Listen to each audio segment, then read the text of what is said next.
up, I'm out. I'm out of there. It's no longer fun. So, and that's what they were doing this morning. That's probably why I don't see you. That's when I stay. I enjoy the trolly, like fuck game stuff. That's my shit. I like that stuff. But it's got to be done right? Like easy trolls aren't good. Good. Well, that's not always true, but mostly true. Well, that's subjective. I mean, we can't. But what I'm getting at here is like, if it's edgelordy goofball stuff that's solely meant to piss people off, it's not as fun as if it's like done in a tactful, kind of precise manner. Is what I'm getting at. And I recognize that's a personal perspective. But over there, it just turns into like literally flinging shit across the room. The best times are when it's really good. Like, I love when they do the little, like, tell people they're in the Matrix when they're not actually in the Matrix. Yes. Or when they're in the Matrix and they go like, oh yeah, that's a great point. That kind of stuff. That's fun. But when it turns into like the bodega bunnies fucking going crazy and throwing chopped cheese around, it's just not fun anymore. Which ones are the bodega bunnies? That would be definitely Carolyn. Carolyn's the chief bodega bunny.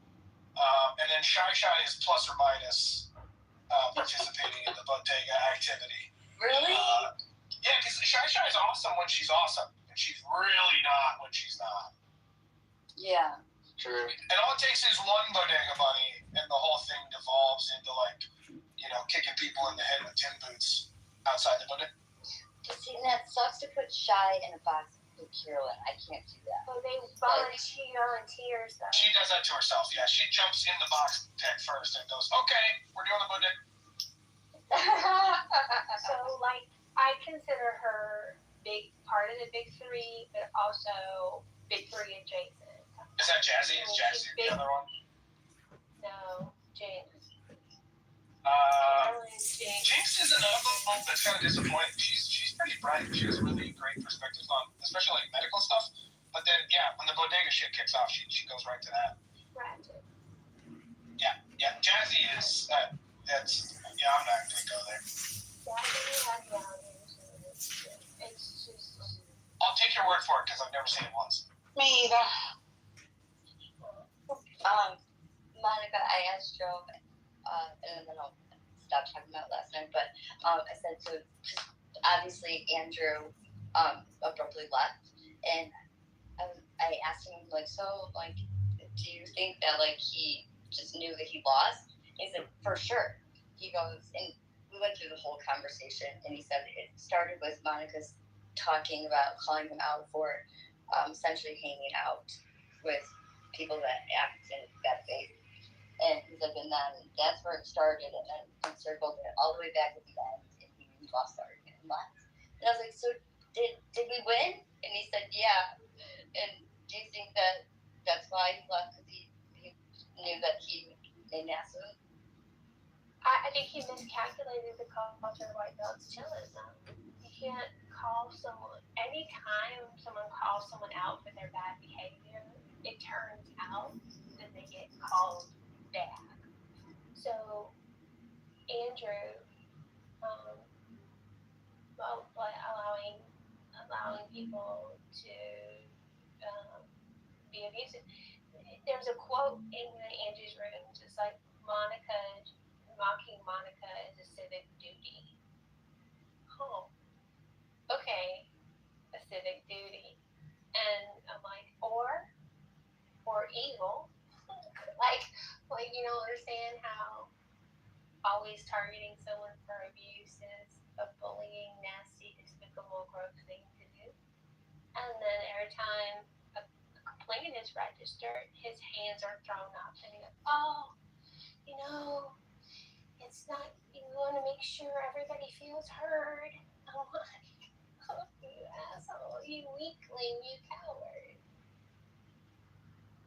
And then he tolerates things that aren't he promotes lies. He validates lies. And he says he's bringing people to Christ. All right, we can go back to a different conversation.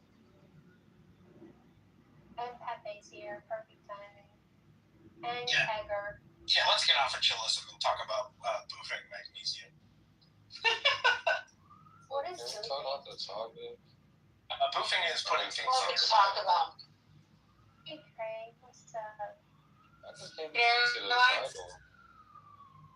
I literally just came to speak to the title. That's your opportunity. You might That's your not chance. have known we do title. Welcome, Craig. What do you think about Shalom and Heil Israel. What do you think about, Craig, the We the People owning a Spirit airline company? Good idea, bad idea, what?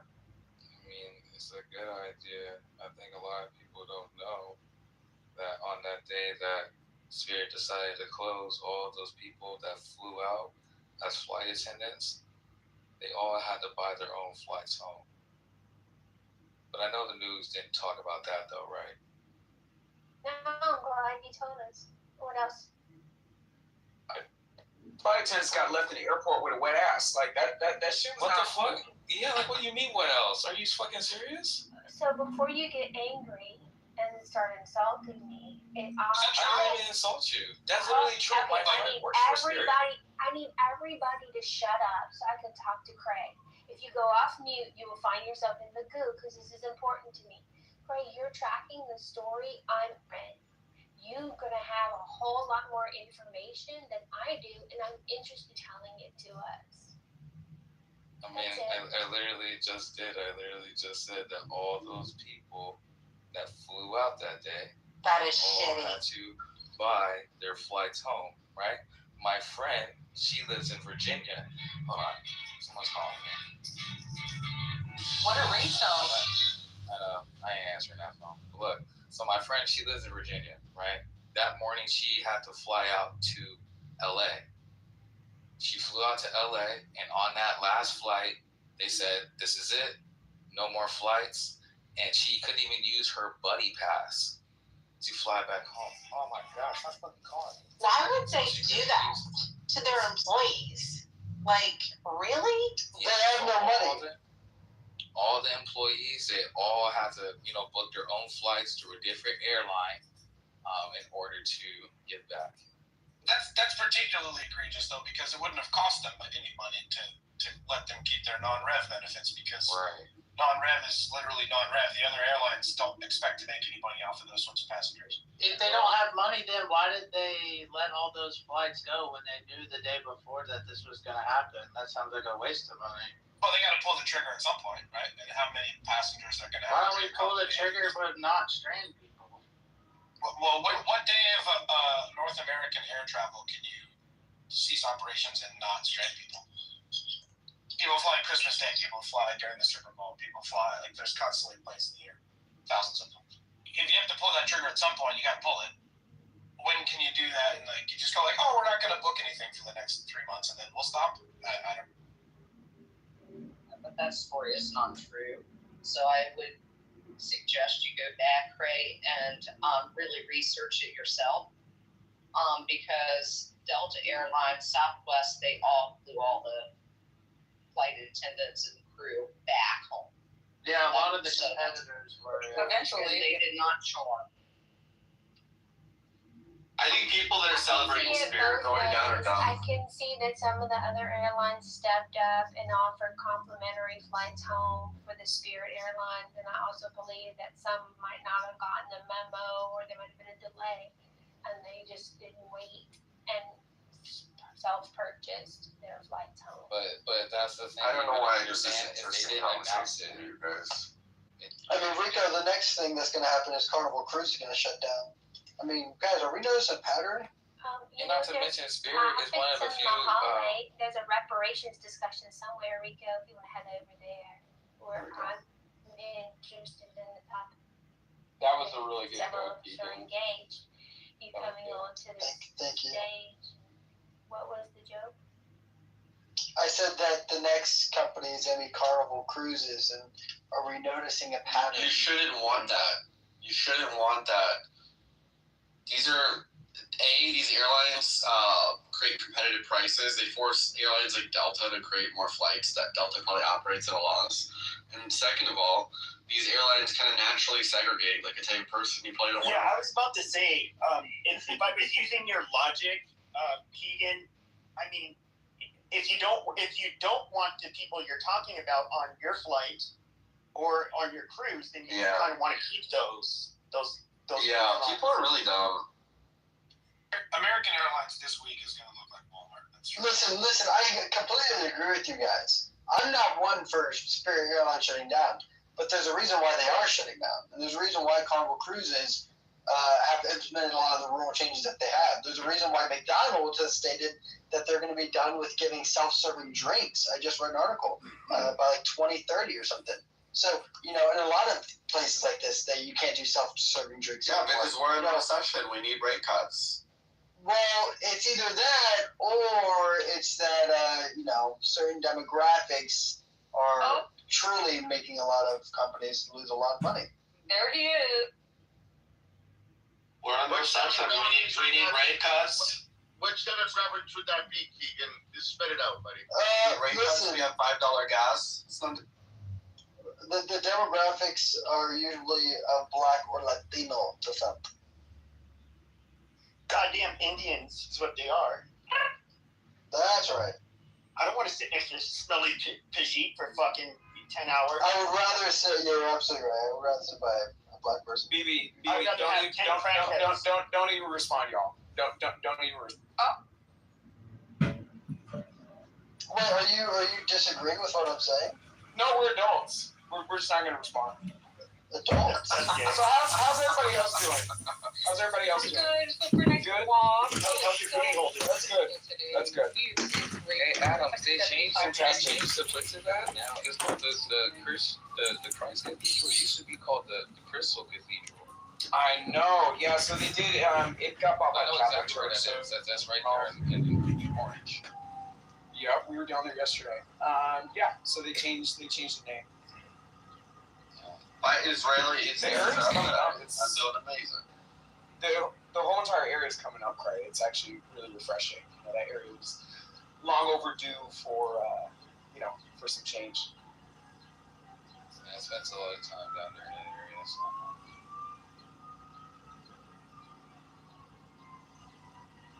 You want to buy your moms a gift for Mother's Day, Bonefish Grill, along with Carrabba's and Outback. Buy $50, you get $20 in other coupons free. There you go.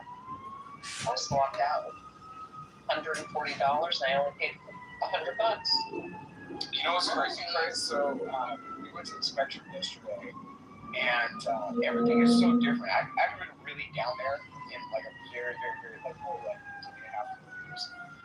Laguna Hill Malls is gone. Yeah, that mall. And honestly, the last few years, next. Yeah, the last few years before that mall left, you could just tell that mall was.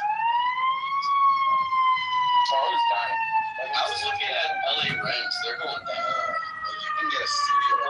We're not talking about LA. It doesn't matter. But you interrupted our conversation. I don't care.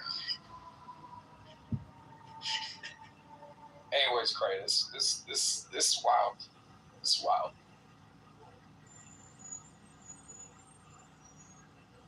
I have one of those luggages that looks like everybody else's fucking luggage. It used to be my husband's, and then my husband got a new luggage, and I just got this one. That was whatever.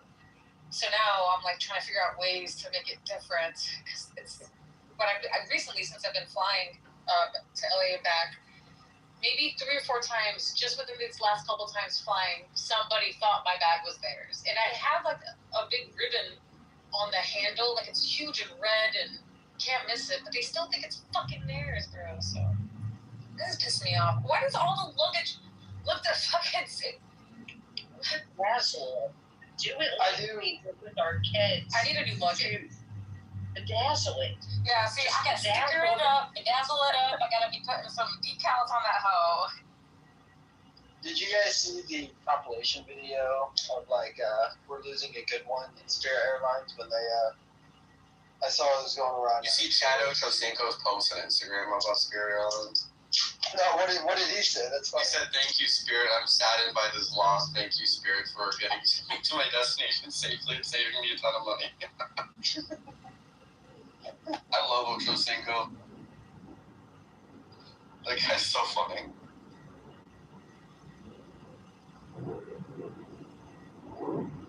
So Vera, when are you coming out?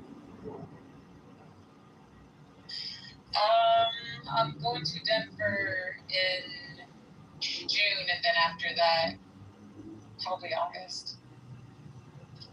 Yeah, August. I'm not coming out to LA for the rest of 2026. I hate LA. The only reason I have to go there is because that's where the fucking money is for the film industry. I can't. That's right.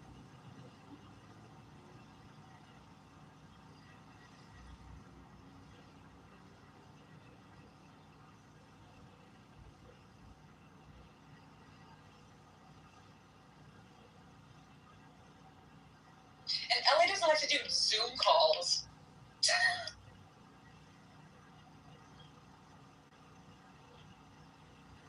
Why do you think that is? I think it's because of the kind of work I'm doing.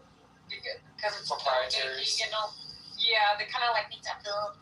They need to catch a vibe. You know what I'm saying? That's what I'm feeling. It's not very LA. I don't know how to explain this. You know how like you approach a filmmaker in LA and you're not from LA, and you do independent work and they do like crew work on sets, and they're like, oh, I was just finishing the Jilly Buffett film, and I was just working with Kevin Spacey, the other day. Oh, you don't know Kevin Spacey? Like, shut the fuck up. They love name dropping. Yo. But then they show up in Nashville and they don't know what the hell they're doing. It's kind of a dumb town, you know.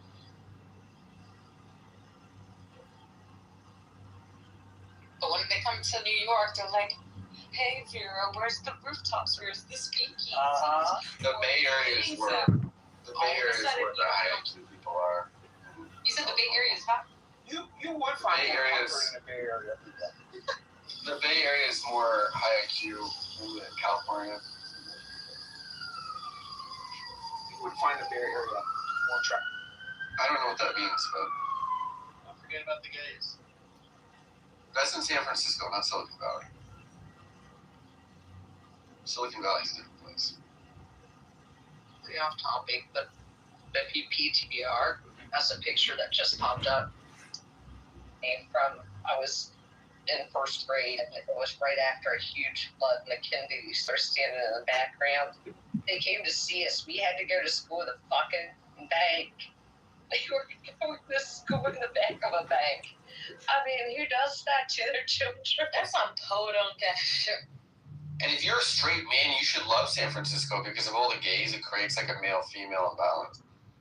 That was the most down low shit I've ever heard. What? Oh.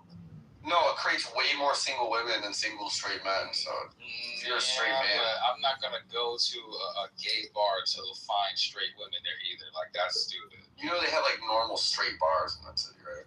Yeah, but what would you know about, like, Yeah, no. Adams, you're like the gayest guy here, aren't you? Like, you're literally gay. Rico, stop.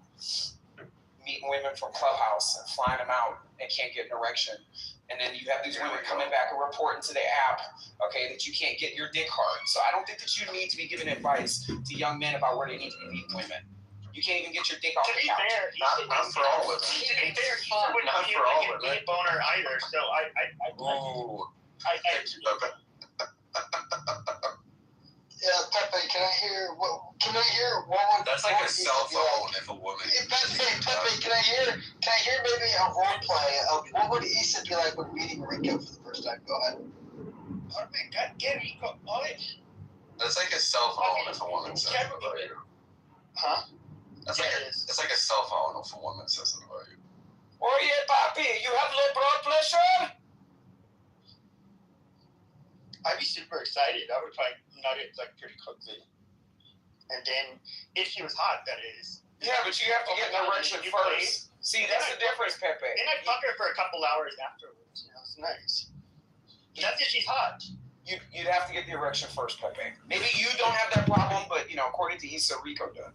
But when I was 18, you could be the fattest. Adams, I thought you'd know more about. And I would have a rock hard boner. But like now, I mean, I have to at least be attracted to you. I mean, that's that. I mean, I thought that you'd masturbate more on your computer screen than any person in this room actually gets real life action. So, I mean, the fact that you can't get a hard, that you know, you've had a lot of practice. You've had a lot of practice.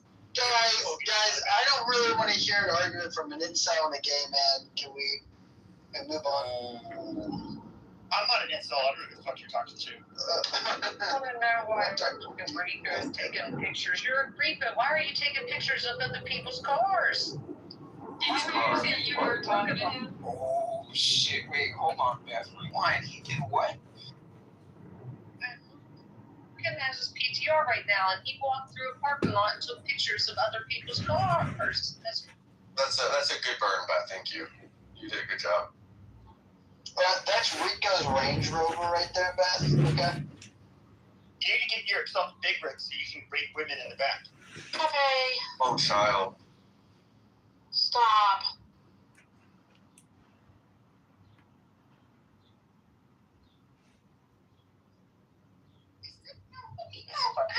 I just had to say something. I'm sorry.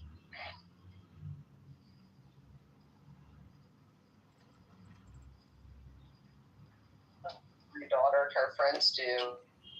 And I got called by Land Rover one night, and they're like, "Why is your daughter on our lot?"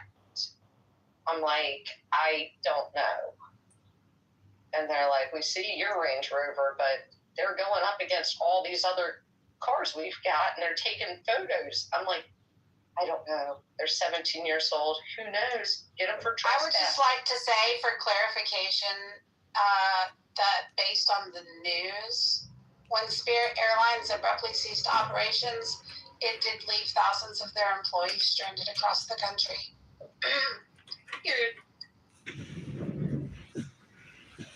I mean, That's what a Spirit company looks like. Yeah, I was gonna say, can we blame the employees a little bit for working for Spirit Airlines? Yeah, I'm going to say, right, other airlines may have stepped up, but some people probably had to get, you know, I mean, it was probably mayhem. There were probably a lot of people that booked their own flights just to get home. Right. Before they were stranded for who knows how long, so I'm sure that happened. Okay, so they'll form a class action lawsuit, and then they'll sue Spirit, and then they'll get into the liquidation preference, you know, into the bankruptcy filings. That's how that. They'll get like $200, and here's a free flight. Hey, if anything, Spirit Airlines kind of gives them a favor right there. They're like, hey, do you want some of this money that we're about to get on this liquidation? So I mean, you know, Rico's got a good point right there, you know.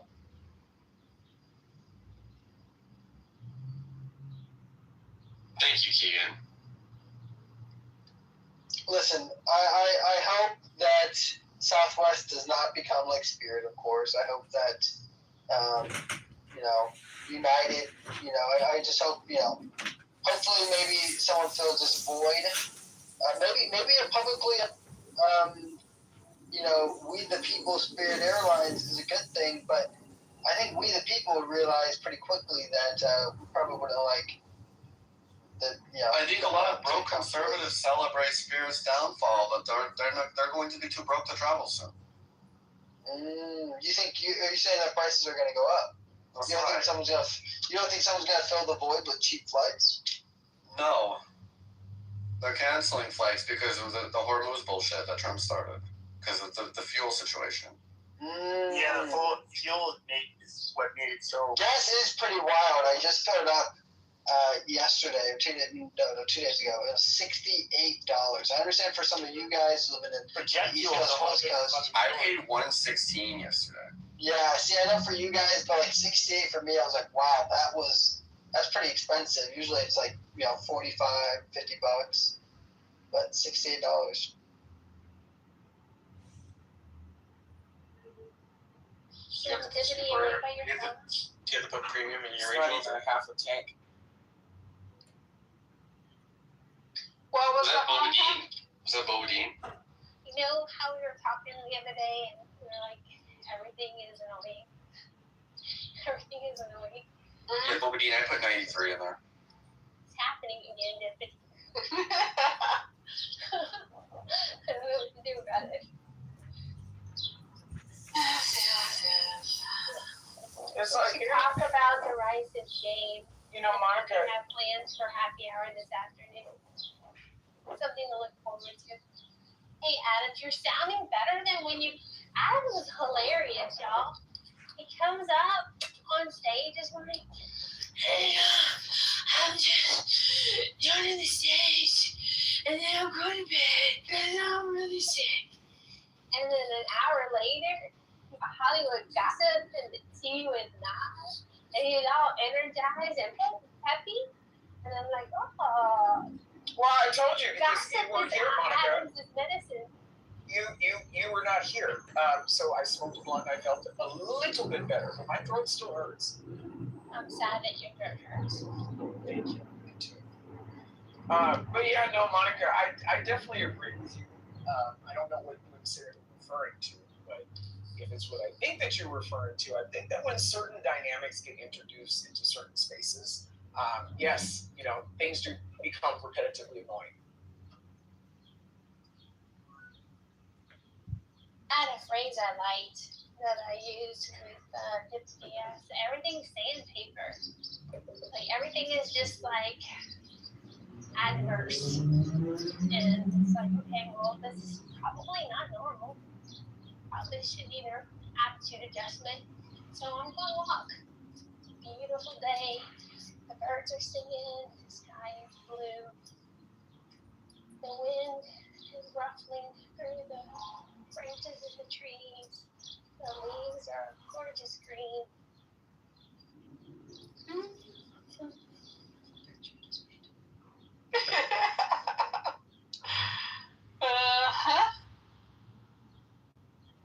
Okay, here's serendipity. If you pull it up, it is Delta is the main airline that is flying everybody back home from Spirit.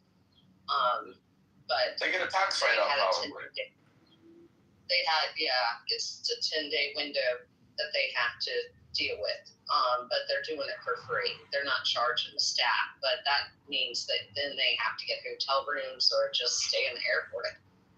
And then they get they write off their taxes. It's okay. I mean, and point being, there's, I'm sure, plenty of employees who paid for their own flights just to get the hell out of there before they got, waiting with 1,000 other people. And like you said, hotels, this is, it's definitely not a fun situation for the employees who had to deal with this. Crazy. You know how many employees it was? I know thousands, but Most of them live in Dania Beach probably anyway. And they are filing 7, not 11, so odds of employees getting jack all shit is minimal.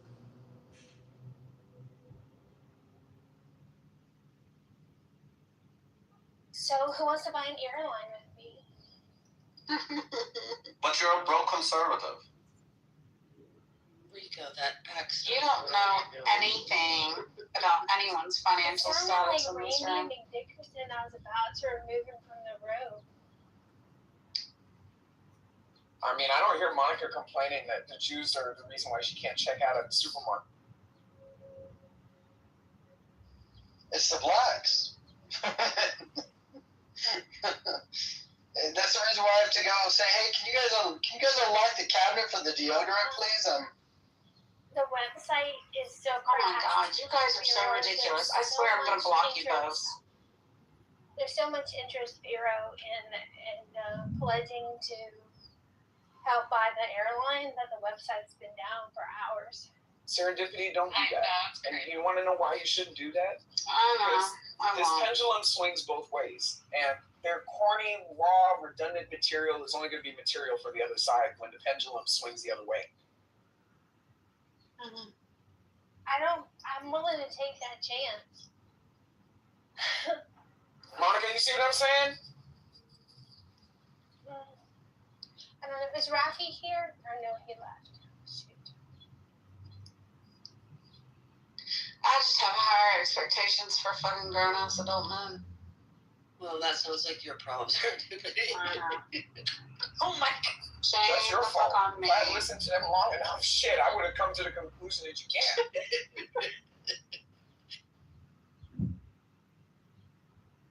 Serendipity said and Anne has this philosophy too. I hear Dad talk. Like, people don't owe you apologies.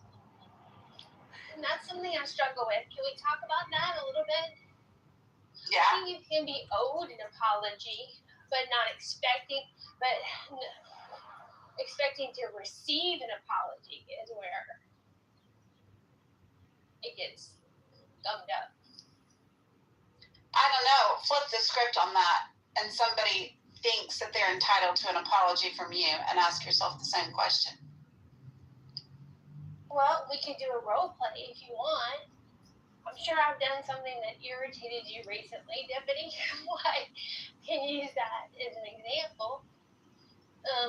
Do people want an apology though nowadays? I feel like an apology is kind of outdated in the lesson that was meant to really teach people. Hold on, wait. Do you think that Don't people... jump ahead, though. That's a great line of thought, but don't go so far ahead. We need to establish, are people owed apologies? Someone can owe you an apology, or you can feel they owe you an apology, and they have no idea they even insulted or slighted you. So then are you owed an apology from someone who doesn't even know that they rendered an insult?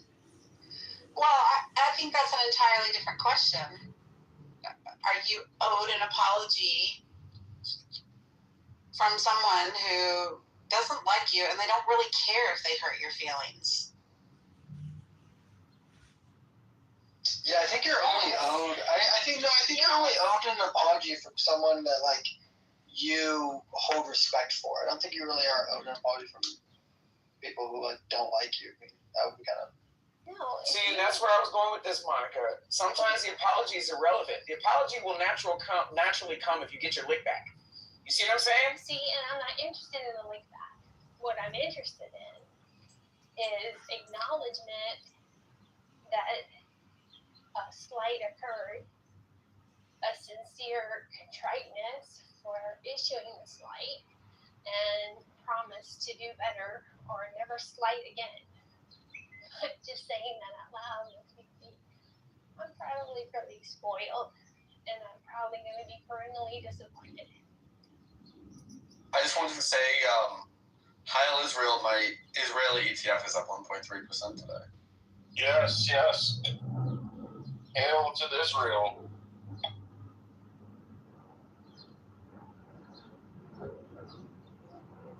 Who was that?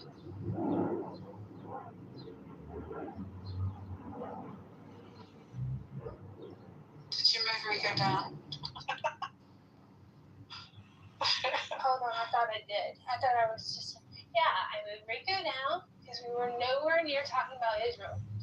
I moved Rabbi down because who the hell is he? And so, all right. So I can't invite Rabbi back up. I don't care. Well, who's Rabbi? I don't know. Well, I'd like to know. Can somebody invite Rabbi back up? No, Just this is about me. I'm centering myself. Thank you, Boo Boo. Who is Rabbi? Do you vouch for Rabbi? Don't even ask. Oh, are you not vouching for Rabbi? Come on, Boo Boo. Like, oh, I'm not part of this. oh, child. All right. Well, okay. So now you're on a warning. All right, Rabbi. Like I know. Thank you, Boo Boo. I used to be a dog personality, and Clubhouse has turned me into a cat.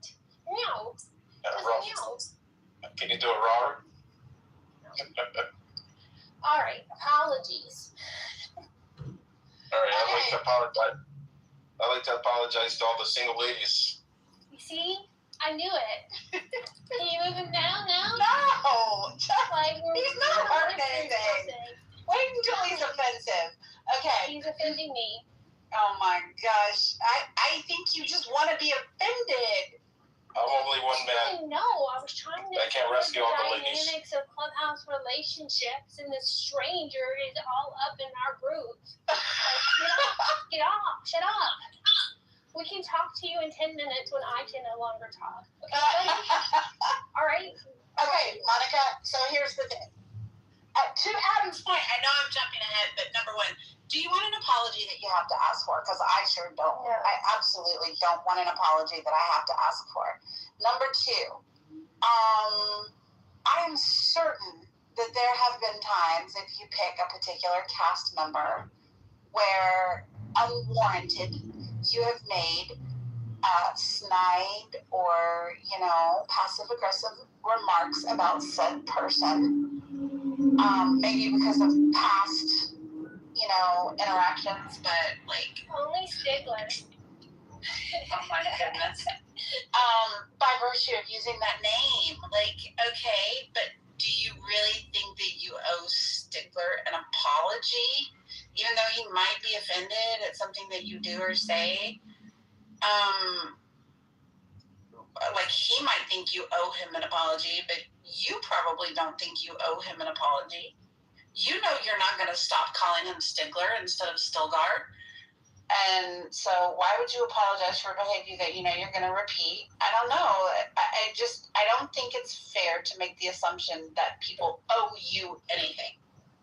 They're not required to like you. They're not required to be your friend. I don't have to be They're not required to even extend common courtesies. I mean, we would like that. I would certainly like that behavior in society as a general rule, but nobody's required to play by the rules. Okay, so that's 3. They don't have to like you. I never asked to be liked by everyone.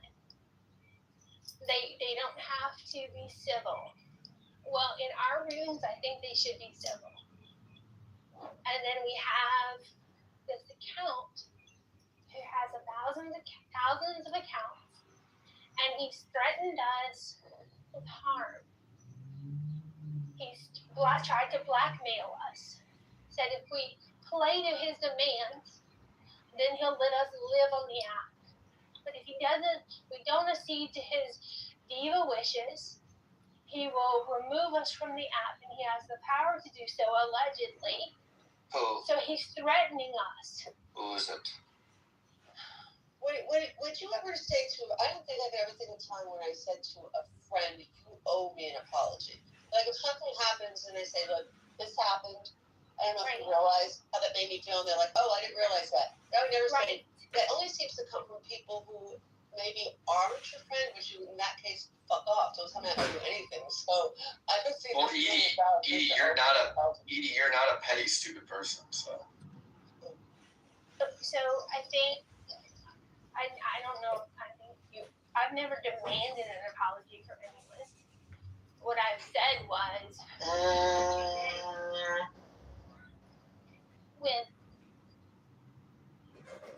I have to disagree with you, Monica. I've told you to apologize, or I told you to stop doing your fuckboy shit. Or you You've told me to apologize. When? What do you mean when? You've told me. When? Oh, no, I need receipts. Did you keep them or no? You're just making a supposition. I don't record rooms if that's what you're asking. So you have no idea when I demanded an apology from you. Should I demand one now? That's not my style. I don't demand apologies. You have to. You blocked me. You said oh boy, me blocking you is a consequence for your poor behavior. No, Monica, you've blocked me. And you said I'm not going to unblock you until you've apologized. It was actually for a room that I dogpiled on you. You're in a room and you were getting piled on, and I came in and I dogpiled on you. And you said that was really disrespectful and that you deserve an apology for it. And then you said I'm blocking you until you apologize. And so I apologize. Well, you're lying now because how in the hell? Wait, what? I remember it now. Wait, hold on. Remember the situation happened. What you did is wrong. Why should I unblock you? And you said, well, if I apologize, will you unblock me? No, Monica, that's not how it went. Which is okay. I don't mind someone asking for an apology. Why? Why do you I don't mind someone asking. require an apology? Well, now you're changing. Now you're moving goalposts. Hold on. No, you demanded an apology from me on March 27th in the back channel. March 27th. Maybe Monica can come up and apologize to you, Abby, for I blocking can't you. believe you guys would rather talk about this rather than racism in America. Hold on, my friend. Why you stop at racism? What about anti-Semitism? That's not me. Zach, can you give us a minute? Well, I'm not hurt by it. I'm just saying So, that you have that. You demanded an apology to me, and you now No. referred me demanding an apology from you? No, that's. I question your affection for certain people in the app. All right, let me read everyone what she's saying. I quoted, maybe Monica can come up and apologize to you, Abby, for blocking you. That's me saying maybe Monica should apologize to Abby. I didn't demand an apology. I'm just, and it's not even demanding. I didn't even request an apology. This is going to be fun. How many people, when hold on. Maybe Monica should apologize for blocking you, Abby. Yeah, that's what I just said. So that's not about me wanting an apology from you towards me, nor is it me wanting an apology. For like you were all up in the Kool-Aid not knowing the flavor. Why did you do that? What business is it of yours whether I have Abby blocked or not? I don't know the exact Why are you getting mixed up in stuff that doesn't belong to you or concerns you? And why do you complain that I have you blocked? And then obviously I don't have you blocked because we're getting in the back to you. Monica, again, rather than, this is more than a year ago, rather than getting caught up with the circle. No, okay. What you're talking about was a month ago. I'm saying that you blocked me off about a year ago, and you said that I will not be unblocking you until you apologize to me for dogpiling on you. And so then I did apologize to you, and you unblocked me, which is fair, and I respected I understood. But I'm just saying, and listen, I'm just saying that you're saying that you don't think people, can demand an apology, and I'm saying that you do request an apology. You have requested for apologies before. If I stated that you've caused a slight, that's me letting you know that you caused a slight, and then you get to decide whether or not you're sorry, and you either render me an apology or you don't. It's not like. I think she's trying to cuck you. I wouldn't apologize at this point. I'm not saying I want to apologize. Guys, I feel like we're missing a broader aspect. Stand out because it's uncomfortable to be centered. So I'm not trying to center you. You just stated something that you don't believe, which is that you said that you don't think that people should request an apology. And I'm saying that you have requested an apology. Do I demand an apology, or I say that was shitty? You sound like you should apologize. You seem like you're acting. Who are you? Rico, get out the way, Thomas. Always. Oh, dots. First names for one of these on the app are not doxing. But I did it to get his attention. So, Deputy, I demand apologies? I think demand's too strong of a word. Shut up, Keegan. Did you not hear me ask Deputy? Maybe rephrase it as have I requested an apology. I still hear a man's voice instead of the dulcet tones of one of my dearest friends on the app. Do you have the ability to mute up, but not the will? Not the stamina? Not the conviction of a man? You're just misrepresenting the argument, though. I think based on, and I'm strictly basing it on our communications today, Mom. Okay, I don't think that you run around demanding apologies. I think based on our communication today, you have an expectation where I'm not certain you're entitled. So again, someone threatens us and our welfare on the app, not in the real world, but on the app, affecting our lives. What did you do? What did you do? Yeah. And then they want to come and nosh with us. They want to have a tea party and a coffee clutch in our spaces after they've threatened us. And I'm supposed to be okay with it. It's a huge ask. It's a huge ask. And we did it again last week. And what happened? Like, I'm legitimately upset about this. to squat on our stage Can I get and contribute for hours. And last night, I wanted to go talk to Rafi and them in their room, and I couldn't. Wait, can I get a reset? No, we're gonna move on and talk about the Strait of Hormuz. Is it open or closed, y'all? Because I don't know. And how come we're not talking about it anymore?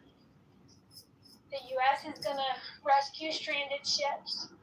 Are they without food and necessities? What's going on over there? Anybody know? And Wait, are they talking about you? particularly trolley people tend to navigate this app. And I think the overlying question is, you have somebody in a room that treats you poorly for any type of reason, whether they're crashing out with you, whether they're just talking mad shit because they're a troll and they like to be offensive and disrupt, and then they show up in another room and they want to kiki it up and rub elbows and just participate in the light social interactions and act like a normal human being. Should you have an expectation of apology for their prior behavior? Should you just not allow them to interlope? Should you not allow them to interlope on the conversation? Should you just let it roll off your back and keep it moving? Like, that's kind of the overall, I think, bigger arching topic of conversation.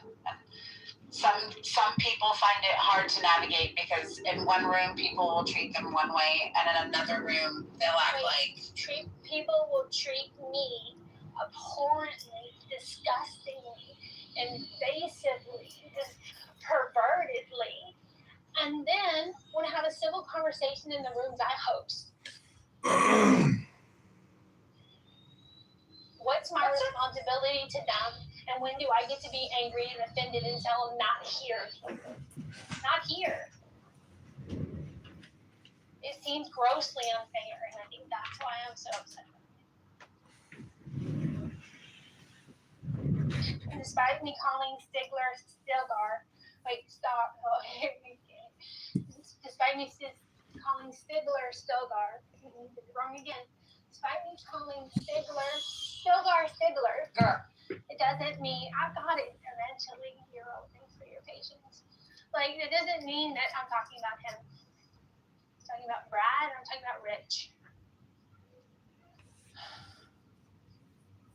And actually, maybe a little bit of Stigler, because he laughed at Tim abusing me. And I know it's not abusing me, inconveniencing me,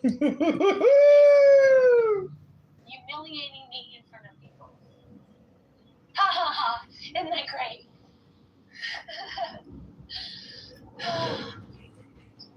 The wind is blowing. It's not hot here. Do you want your medicine now, or should I save it for another day and make it look unflavored? No. I'll take a shot. Go ahead. So, I think you make somewhat of a controversial figure of yourself on this app by your own actions. And I think when the consequences come, you don't enjoy them. I would just recommend you take them less seriously. It's still the internet. Try giving the Torah a chance. Hold on. That's excellent advice. That really is good advice. You're welcome. The invoice is in the mail. Also, who cares? I care because it interferes with my navigation of the app. I want to go where I want to go. I want to be where I want to be. If my friends are doing a political room, I want to be there. And so maybe I can offer a poll suggestion or a link that provides context and information. And when I'm denied access to the people that I prefer by a couple of jerks who think it's fun to poke at Monica, ha ha ha ha, it's annoying. And I don't think I'm as controversial as Stigler thinks I am. I just think people like a target and I happen to provide an excellent one. I'm not laughing at you, boo boo. You admit yourself that you deal in controversy. When we're doing audiobooks, No. I think you do it for altruistic reasons, or at least you believe they're altruistic. when we do comedy night, But you've mentioned yourself that like you'll lean into controversial topics because you think there's value in the rational conclusion on the other end of those controversial topics, and dealing in controversy to discuss them seeds the conversation, right? But the problem is that tactic has this natural consequence where like you tend to take things very seriously, and people tend to disagree with you in a maybe not so polite way, and you end up having to deal with those consequences. So you probably get more done than if you weren't utilizing that technique. But as a result, the nail that sticks out gets hammered, you know? yeah, I can see that argument, and I don't think it's wholly without merit. And also, people don't pay attention. I'm the poster kid for the KKK, and I think racism is important. I don't like racist people. I live because bigots deserve to breathe too, as long as they're not enacting violence upon people. But it doesn't mean I support or encourage them.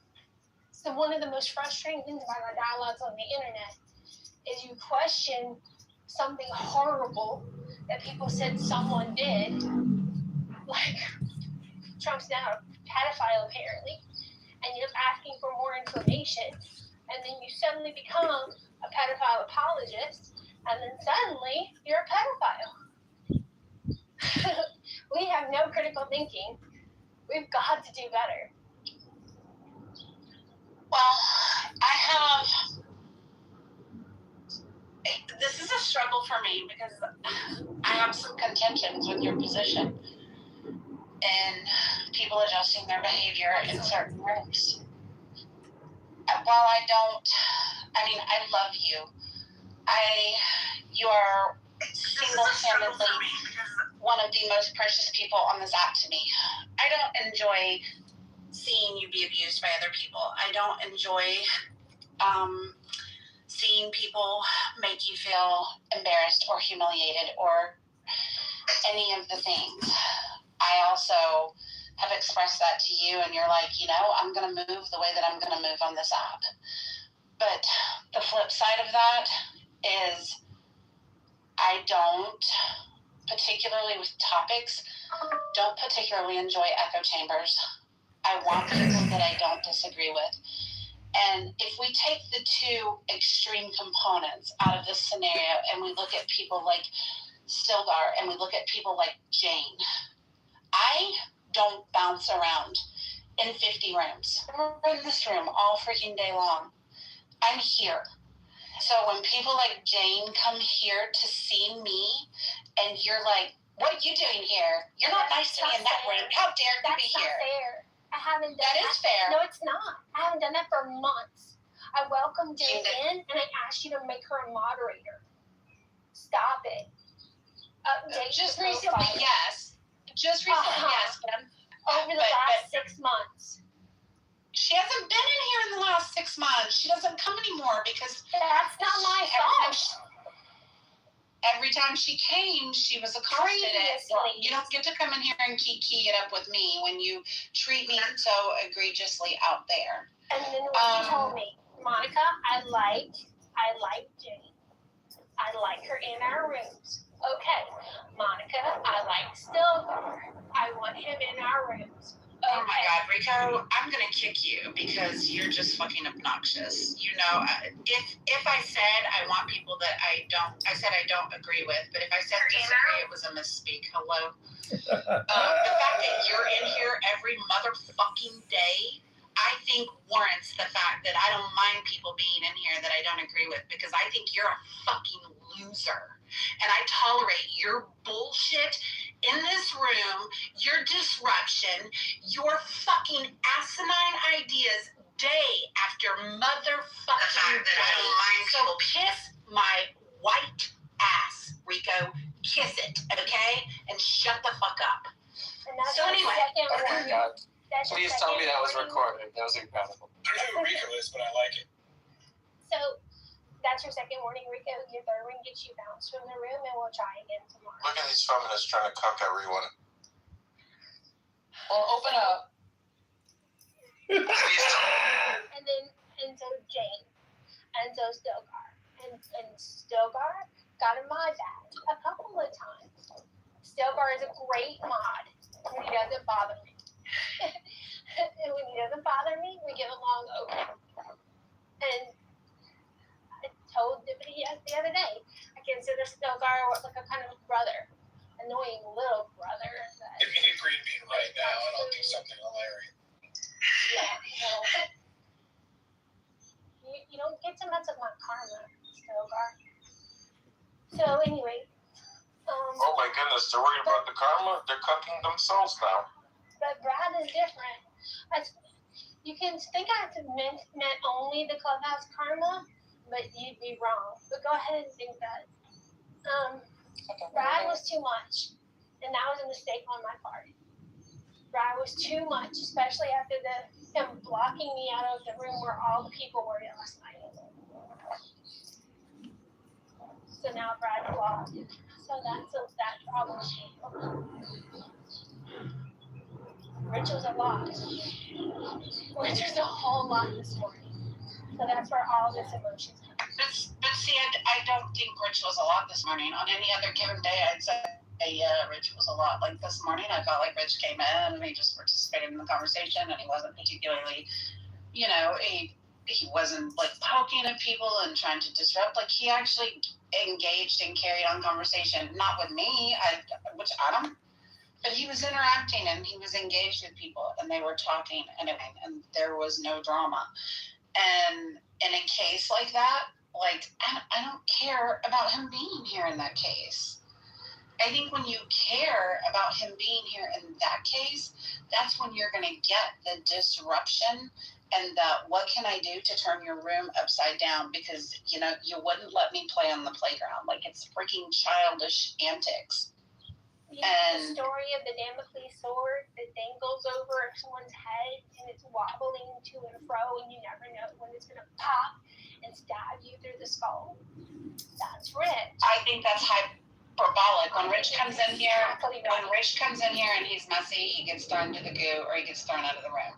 When Rich comes in here and he acts like a freaking person, he gets to participate and play with everybody else because he can show that he can, contribute to the conversation. I don't have a problem with that. He said I was the worst person on the app, and he was going to do everything he could do to get me removed. He said the same thing about me. He said I was getting my account flipped. Monica, who said you're the worst person on the app? Rich. Right. Who said it? Can I interrupt for a quick programming note? So we're gonna have at 5 o'clock today a social hour where we play this very funny game that was just created and tested a few days ago. And version 2 has soft launched this morning, but I haven't tested it with any real people. So I'm going to start a room right now to test it with a few people. If I could have a couple volunteers just find the room that I'm going to start in about 1 minute. Or you can just email me the link and I can advertise it for you directly. Yeah, I think it's important to know you need to have 2 devices to test the game. Yes. One device to do the game on and one device to talk on Clubhouse. Thank you. Yeah, so have a laptop or a tablet handy. I'll send you I'll send it in your Telegram, Monica. Okay. And do you only want like 5 people? You don't want 15? It could be more. I would say minimum 5. It could be more, and then we're gonna do the big full game this tonight. Yeah, you have to be in a place where you can talk because everyone shares a question. Everyone shares a question. So keep that in mind. Especially when the answers are spicy. So if that's the case, you should let Rico up. Okay, all right. So I will send you the link, Monica. I'll send you the link, Serendipity. Rico can suck your dick. Liberty, and I'll send Okay. Stilgar. If you still have the same Signal account, I'll send it to you also because I think you would be good at it. I do, yeah. Yeah, and I'll be in a hotel room at 5 o'clock this evening, and this sounds infinitely better than watching the Shark Tank. So. Okay, cool. Okay. So back to apologies, and then I'll go on mute, and Grim can return to his conversation about We the People Airlines, and if it's a good idea or not, because I think it's kind of charming. I'm excited when I see, like, what did Vero say? I got red, white, and blue flowing through my veins because of this. So exciting. America! America! With the people airplane, are you ever going to get Kamala? When the means of, I get really excited when the means of production is owned by the people as well. Yes. Are you a socialist, Keegan? So, maybe. well, I think people might be trespassed upon enough that they do deserve an apology, that their poor behavior does warrant an apology. I will pay attention if I've made demands for apologies in the future because this doesn't seem to be something that I do, but I'll pay attention to it. Thanks, Keegan, for that feedback. Stilgar, I know, I just touched grass. I know I take the act too seriously. And I know that's a problem for me. And then thirdly, I'm used to wearing armor in rooms outside the rooms I moderate. I'm finding it uncomfortable and unpleasant to wear armor in here when I want to take my shoes off and get under the blanket and in the recliner and relax. So that's going to be something I need to navigate, not anyone else.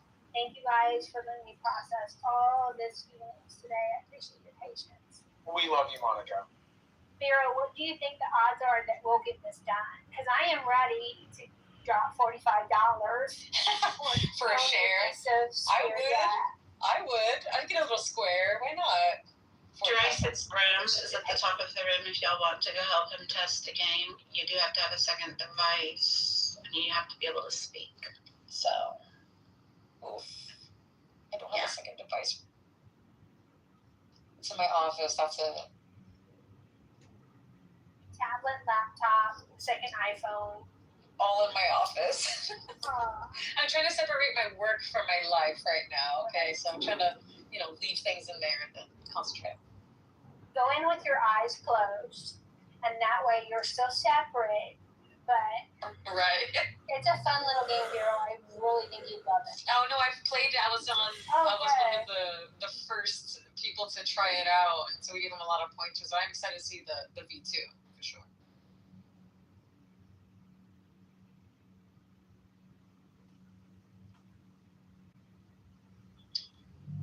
Okay.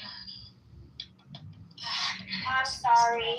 When I emotionally vomit all over the stage, it's hard to clean it up and then regroup and get the topic. I apologize. Are we still at war with Iran? Wasn't the time limit up? Let me see. Are we still at war with Iran? The answer is yes, and we will be for the foreseeable future. Says not exactly. That's crazy. The U.S. and Iran were actively in a war early in 2026. Major strikes. Fighting has mostly stopped under ceasefire began in April. Just a couple days ago, the U.S. government said hostiles have been, quote-unquote, terminated. But it's not really over, it says. They're still deployed. We still have boots on ground. Incidents are happening where there's missile claims or naval confrontations, and it's ongoing and uncertain.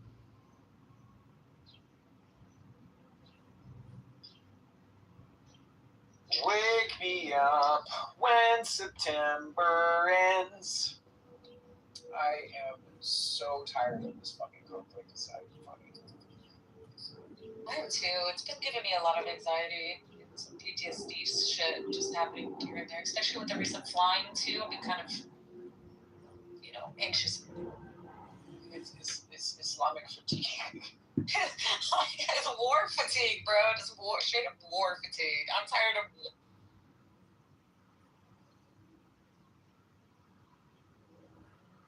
The oil price is only a first order consequence. The second and third order consequences have yet to show up, and it's going to get way ugly before it gets better. I mean, if we can get rid of some fat people in the process of all of this, I feel like that would be a net positive. Wouldn't you, Stilgar? I mean, look, Ozempic is already doing half the work. Starvation is going to come in for the 1-2 for the 2 side of the 1-2. Yeah, this is a looks maxing summer, I think. You haven't seen shit when it comes to food cost. It's only going to get sketchier from here. Enjoy your $22 pound of ground beef by August.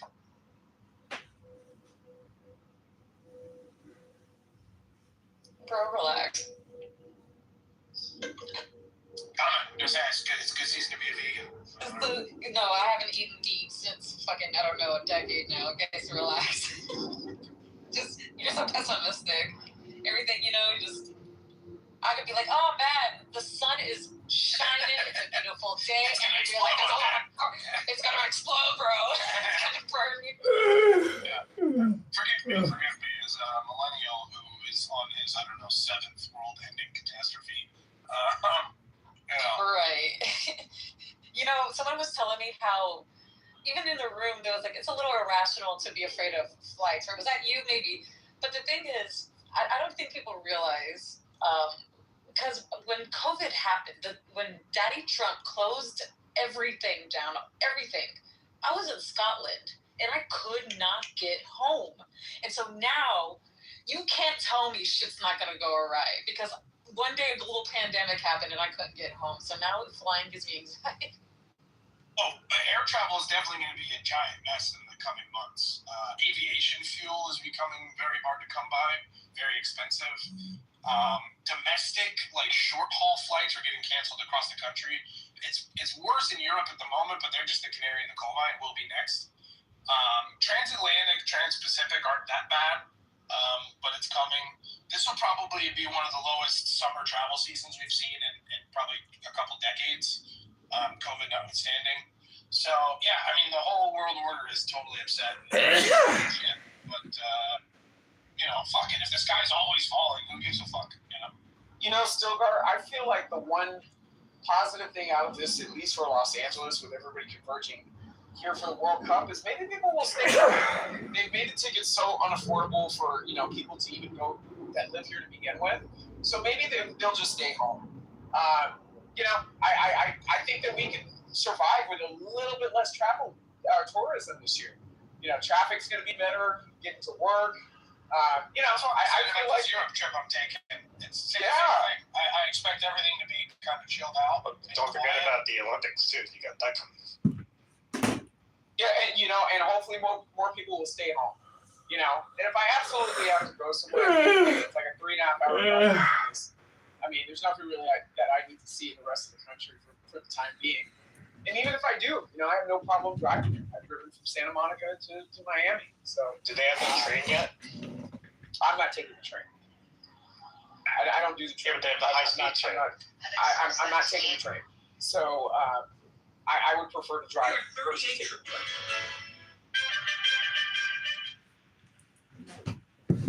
Regional commuting, to Stilgar's point earlier about the high-speed train, I definitely agree with that. I cannot wait for them to actually, bring that to fruition here in California. It would save people godless amounts of time, in traffic.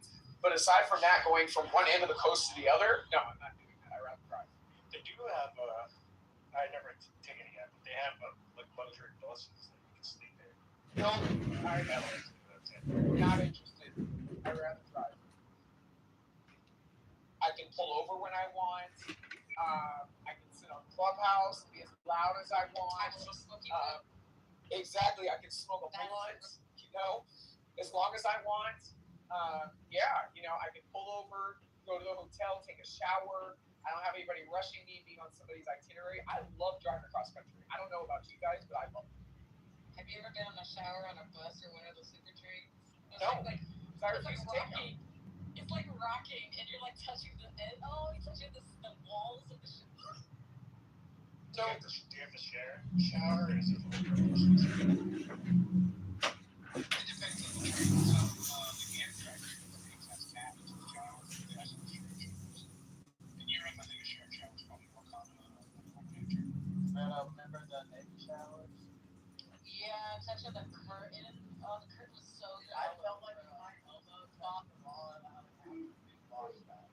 Well, one deployment, we changed all the shower curtains. Got them, to cut them in half and how tiny this shower curtains are. Yeah, but imagine being a dude, you know what it is. Oh, I'm sorry, guys. That's why you gotta wear your flip flops. That's what the flip flops are for, you know?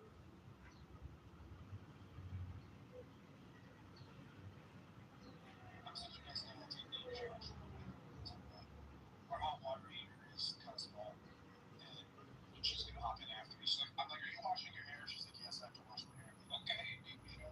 you didn't want a protein treatment on your toenails? Not at all. I'm just kidding. I did not share with the males in the birthings. Thank goodness. good call? Oh my god! And I remember the guys, especially the Marines, were like, oh shit. Everyone was wearing a hot pink speedo at one point. They ran through all the Marines. They wore hot pink speedos and ran through the flight deck just to be fucking Marines. And where are the gay ones? There, yeah, most Marines I know are gay. Oh, straight dudes in the military are the gays, dude. Like me. 24/7 gay trips. Brock isn't gay. I'm not gay either. It's okay to be gay. 24 dudes singing Sticks in the shower with their dicks out is gay. I don't want to be.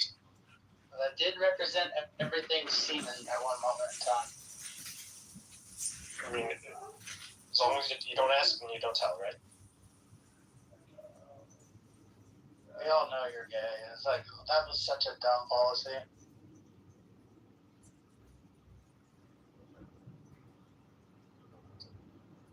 I was in the Army before they instituted that, and I ran into my supply sergeant at a gay bar, and he was in like a Speedo with full body glitter on. And I went there with a bunch of ladies. Gay bars are actually awesome, let's be fair. Nobody's at the pool table. They try to murder you with the drinks. Listen, they're gay so hard. I'm just going to say this. Y'all straight men need to stop invading gay spaces. Okay? Look, if four dykes want to go to the gay bar, they had me at bar, okay?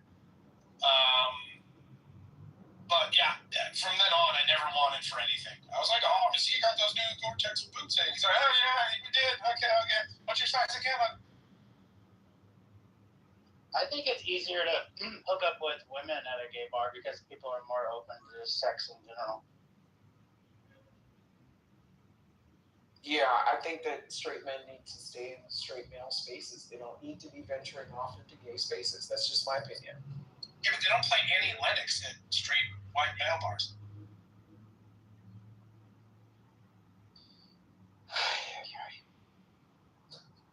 If I want to hear Going In for the Kill by LaRue, I have to go to the gay bar.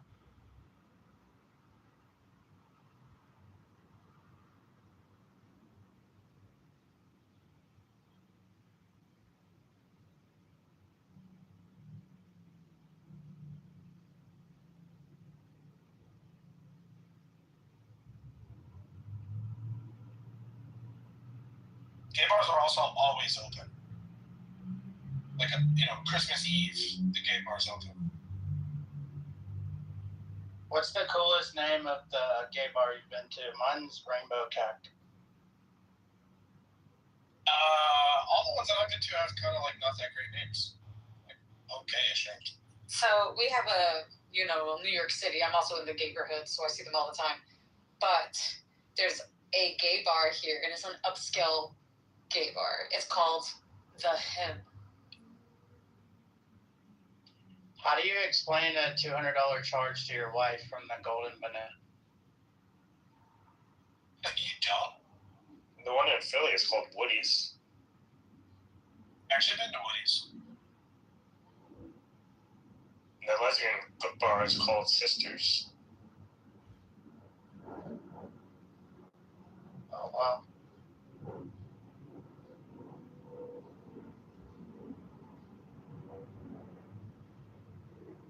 We have a lesbian bar out here called U-Haul. That was a joke. Is the straight bar called your basement, David? I don't have a basement. It's on you. Dave, what is your guy? You don't have a basement? Is basement just a Midwest thing? Rico, don't ask about. No, we have Stocks. a lot of basements in New York Yeah, City. the house I grew up in there. Basements all around the country, they just are different. Not in Florida. I just have a Florida people have I don't see in basements. Florida either. Yeah. I just have a crawl space. That's it. I feel like but like it's super common. Maybe more like tornado-prone areas to have basements, right? I think so. Well, we have hurricanes. But that involves water and flooding, and that would be counterproductive. It's because all of Florida is like a big swamp, so you can't have this. That's right. Be nice.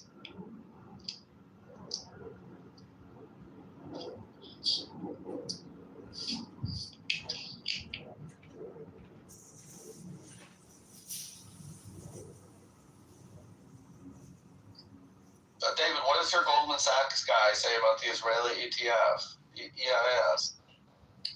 Don't know. Never brought it up to him. It's 11% in the past month. It's amazing. That's pretty good. But that's less than the NASDAQ. It's 70% over the past year. That's okay. No, that's amazing. Why are you talking like that? Because he's rabbi.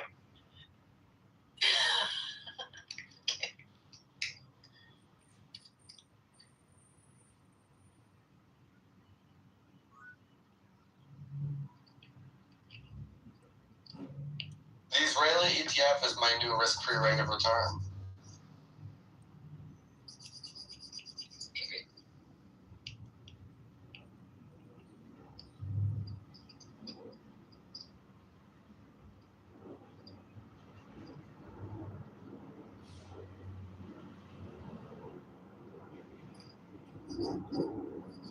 David, how can you say 70% year over year is okay?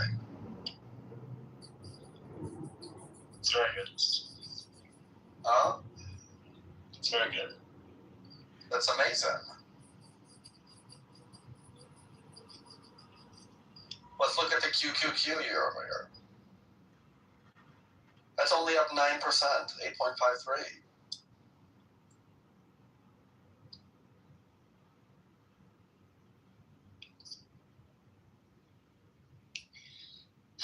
I'm going for a walk. Another walk. Bet you won't. That's beautiful. I'm grateful for I will. I'm grateful for Jeffrey Epstein because he said only the goyim deal in the real world, and you should just make your money trading future. Okay. Noted. He was the best of men.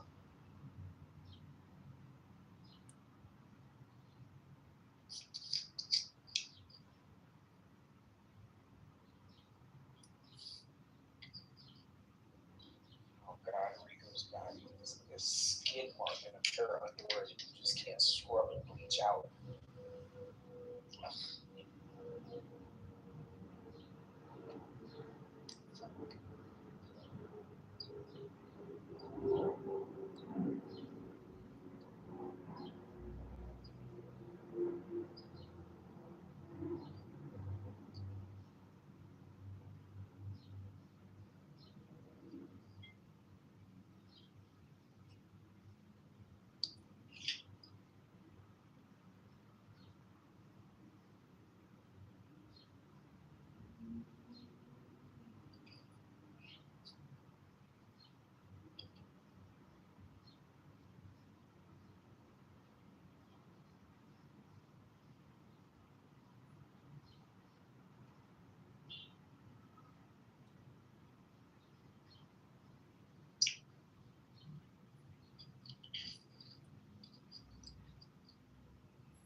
What are you up to, girl? I'm thinking about going for a little walkie poo, have a little smoke. We have I live pretty close to the Hudson, so we have a nice little path, little walking path. Get some vitamin D. Hi, twins. Do you have a park near you? I have Central Park, and I have like the Hudson River, which is a long walking path and bike path, and Sinton Park. Oh my God, there's so many parks around me. I'm thinking about it now, like little ones too. Do they still do concerts in Central Park? Absolutely. How often do they do that? Is that like a summer All thing? over the summer, like every weekend in the summer. You could live in River, North Chicago, and get the same quality of life for like half the price, but you got psyop to living in New York. Honey, I'm married. I don't pay for anything. Okay? You know, it's really My husband- funny to me, Vero. Like, are you ever complaining about money? I never hear you complain. Never, because that is not an issue. Even if anybody was like, oh, what kind of things you fight about? Money? Never. We look at each other. Money. No, we're good to go, man. We can afford to be here, and that's why we're here.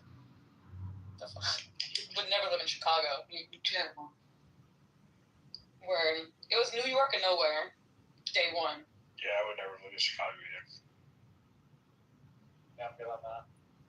It's lovely. Don't get me wrong. The summers are nice. Very nice. But nothing beats a New York City summer. It's the most loved city in the U.S. And then why don't I you live agree. there, Rico? I agree. Because I would never live in a place with a state income tax, personally. Oh, Illinois doesn't have a state income tax? No, they do. They do have a state income tax, but it's not graduated. Like New York fucks you in the ass the more money you make. So it's like, why the fuck would anybody live there? At least Illinois is like a flat state income tax.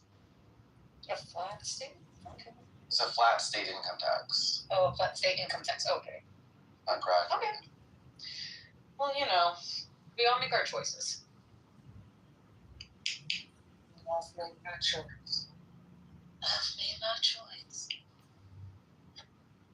Any banger concerts coming to Central Park this year? Yes. Let me see. Like? Where's Global Global what's that Citizens. Yeah, Global Citizens. When's that? Usually in September. Citizens. Oh, we're going to Global Citizens to see Shakira perform for the King's I'm going to see Hootie and the Blowfish in Central Park. Let's go. Oh, that's fun. July something. Where does this perception that Chicago is like Detroit. I wouldn't understand this. it's very dangerous? September 26th.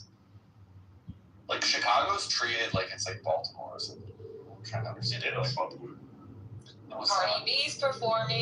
Maybe the South Side is. I never felt safe there. Maybe the South Side is. But No, I was in North Chicago. no, there's no way. Yes. North of the river. Felt like I was going to get shot. There's no way.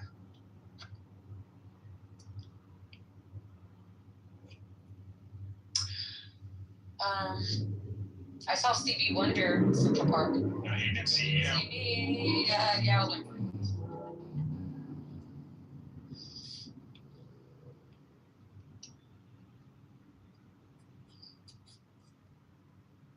Are you going to come to New York again, Rico?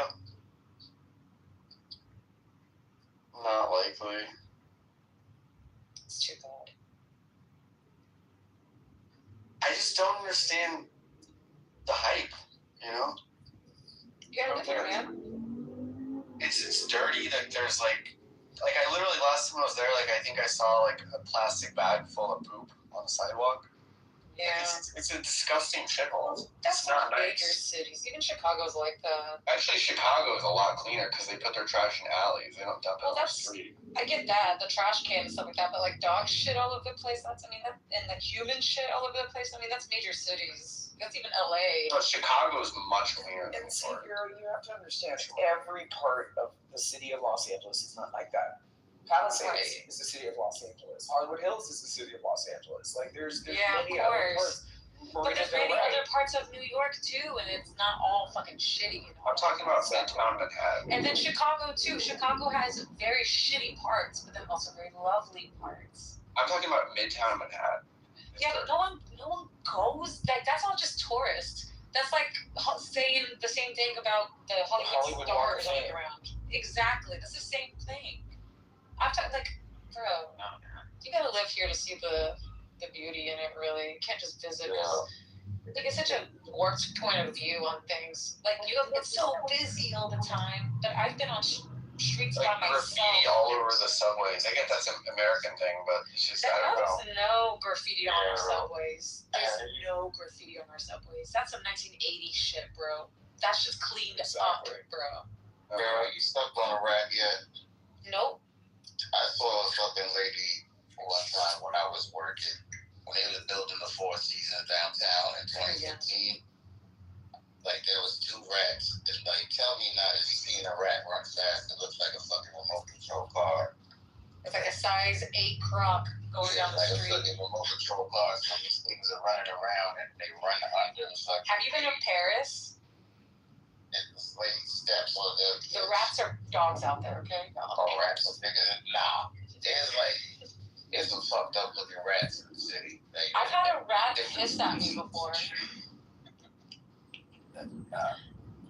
Like that's some ladies like fucking stepped on it. David kept running and she fucking let out. I couldn't see her, but I could hear her just whispering. David, do you know that restaurant Midtown that we went to? Yes. Oh, you they have that in Chicago. Like they have that same restaurant in Chicago. Yeah, it's a chain. Yeah, it's a chain. I know. So like, my point is that like, yes. My point is that it's not the same chef though. It doesn't matter. My point is, no, you guys are buying into hype. Is what you're doing. You can get the same recipes and it's the same stuff. No, we can still travel to Chicago, but I'll never live there. You guys are buying into hype. Oh, this chef is famous. No, they can just write the recipe down and then send it to Chicago. It's not that simple. It's not the same, huh? Not the same. Yes, it's literally the same. It's the same. Okay. It's not the same. Okay. New York is for people who buy into hype. It's for like NPCs. Okay. It's for people who are easy to sell to. Okay. That would be Miami.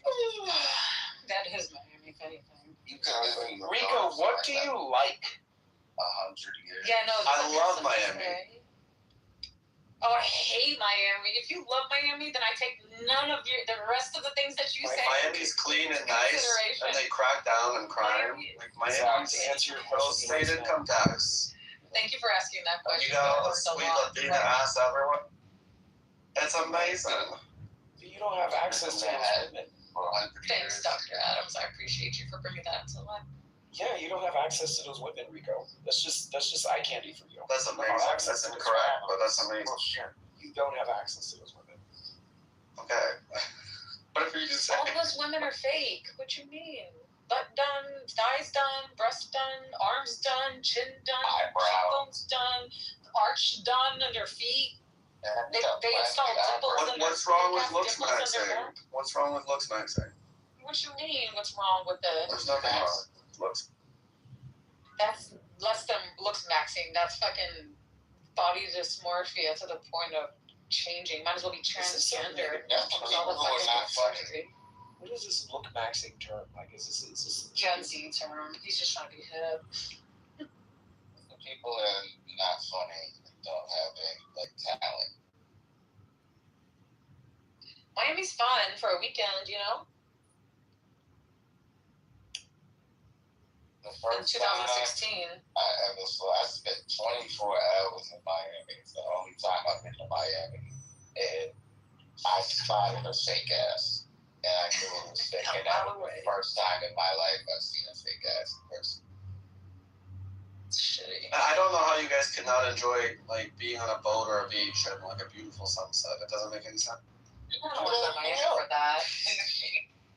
Yeah, actually, my friends were going on a boat 2 weekends from now. We're all going to be. Yeah, in dirty ass Hudson River, where you fucking have We're not going. We're launching from Montauk. Do you know? Grab a map. Yeah, it's called the Hamptons, Bobo. I know. It's not the Hamptons. I said Montauk. It's over near the Hamptons, Bobo. Grab a map. It's next to the Hamptons, Bobo. Hours away. It's on Long Island. It's on Long Island. Hours away. They're both on Long Island. They're next to each other. Hours away. That's like trying to drive to London or some shit. And you end up in Montauk. Like, what the fuck? I thought the road was supposed to keep them. Dang, I opened up my can and whatever the frequency hit my receiver in my headphone and I heard it go boom, like a poof. It's crazy. Now, I will say, Florida is, I love it. Like, there's only certain places out there. My husband and I go to Meadow Beach. Tampa, Clearwater, that whole area, I love that area. I like the Atlantic side. But once you start going like Ocala, OM, get me the fuck out of here, bro. It's literally 1 hour to Montauk to Southampton. Oh, I don't know. It's just not in sugar. That's still far as fuck. I'm an hour away from the city and people think I'm upstate. You are upstate to me, bro. I'm upstate, bro. I'm not here. Aren't you like on the edge of upstate, bro? Listen, the George Washington Bridge, exit 1. I'm exit 13. I'm literally 13. What do you mean? It's not that far, right? What is this number? Are those numbers miles or what is they're just exits, right? There's no I'm measure. approximately 32 miles away from Madison Square Garden. Okay. 32 miles. If I leave and there's no traffic, I can get there. Fuck, it's 2:30 now. I can be there fucking 3:10. That's just the safety slope. Damn, I wish I had plastic cups so I can take a beverage outside. All I have to say is this: the type of person who loves New York is the type of person who will buy Beats headphones. They'll buy Beats headphones because it's the hip thing. Beats headphones. That's strange. New York is like this, bro. You could be anything you know where you see want for a you know where you day. see the Beats headphones are? They're in LA, honey. It doesn't matter. Or Detroit. Beats by Dre. Where's Dre from? Oh yeah. New York's the only place you could go, like, fucking bug out in the train station or around screaming everybody and then go get a haircut and nobody's gonna recognize you the day after. I'm sure people did that too. Someone was probably fucking saying they're gonna kill everybody in the train car and get off the train and hit up their local barbershop. I bet you someone's done that shit. Like, there's 8 million people out here, motherfucker. Ain't nobody gonna recognize me tomorrow. Yeah, I tell people that all the time. I'm so embarrassed. Nobody here knows you. Nobody recognizes you. Nobody knows who you are. Shut the fuck up. That part. That's why I had to correct Rico. It's like, you ain't got it like that. You don't have access to those type of women. Whatever you think, man. You don't live the lifestyle and have access to those type of women, Rico. Amazing. But he does have Range Rover. I guess if Adam said it, it must be true. Yeah, okay. I can vibe with that.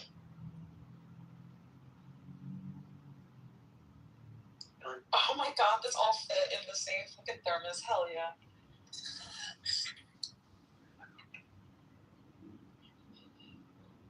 Oh man. Oh my gosh, I'm gonna go heat up some soup. Your egg roast soup. My egg roll soup. It's right. Need to replace my shower curtain.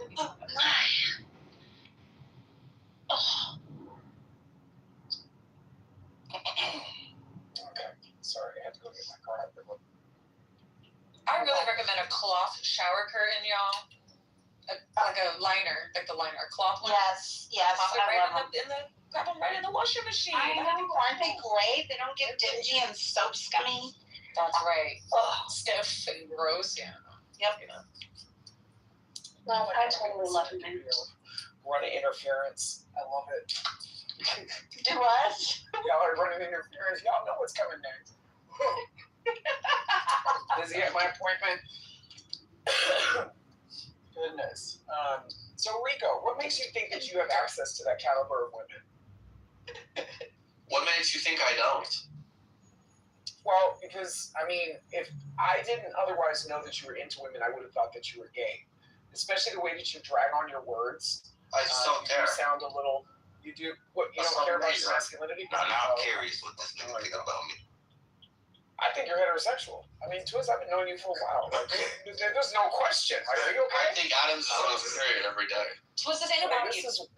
Yeah, Twiz, don't jump in the car. I am not jump in the car. This is for Rico, because I'm trying to understand how Rico feels like he's going to go from Issa, and, you know, he feels that he can get, you know, the big-bodied, you know, build-a-bitches in Miami. You know, I'm talking about the crowd, the Larsa Pippen aesthetic. You don't have access to that type of woman, Rico. You don't. That's just your Number one, you're short. Okay. Number two, I'm 5'4". Your body's a mess. Okay. Yeah. You're not toned. I'm obese and I'm 5'4". I wouldn't say obese, but you are chubby. Okay. You are chubby. That's terrific. So we can agree that you're chubby. Okay. Yeah. You don't make that amount of money. Okay. That to be able to support that type of woman. Even a woman like Larsa Pippen, you know everything about she'll show up to any dick for a check. Okay, I don't think that you make that amount of money, right? Because your car is like 17 years old. Okay, There we go. your feet are small and flat. Okay, and you got a wide ass like a middle-aged woman. So I'm trying to understand where you think that you have access to women like that. You really don't, Rico. You're very creative. I have such a visual too. I mean, I feel like you're creative too. You're delusion. You're flat-footed. You got a wide ass, and you don't make no money. Please, he's like a flip. Oh my god. This bitch flat-footed. This bitch flat-footed. He's flat-footed. Oh. You flat-footed old bitch. Because that's usually what happens to men like Rico that are big boned that arch their back. The way Adams can like recite things that are just not true with such confidence, like you should be. It is true. Well, we listen to you talk about the Jews all day, so we don't know if you know what's true and what's not. I love the Jews. And seeing as though you don't realize how much you talk about it, I don't think that you look in the mirror. I love the Jews. Often They make me enough money with my to concur with what I'm saying. Because again, you are chubby. Because I've seen pictures of you, Rico. You're chubby. You're chubby. You haven't lost the baby fat. You're chubby. There we go. Right. You don't go to the gym. That's where you're golfing. I never ever go to the gym. You don't. That's right. And if you do, you're probably on a yoga mat somewhere. What's wrong with yoga? Hold on. What's wrong with yoga? You're not pumping out because you're chubby. Because you're chubby and you're saying you're chubby and you're saying that you're competing for a certain caliber of woman. These women don't go with chubby men like you unless they grew up with them. They either have money, okay, or the dick is good, okay. Which leads me to my last point. We got Issa. We got that incident, right? So again, aside from the fact that you're chubby, you don't make that amount of money. You drive an old used car. You're flat-footed. You're big bone, and you got a wide ass. You can't keep an erection. I don't know what flat-footed. You can't keep an erection. Is that what you're into, Dr. Adams? You can't keep an erection. Wait, no, I don't fuck fat dudes. Sorry, Keegan. Oh, what's up with dudes? You'll never make it to my roster either. What type of dudes are on your roster, Adams? This is amazing. What type of dudes are you into then? Not you, Keegan. You don't need to be worried about what I'm into, Keegan. You don't need to. You know, as a matter of fact, Keegan. As a matter of fact, Keegan, you seem to be very preoccupied with gay sex. Why is that, Keegan? That's right. Why is that? You're working into every conversation. You're working into your old recycled material. Okay, see, now this is crazy. Adam's also Canadian, so I'm not paying attention right now. Oh, you're good. Keegan, you can't be gay. We don't need men of your kind. We don't need men of your kind. In the community, you know. No, because you're low quality, man. You're a low quality male. You know what they need in the community. You are. Keegan, you're chubby as well. That's right. Yes. That's right. Adams. Wait, there are a lot of both of y'all are chubby. And see, this is what I'm talking about. Both of y'all are chubby. Insecure. Insecure. Y'all think that you're punching down You into never Jews. see that Y'all need to fat hole. y'all need to punch I love across the that. Jews. Their ETF makes me Like laugh. it's disturbing to me. It's I just love the the delusion. It's amazing that I can just say the words fat faggot and nobody responds in any way.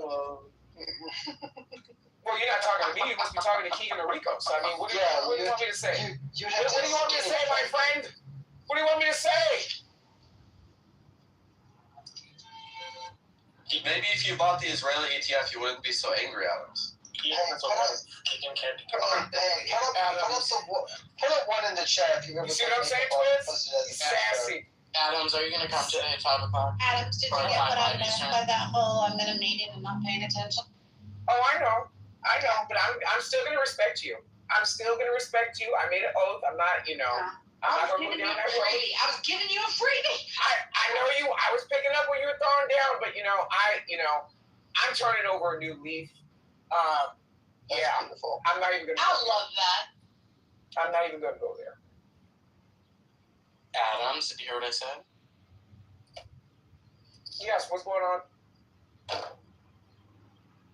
You said something at 5 o'clock. Oh, so in 2 hours and 20 minutes, we're all playing a game. So you just need to have a laptop or a tablet, and you can play with us. How'd the testing go? Good. I'm very excited because Yay!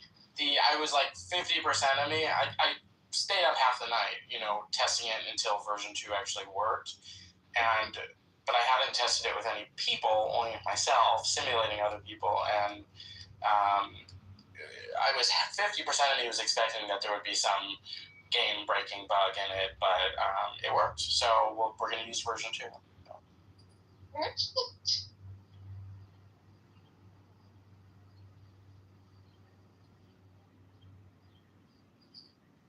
So Adams, you didn't answer. I don't know if I'm going to be home by then. Oh, okay. No problem. Okay. I'll probably be sleeping, to be honest with you. So probably not. No worries. Yeah, get better is the priority. Yeah. Thank you. I appreciate that. Wait. So Evan. Take the high road. Did you say AIDS? The high road.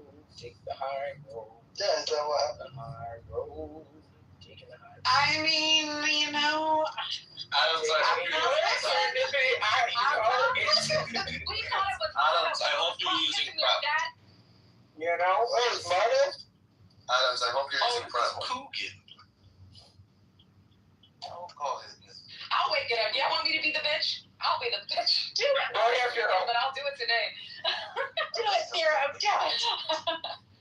Keegan, why are you so obsessed with male gay sex, bro? Like, for real. Because I'm gay. Because you're a fucking, big old gay rod, right? That's right. Cock in your mouth, right? Does your wife know that you're gay? You learned that from your daddy. That's right. Father like son. That's right. See, he doesn't worry. He just agrees with me. But it's because it's always the same, Joe. You're gay. You have no money. No offense. That's Well, how it's you're. from you too. It's kind of. No, that's how women. That's how women are. It's like. Every single day. You're gay. You have a small penis. Yeah. Adams does the same thing as. Adams does the same thing that women do. They'll be like, They you're go gay. over and over and over again. No money. Get it? You're a broken record. You fucking get it, bro.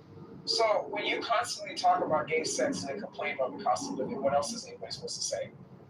Should we not complain about the cost of living? I mean, don't put me in the same category as the angry black women on this app, because I'm actually listening to what you're saying, and what you say is that you constantly complain about the cost of living, and you're constantly talking about gay sex.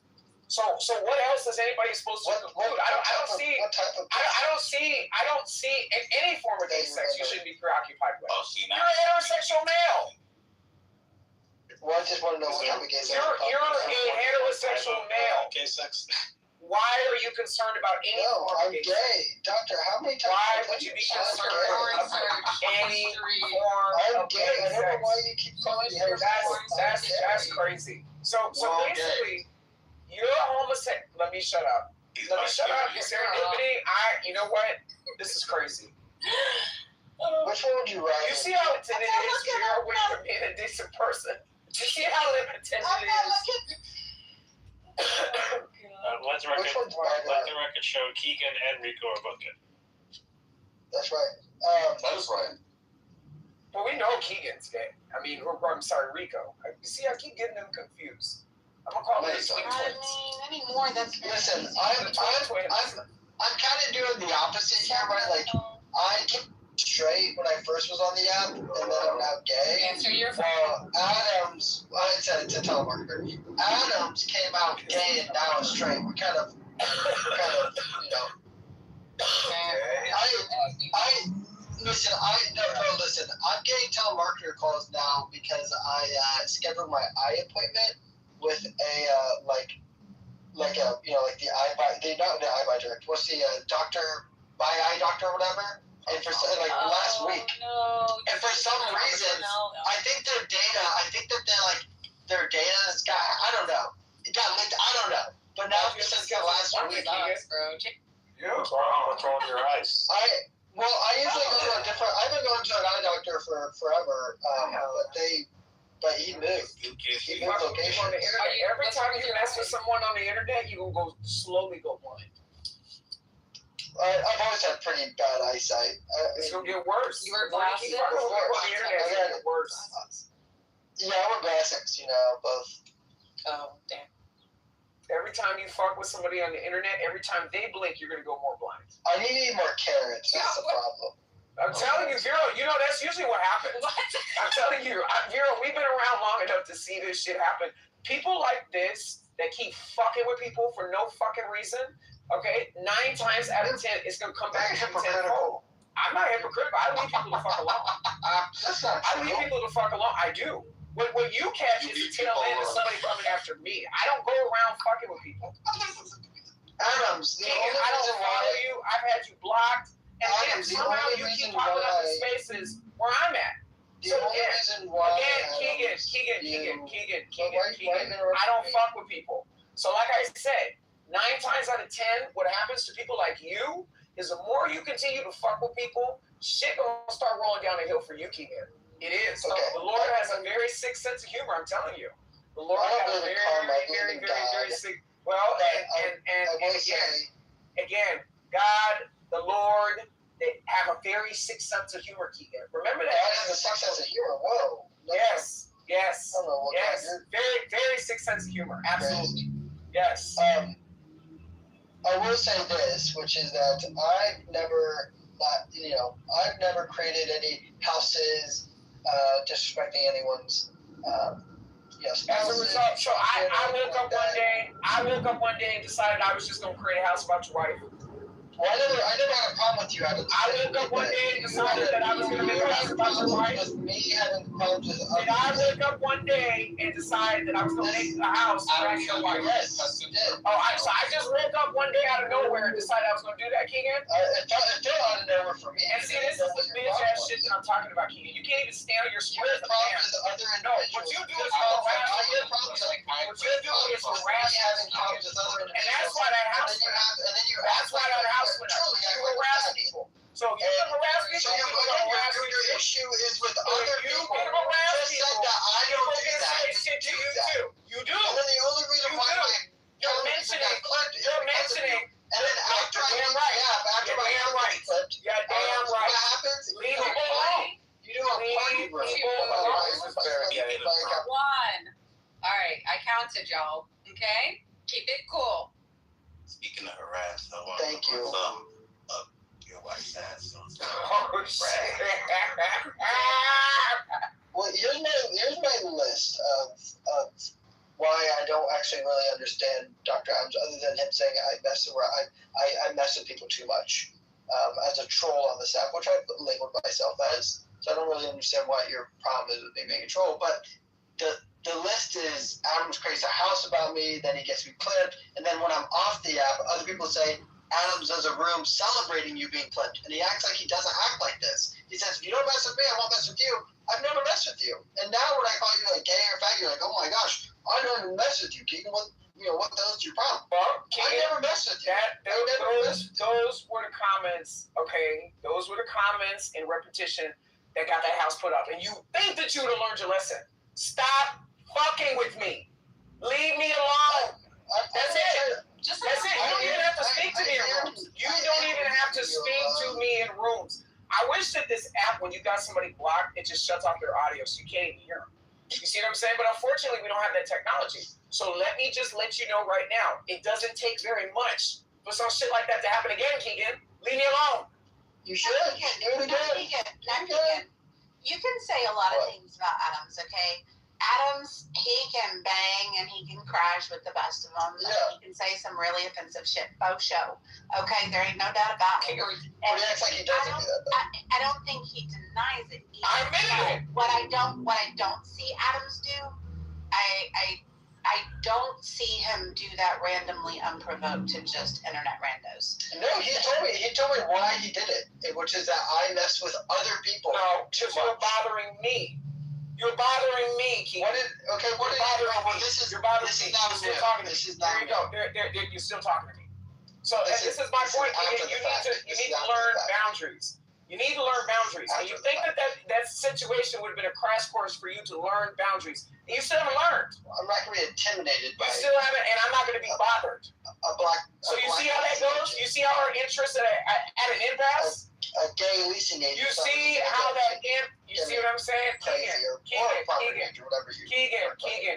Don't think about what you think is my business, because there have been plenty of people that have been sent me things that are actually your business. Right? So again, that's right. Stop fucking with me. That's right. I like the idea that everyone's like, I'm gonna dox Keegan. Everyone says it. But anyways. Can we just like call a non-speaking truce between you and Adams, and just you don't reference him and he won't reference you, and everybody just coexists peacefully? I won't reference. Listen, I know that you guys don't really like Rico, and I love Rico. That Rico is my guy. I like Rico. That's nice. I'm gay for Rico, right? Mm-hmm. And because I'm gay for Rico, he's attacking my lover, and I don't want my lover to be attacked. And so if you don't want your lover to be attacked, and I mean that both figuratively and literally, I keep out his name. I keep out his name out your motherfucking mouth. I mean, if you're willing to jump in on behalf of your lover, Adams is he's gonna clap back No, he deserves to clap back. No, I agree that he deserves to clap back. Well, you agree, but I personally don't give a shit how you feel. I personally don't like to hear about your wife getting gangbanged by black men. Okay? I completely agree. I don't like to hear it. I really don't want to hear it. You know why? It's because you're a It's an anti-Keegan canard. Right? I don't want to hear it. But when you say that you're going to jump to the defense of your gay lover on the app and say whatever and attack him, you can't be upset that he's going to clap back with whatever ammunition he has. Listen, I completely agree, but there's the difference, right? Aside from that, can you mute him, please? You know how many fucking times I've defended him and his child on this damn app of the egregious, disgusting things that people have said about you? Do you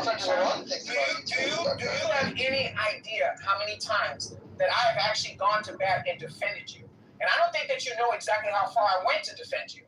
Okay? So, like I said, I've been very nice to you, Keegan, but this continued annoyance of you just trying to bother me, and then two things can be true at the same time. Right? I can still get my point across to you, and I can still defend your child, okay, in the things that were being said about your child, right? Listen, so like I said, defended a lot of things. Don't play this tit for tat game, Keegan. I'm telling you right now. Those things up. Don't play this tit for tat game, Keegan. But that's what my problem is, Adam. We never really had a problem until we had a problem. And literally, and do you know why we had a problem? A week before. Do you know why we had a problem? A week before. Because you're doing it right now. Do you know why we had a problem? Because you talk too fucking much. That's why we had a problem.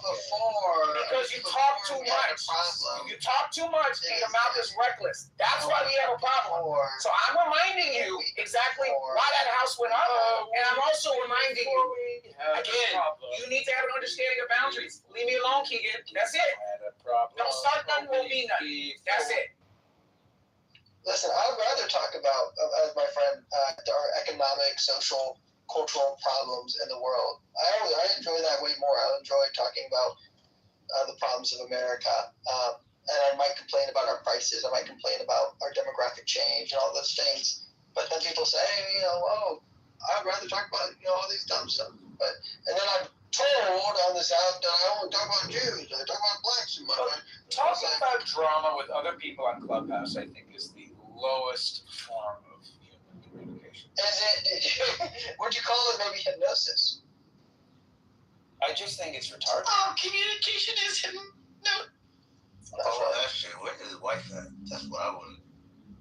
She's at home, not at work. She's making dinner for him. I want to play. Tell her cook some more carrots, Keegan. How you doing, Liberty? Let's move on. She's making Let's That's a lean. How you doing, Liberty? That's a very white Yeah. What's wrong with this too? No, I'm quite sure I'm What gonna would be considered a blackmail? You're gonna get what? I'm gonna get fired. What? I just keep fucking up, I can't handle time pressure, and then I drop the ball. Well, what happened? Well, I don't know, all this stuff is coming together, this final project, and I just keep missing small details, and the timeline gets closer and closer, and then today I just fucking had set up a meeting to meet with 2 very high up people and totally forgot about the meeting, but the thing is that's so stupid to me is they joined the meeting. I wasn't there, and they just sat there for half an hour until I never showed up. And then when I tried to reschedule the meeting, because I assumed everyone must have forgot about the meeting, they were just like, well, we were available at this time and you weren't there, and I'm not available anymore. And I'm just like, why didn't you just message me? Why would you just sit there in the meeting with me not there and not be like, hey, we should probably message this person? It was a client that you were supposed to be selling a product. It was internal at least, but it's still They were probably waiting to see how retarded you were, and then they were like, oh, he or she is fully retarded. I'm confused about how that happened. How did you have an invite on your calendar for a different time than everybody else? No, I just didn't hear the notification go off that the meeting had started or that there was a meeting. I had set up the meeting a couple days ago, but I just missed the notification that the meeting had started. And then they never messaged me to be like, hey, are you coming? What's going on? They just sat there. So I feel like I was kind of sad. That's insane. The rule is normally if you're not there 5 minutes after the meeting starts, then you send a message. Yeah, what it is it's my boss is having personal issues and is all the time. And I think that it's just all of this stuff is getting thrown onto me, it's all my fault, when it's I'm not even the level person to study. I don't understand why it's okay, if I'm expected to pick up the slack for this person who's having health issues with their husband, it's that's fine, but it's you can't just pretend I'm supposed to be able to get all this shit done, there's so much stuff that I'm waiting on this person for. It's the same person who was in this meeting today. And so I kind of feel like she was just wanted to punish me, so that then she'd have one more thing to point at me instead of the fact that she's gone all the time.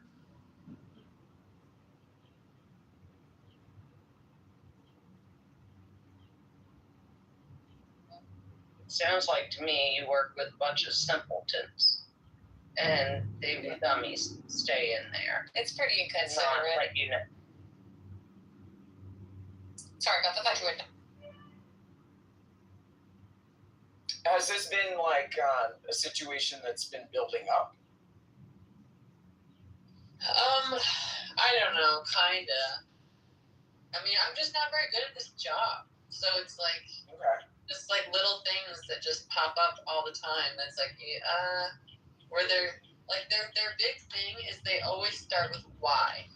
Like, well, why didn't you do this? Why didn't you do that? And I'm always just like, I don't know. I guess I wish I would have, but I don't know what to tell you. I didn't, like. Can you have an AI check your work?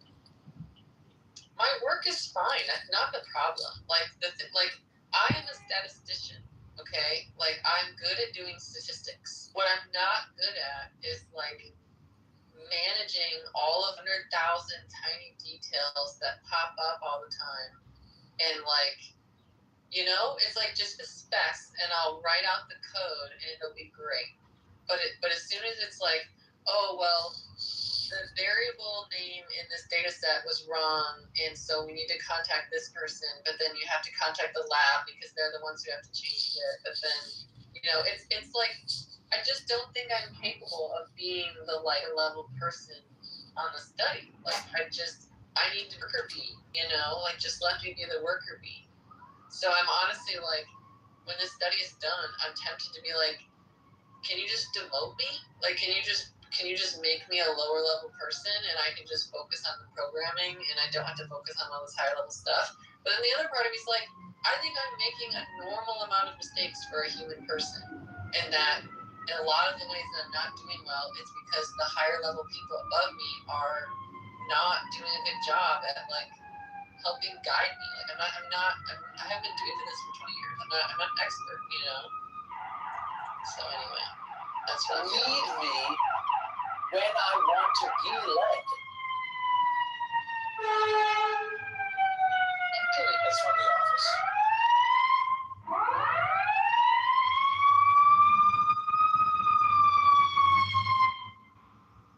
So, if I were your supervisor and I were coming to you and saying, okay, Liberty, I want to help you game plan a way of organizing these details so that they're not cumbersome, you don't have a problem following up with them, what would you want from me? What would you want me to do?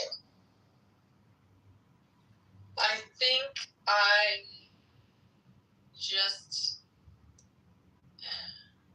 I don't know. I mean, I'm relatively organized. I have this really expansive OneNote where I keep track of everything. But it's just like, I don't know. I think part of it is that the hardest thing about my job is that there are a huge number of things that I cannot resolve on my own. Like, if a decision has to be made, the sponsor or the client might have to make the call, right? It's like, okay, it looks this way in the database. We were thinking it was going to look that way. What do you want us to do with it? Okay, now they have to make that call. Or like, data management reaches out to me and they're like, hey, we're seeing this issue with the way that the site entered this data. Like, how do you want us to handle it? Like, at the level I'm at, the expectation is that I will coordinate that question being answered, but that I'm not able to answer it. And that is a very difficult position to be in, where it's like, if it were me, I would figure it out. I would figure it out in that moment. I'd be like, okay, let me answer this question if it was me, right? But I can't. All I can do is I can send a message to the senior person in the study and be like, hey, have you looked into this? And then maybe they'll reply to me, maybe they won't. Now it's been 10 business days since I sent that email. I'm not thinking about it because why would I? And then they're like, hey, this thing never got resolved. And I'm like, yeah, because you never told me what the answer was. And then they're like, well, you need to be checking in with people and you need to ping people if they don't answer your question. I hate that stuff. Yeah, I run into that issue too, and it's kind of one of those things where you just have to set reminders, for follow-up, especially if certain conversations have certain names attached to it that are just going to go further and just raise other questions. Particularly, is this something where, you maybe drop the ball? You know what I mean? Yeah, I definitely dropped the ball today when I didn't do that meeting, but I also feel like it's insane that they didn't message me and be like, hey, where are you? But I also dropped the ball because there was this person I was supposed to reach out to, and I didn't because in my tracker of whose task it was, I put them down as it's like, oh, it's their task. But I had to still tell them it was their task. And when I filtered my to-do list to tasks that are assigned to me, I didn't see that task anymore. And so I never, like, that was my bad, right? But it's also like, yeah, that's like a normal thing to do. And the problem is, it's like, none of this would really matter that much if it wasn't for the fact that this study is going to be over in 2 days. And so it's like all of this shit that we've been like putting on the back burner for, this study has been going on for 3.5 years. All of this shit that we've been putting on the back burner, we have to resolve in 2 days. And it's like, okay, is that my fault? I've been bringing these things up for 3.5 years. So, you know, I don't know. I'm probably not going to get fired, and I just feel like I'm going to get fired because it's like a common feeling for me. It's like, oh my God, I'm going to get fired. But I do feel like I'm definitely going to get a talking to about like, hey, why is this so chaotic right now? Like, why does everything feel like it's not getting done on time? It's like, well, would they give you an assistant? No. But that is the thing that's weird, is it's like, I'm a biostatistician too, and I'm supposed to be like the lead on all of these studies. But there are no biostatistician ones. So it's like, so who am I leading? You know, like, I'm really not leading anyone. I'm just coordinating. So it's like, I'm everyone's assistant. But then I'm also expected to do all the actual work. Like, I have to do all of the actual programming. I have to write all the actual documents. Like, it kind of feels like I'm doing everything, you know? So I don't know. So it sounds to me like your biggest gap in like these little detailed things that you're missing is it's a follow-up gap. Yeah. So what is your, when you have a meeting and there are takeaways and you've got to follow up with people, what do you typically do right now? Like, what is your scope right now as far as managing, okay, I've asked the question, I need to follow up with these people if I don't get the answer. Like, what, for me, something like that so like after every meeting, if there are takeaway items for anybody, I always send an email recap. And I'm like, okay, the takeaway items from this were this.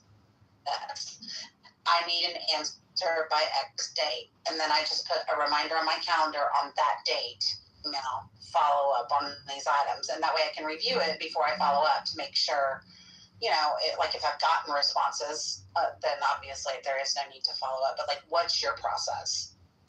Yeah, there really isn't a process. I think it's easier when it's people who I meet with every week, where then I do the like, okay, here are all the open tasks. And then at the next meeting, I'm like, okay, how are we doing on these open tasks from last week? Like, that's easier. But when it's people I don't meet with regularly, I don't really have a process. I just like, I probably have it written down somewhere that this issue exists. And then I will email them about it and be like, hey, can you help me resolve this issue? But then I don't say when they need to help me by. I don't put a reminder in my calendar to check back in with them. I don't have like a process by which I go back and review all the outstanding items from everything. So I don't really have a good process right now.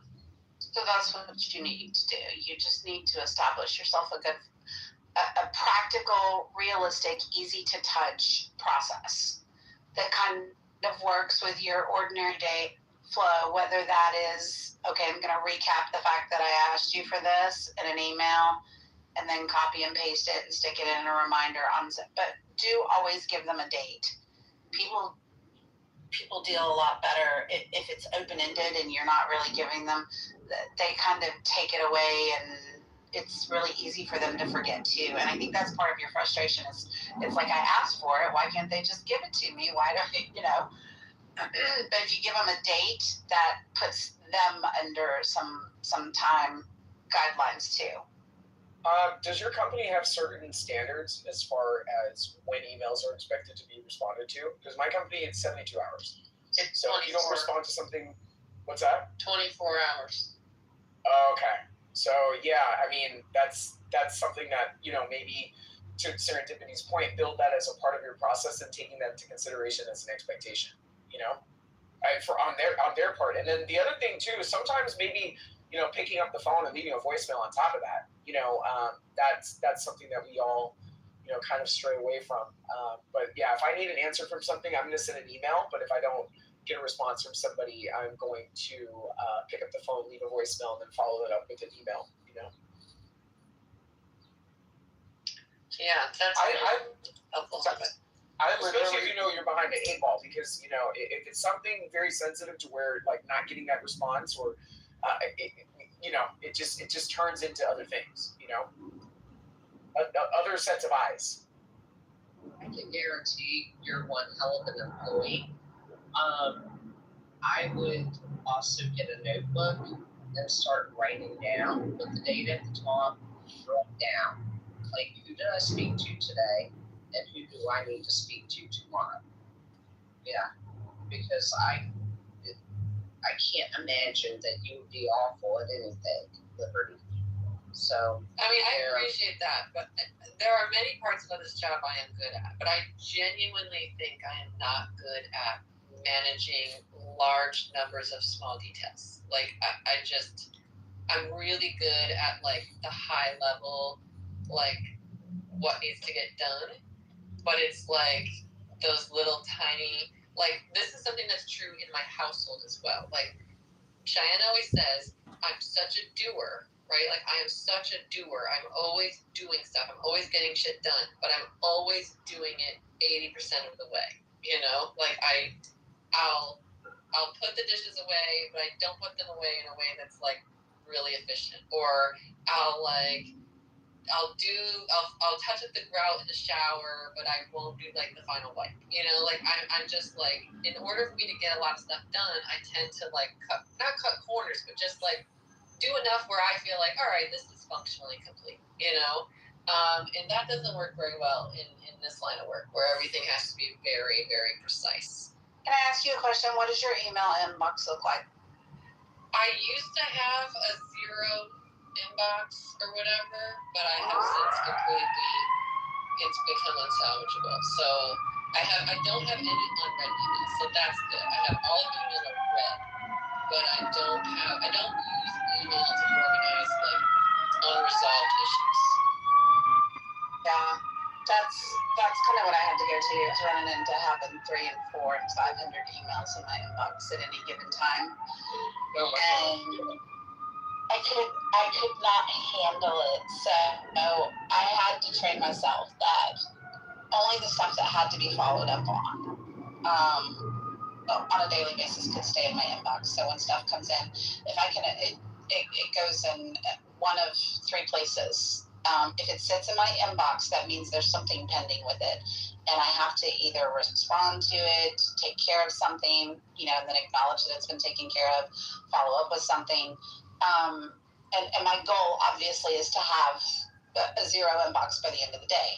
Okay, but it either goes to archive, or it goes to, I have an information folder, because some emails I have to keep to be able to cross-reference, or it's in the goal, like I said, is to get everything on my inbox every single day. And that, of course, oftentimes you can't do that because you're not going to necessarily get follow-up the same day, but that's something else that kind of helps me stay on top of, like, reaching out to people, because it's sitting there and I want it out of my inbox. I don't want it sitting there. Do you use the pins, Serendipity? No. So that's what I use as, like, my action items and things that I need to come back to. I'll just pin it to the top of my inbox, and then I have, like, inbox, like, sub-files, whether it's, like, family communication or, things coming in from different parts of the company, like invoices or, things that I have to encounter on a daily basis, system emails, automatic reported emails.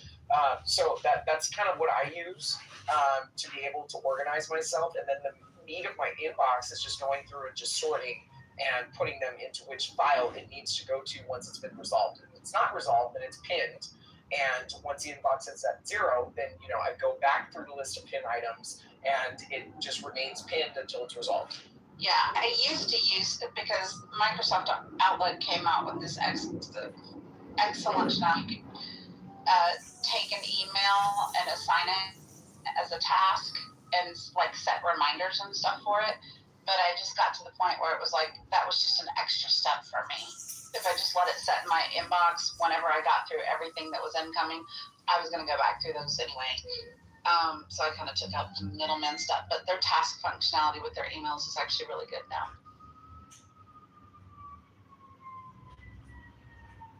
Yeah, I do that as well, but for me personally, like I need to see it in front of me, and I need to see it kind of like in a dashboard. You know what I mean? Like I can't spread it across the calendar and all this other stuff. I use the calendar functionality for the alerts, but aside from that, I just have it pinned, and it does not get removed until it's resolved. And it was one of those things where I had to learn just kind of the company culture, and that's why I asked the question of how long is the expectation of how long you have to respond to emails. And that was how I learned with this company to organize my emails in a way that's congruent to that expectation, so that things just aren't missed. And I want to tell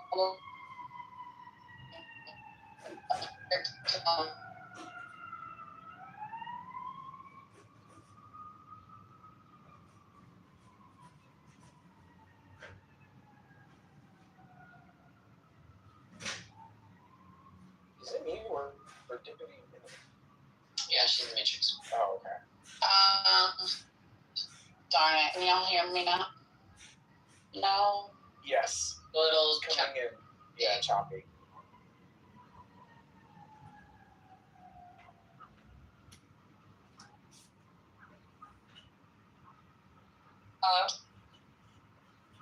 What now?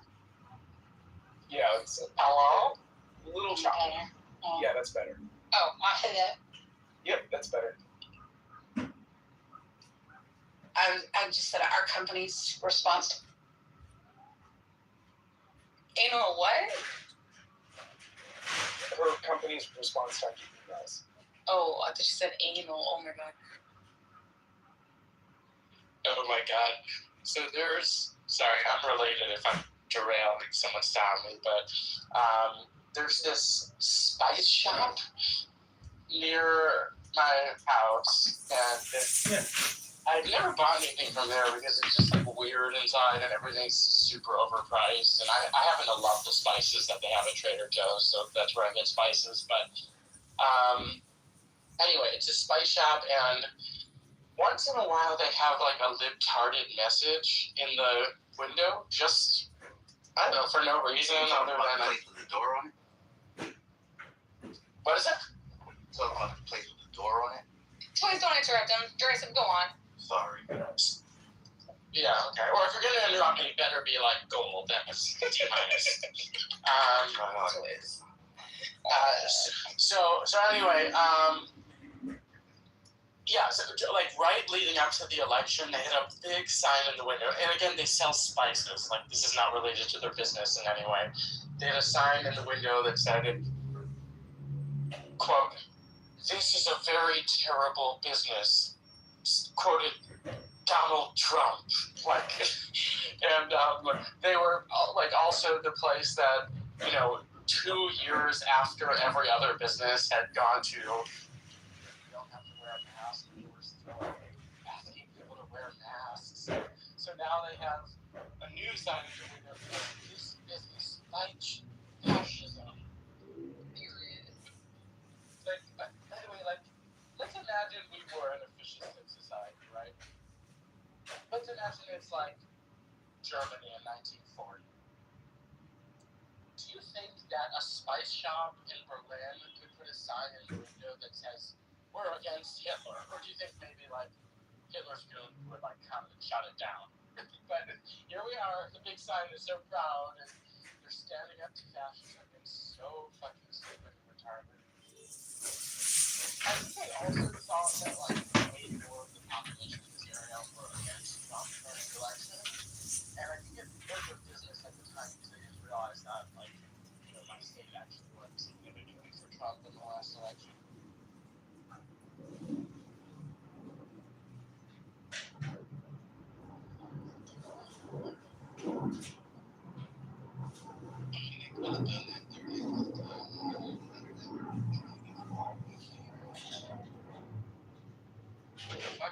that England?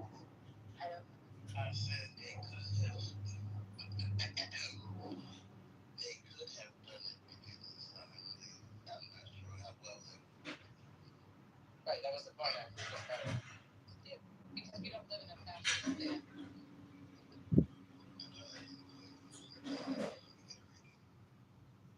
Okay, well, I think everyone else got it. Bryce, the point that you just made, was that the one with the words in it? Very good. See, that was good.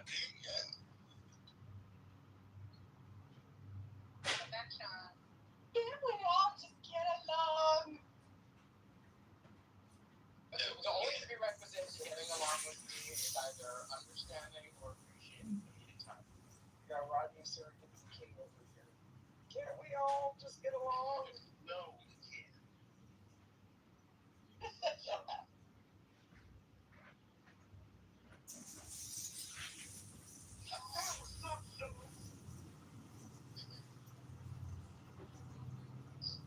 So what's that? As we can see that.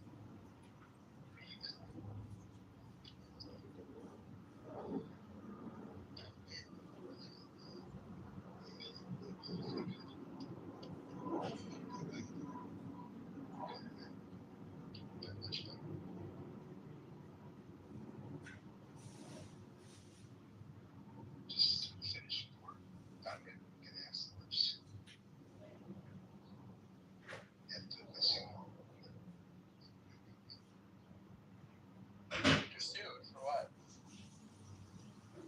oh, I'm talking about the PTR. Oh, don't work in a profession where it requires force. What job? Baby. The jacket with no pants on. No, just kidding. Oh my God. How you doing, Casey? Hey, good. How are you? Yeah, if you're free in an hour and 40 minutes, you should play the game with us. Oh, okay. It's a fun word game.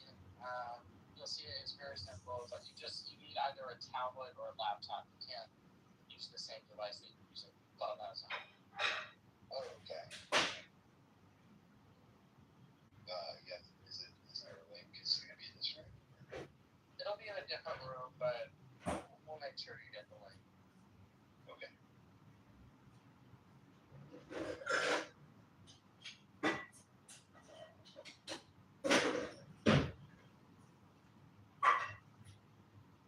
That's crazy. Gravity is crazy.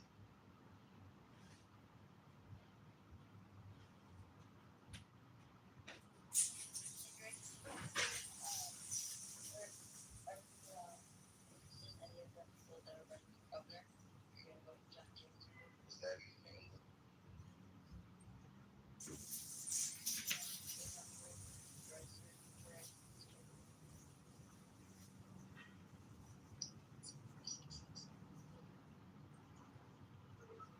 John James.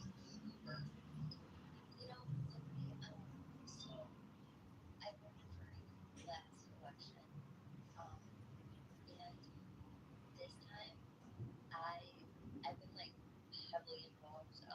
Like I volunteered for a few things for him, and then joined some like chapters as well, where you just like randomly ask like select questions and you can answer.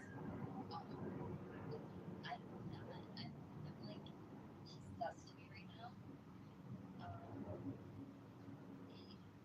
He's sus to me right now, and I don't obviously advocate for like whoever his like number one donor is at all. But that's she's absolutely. But I don't know the way that he's been responding to the concerns that are going on. It's not real hard. Yeah, and I'm a Gretchen fan, so you're not gonna get me on John James Street. Oh my God. No, I know. You cannot vote for.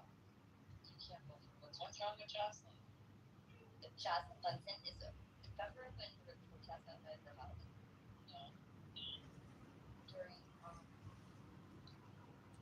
was during the Roe versus Wade thing, and it was like a debacle, and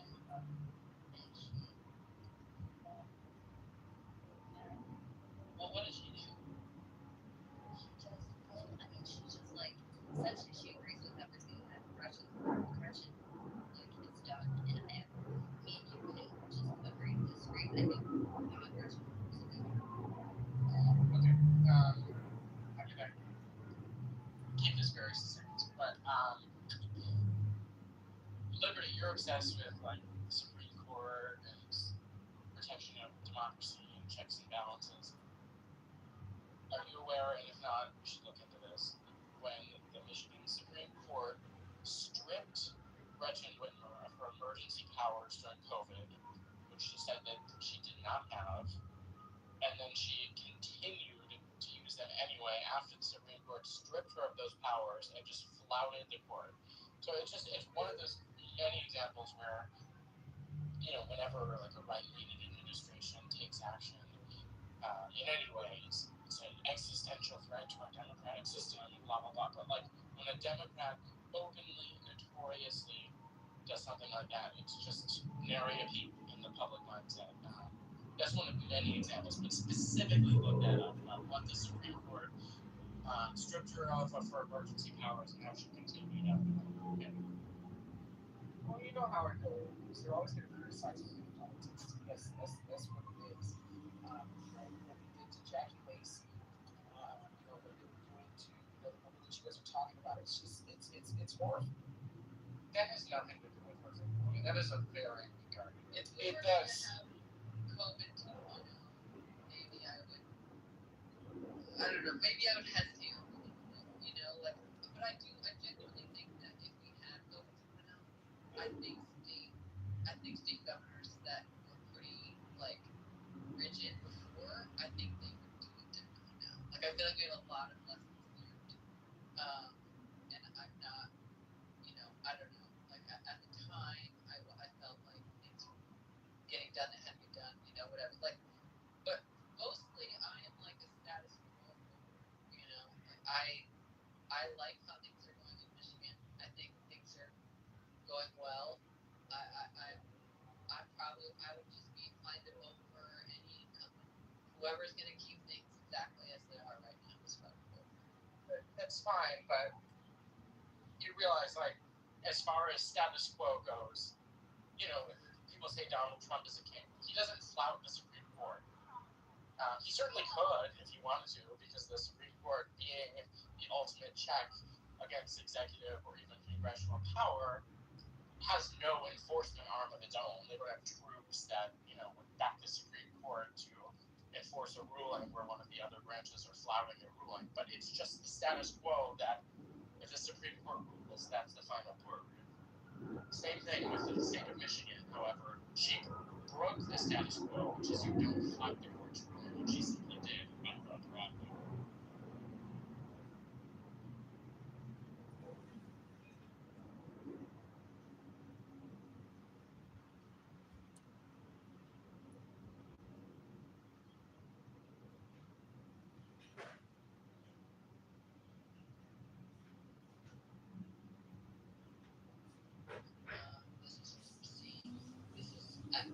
This is something I'm willing to look into more.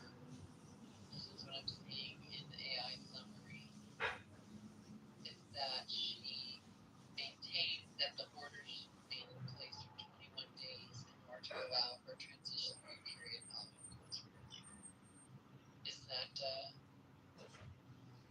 that what you're describing? Or did she?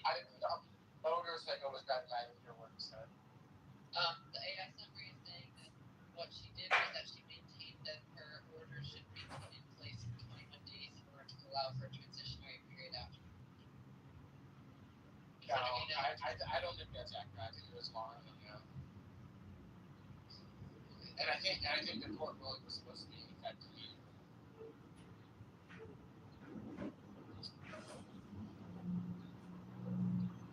But that's just one of many examples of her.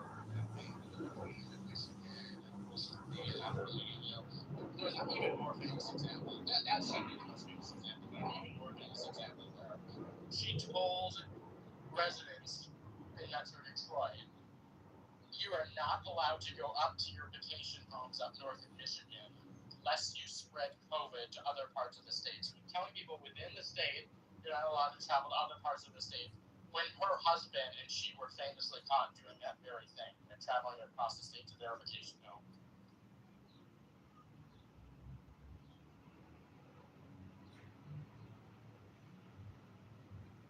I mean, in telling us that it's telling us how many people were allowed to have the beginning, and then all of the people that live in New Jersey were like, I mean, how many of those people died because they were overexposed because they were overtaxed? It's like, the nursing home is huge thing, disgusting, and she wants to fix the damn road, but then, Right. Well, what about, do you like Duggan for governor, Ann?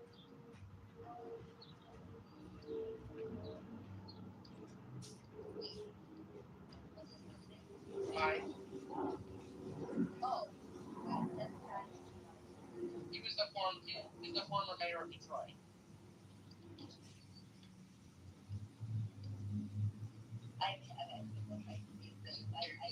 For Duggan, I'm not.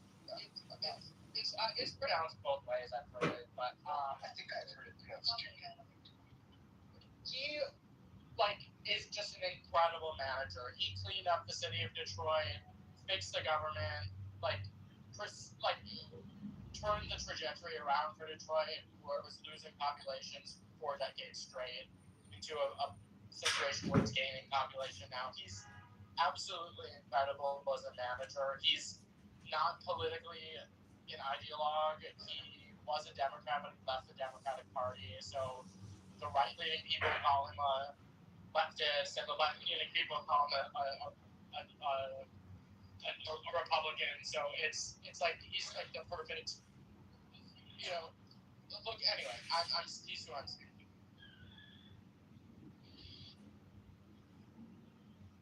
I mean, I'm not opposed to accepting on research. Definitely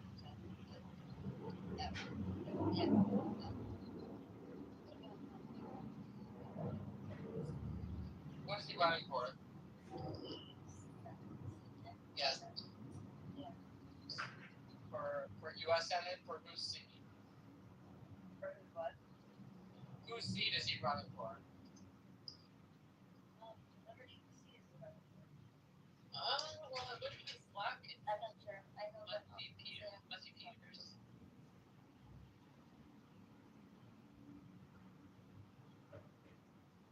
I would vote for anyone against Slotkin. Well, I don't think she's up for privilege. It's gotta be. No, she's not. I mean, the Democrats, I think Liberty, Benson is the only person that's for as far as Democrat is, right? Yeah, Benson is the shoe on the Democratic side for sure. Yeah. Because it seems like the lieutenant governor was going to run, and then it seems like so. And I think Dana Nessel was thinking about running at some point too. But they must have had a little meeting, the 3 of them, and they flipped Bruce Strong or something and Jocelyn. Well, I mean, the issue of all of it, you just have one,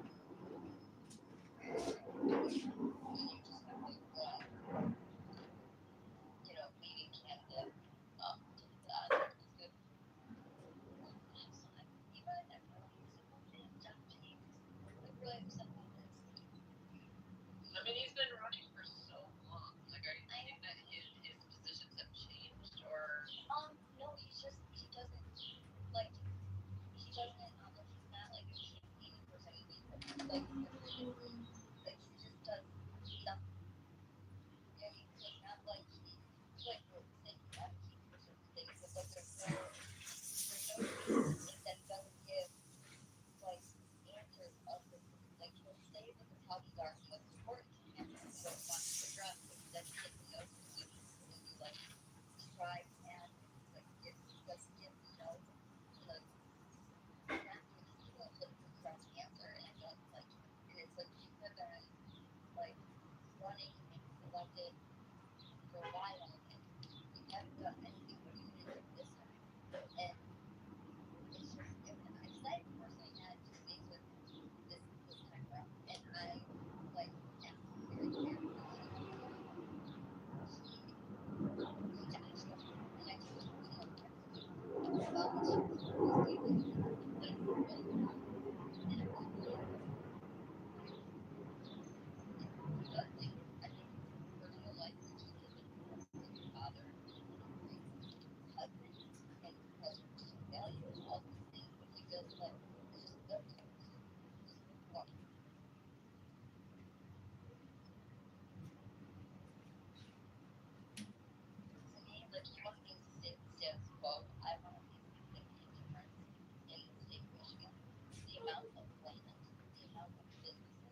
Yes, Canada. We don't land. Like the previous owners that were living there, they rent the building from those suffers, and they would older suffers also not dating, but also extend into like what is fishing right in our unleashed, and we sold it off.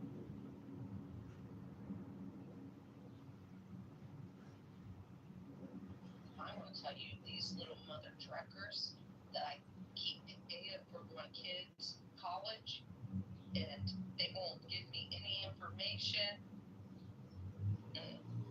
Go truck yourself. That's what I'm saying today. Yeah. Not you guys. Is it concerning that that we don't own the land for our self-control bases? The United States, Michigan, we don't own the land. It's weird. Like that's dangerous. For the gambling, or No, so this is our Selfridge Air Base, our Air Force Base. We don't own the land here. China does. They bought it up in 2022. that's very cool. That's very cool. So the federal government sold the land to China? Yeah, Selfridge Air Base land. Yes. Owned by China in 2022. Yeah. That would have been during Biden, but 22. No, I understand, but it's like Obama led an effort to sell off assets to try and raise money during this administration, so I wouldn't be surprised if Biden did the same thing. That's all.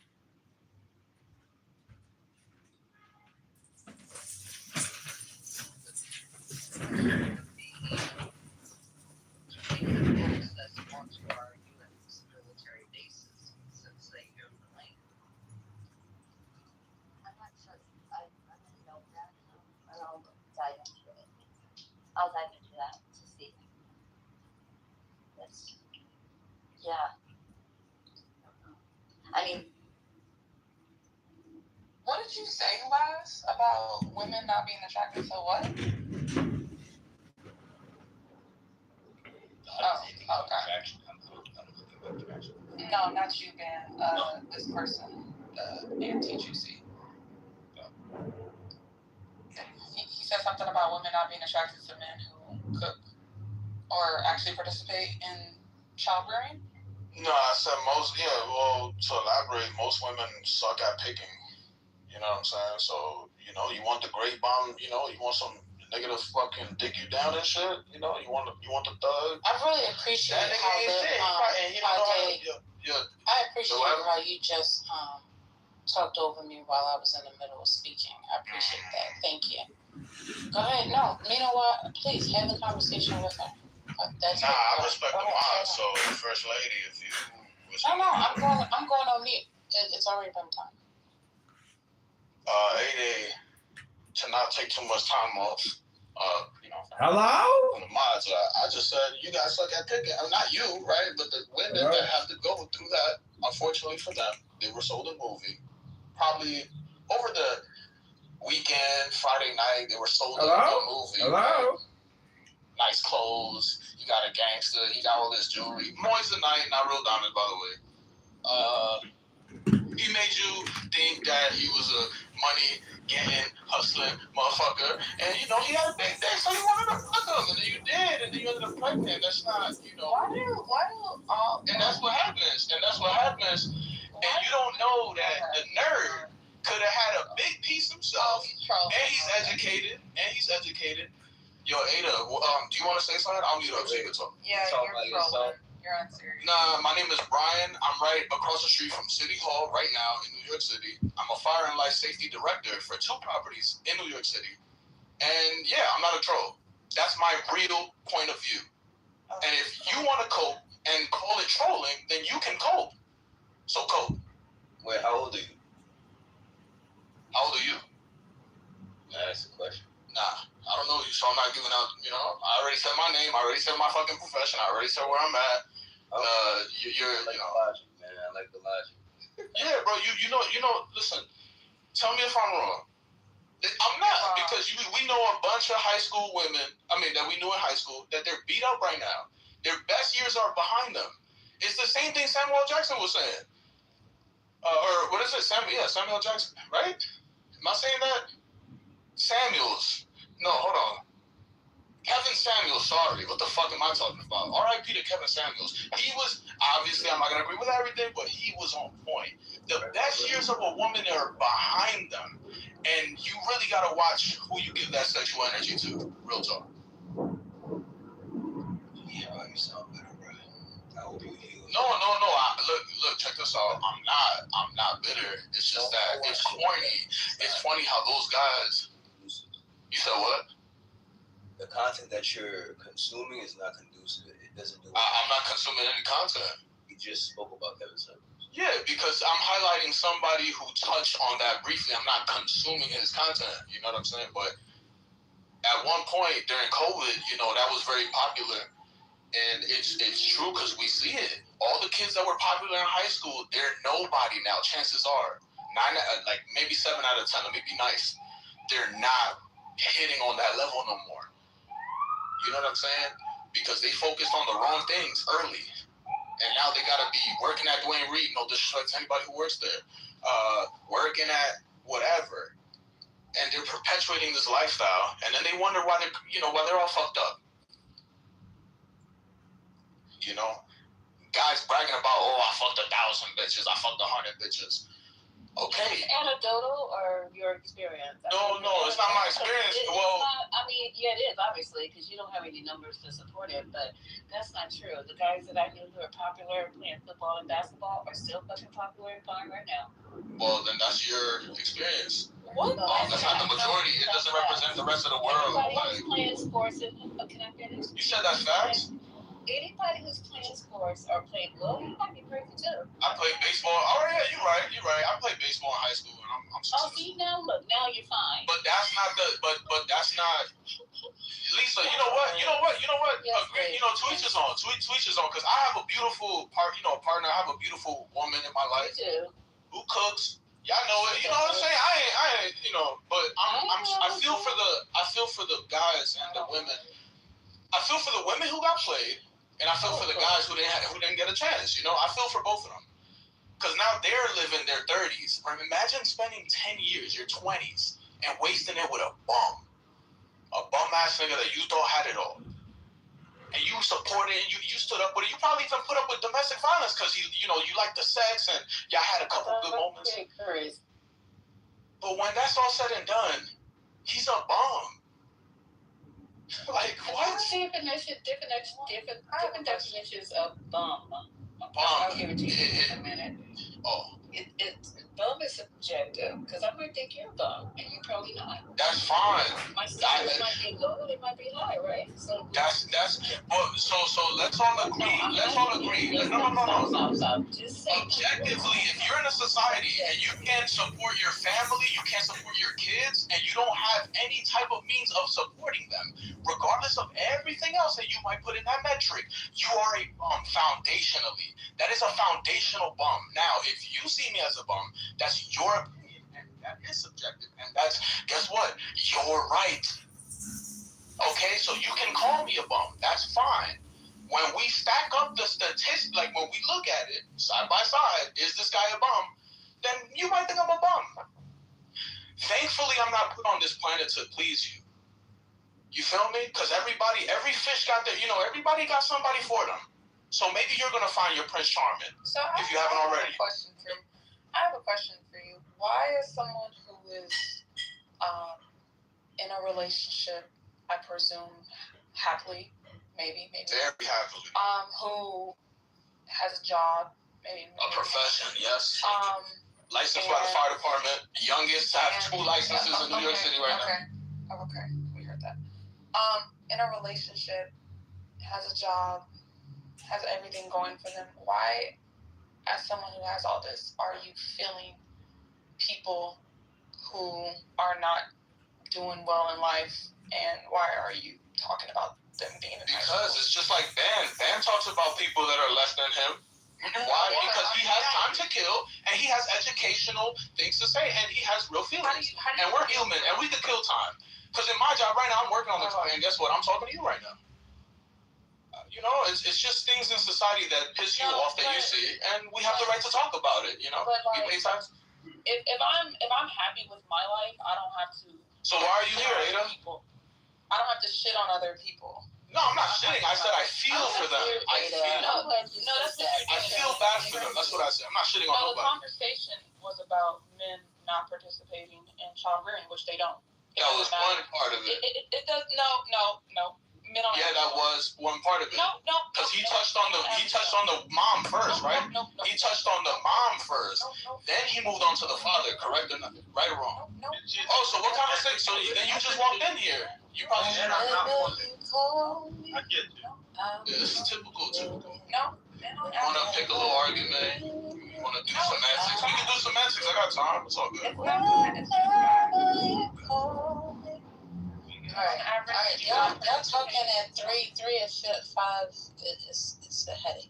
One at a time. The semantics, I feel like. No, I was just trying to point out that men on average do not participate in childbearing the same women do. It doesn't matter if you date a thug or if you date a quote unquote good nerdy man who has a job and pulls his pants up to his fucking nose. Look at that. Like poking fun at that. They just don't do it. Oh, okay. Well, sorry that's your experience. Because men don't like kids. Sorry that's your experience, you know? It's not. It's facts. No, it's not facts. You're not omnipresent. You're not omnipresent. You're not omnipresent. You can't be everywhere at once, so you can't say it's facts because you're not omnipresent. You're not omnipresent. You're a human being. You're not omnipresent. So cut that bullshit out. It's facts. It's called. Americans love doing that. Oh, it's facts. Factually, it's objectively true. Like, bro, you don't know that. It's called conducting research. You didn't conduct research, Ada. Yeah, the research. Stop playing with people's intelligence right now. What are you talking about? Are you kidding me? Do you know how to go on Google? Bro, would you calm Ada, down? just let it go. You're not convincing me. Like I'm not a little fucking kid. You're not gonna sit here and lie to me. You are. You're talking You're not about. gonna sit here and lie to me. Okay? You talk about. But you know you got the right to that. That's your opinion. So say Clearly my opinion is, and I back it with this. Google could say that. You clearly are a child. You talk about high school. Like, who cares? Okay, it's all good. Anybody else you want to spar with, or you just want to spar with me today? Because he wasn't doing shit in high school and also. Right. Yeah. Who talks about high school? Clearly. Who talks about high school if you're like a real adult? Like, you're clearly like. It's an example. You guys are dragging it. It's an example. No. I use it as an example. Okay, you're more of an adult than me, Ada. Are you happy now? Can we move the fuck on now, or you still want to try to pick my brain psychologically and try to play these little games? Okay. Come on. Everyone's triggered. No. She doesn't need your help. She doesn't need your help. Oh, she does. Because she wasn't able to do it herself. So, but you're not gonna help. You ran away from me. I didn't need help. You're not gonna be of any help. Trust. Let's move on. You know that's the person you was talking to, right? Yeah, you got the wrong blue lights. Singing. Okay, but where are you guys from? You got a beautiful voice. You singing. Hi. Thank you, Mr. Say. I appreciate you. Tenzin, you came up to talk to someone? Not really.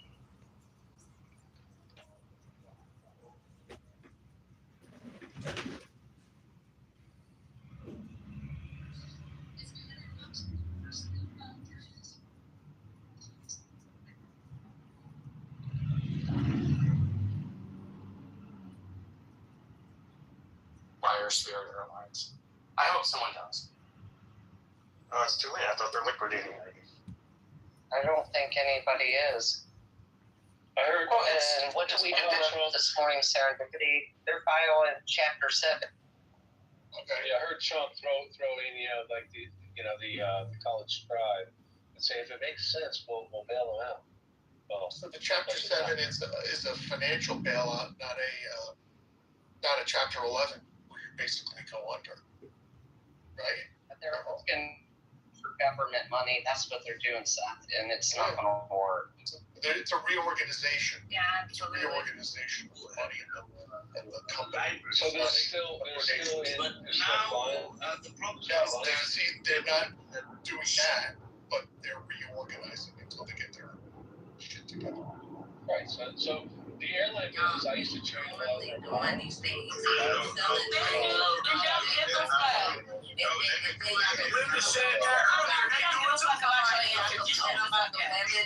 Women do after the fact, it doesn't make any sense to me. It's just like me going to get a puppy, knowing that it's Getting it shut down for pennies on the dollar, even better. And only in their acting can they have this experience. No. We want that ground floor to be as familiar as your own. I looked up the other day, and someone was telling me that they used to fly Spirit's version of first class because it was a relatively low budget upgrade that made the experience a lot better. And it wasn't really a separated area like first class on other airlines, or you didn't get, fancy meals or anything, but you did get a double wide seat and much more legroom, and you get to board first and take luggage for free. And the reason that they even had those seats in the first place was they bought this fleet of airplanes, and they determined that it would actually be cheaper to just create that as an option on all their flights as an upgradable option versus ripping out the seats and putting in standard rows like they had everywhere else. So it was kind of innovative in that way. I'm going to tell you, people that have to buy it, and it's going to sound really rude of me, and you guys know I'm a very kind person, but if you have to buy a double seat, you have the money to fly a different airline. No, it's not the case because, sure, maybe you do, but who likes to just spend their money on the flight rather than the trip? But it's even with that upgrade, it's still often significantly less than any other airline. I like the model. I think airline travel was a monopoly for a while. I like the Uber, hotels.com. They have been innovative. Hello? In terms of reducing costs. I'm sure that the profit margin was ridiculous for a long time, and then this happens, and it's a commodity. It's just get me to get me from A to B. Hello, get me the president. The least amount of cost. But you have to remember, like, people used to really enjoy the flight process. Now the experience is more like well, I think that sucks too. That is generations ago. That's a different discussion. But when was air travel a monopoly? That was before deregulation. Albert made the point. I would like to hear him defend it. Yeah, there you go. Lord, visible and sensible, the fullness of his by the frozen spark, turning about thee with egg. Government backs. And the government told them how much they could charge per ticket. They had a limit. And how many competitors were there in the marketplace, and what was the greatest market share that one of them?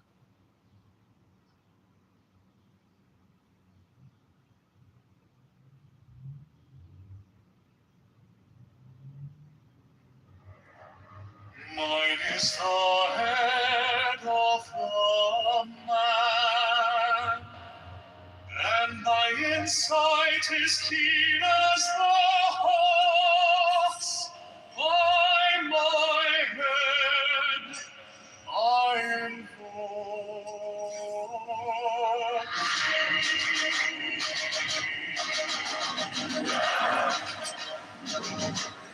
I am the only begotten child of my father and mother. My father is dead. My mother bore me with labor and pain and fear.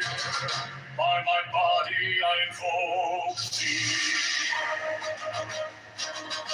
About me shine the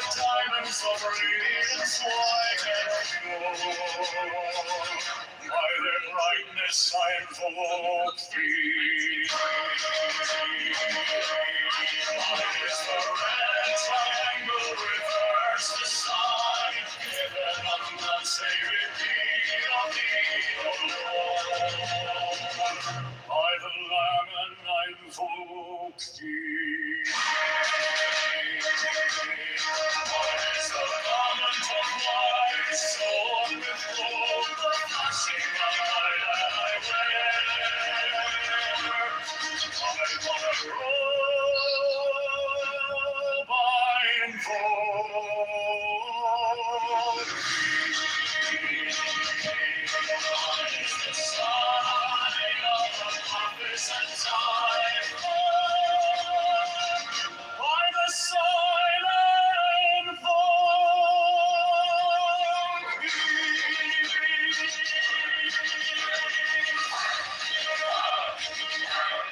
Mine is the turban of white and gold, and mine the blue figure of the intimate air. By my crown I invoke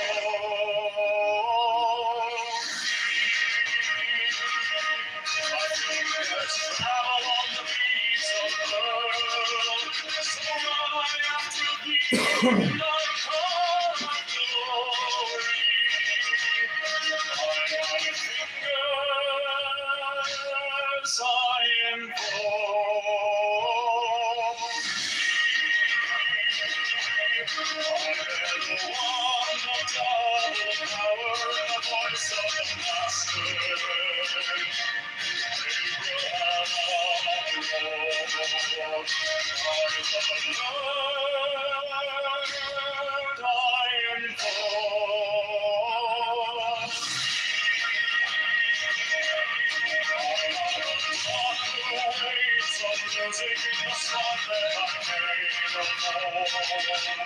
To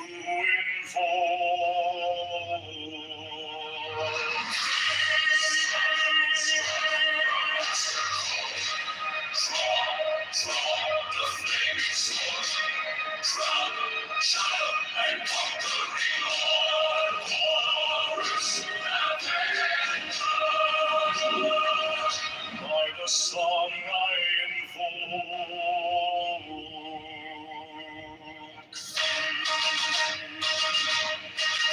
My hand is thy sword of revenge. Let it strike at thy bidding. By the sword I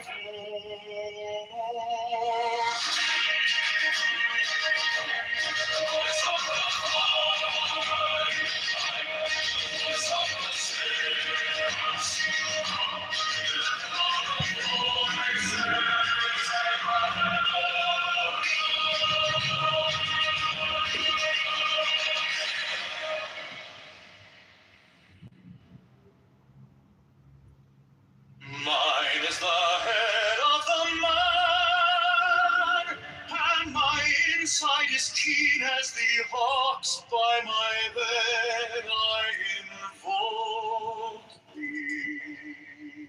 I am the only begotten child of my father and mother. My father is dead. My mother bore me with labor and pain and fear. By my body I invoke thee.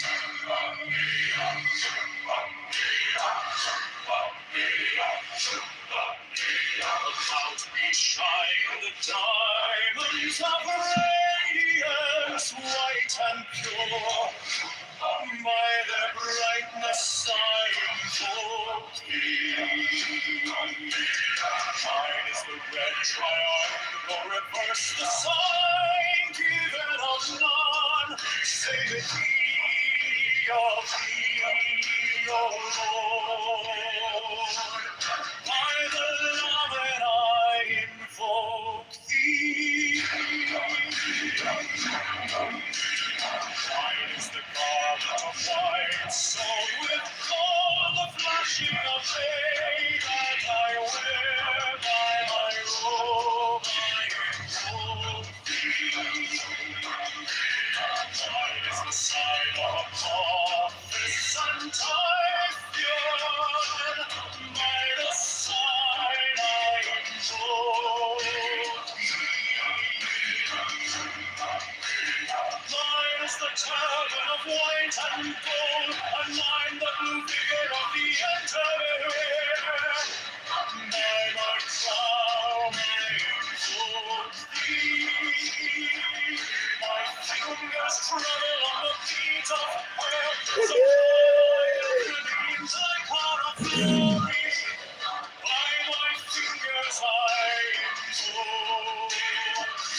Waves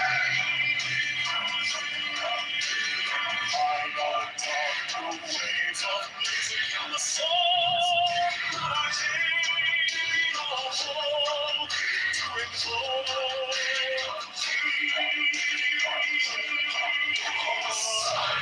Strike the master chord, draw the flaming sword, child conquering Lord, Horus Avenger.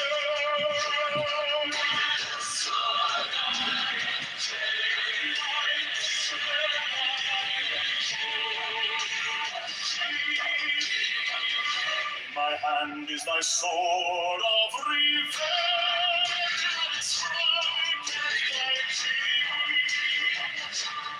by the sword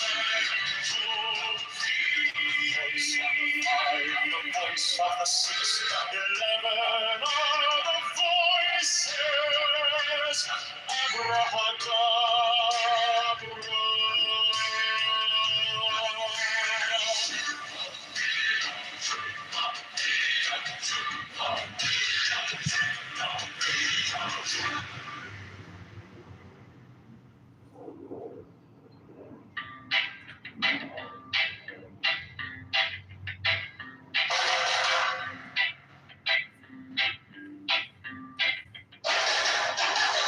Mine is the head of the man, and my insight is keen as the hawks. By my head I invoked it. I am the only begotten child of my father and mother. My father is dead. My mother for me with labor and pain and fear. By my body I invoke thee.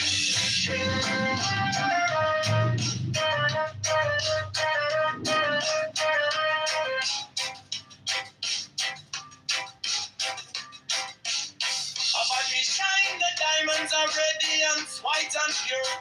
By their brightness I invoke thee. Mine is the red triangle reverse, the sign given of none. Save it be of thee, O Lord. By the Lamb and I invoke thee.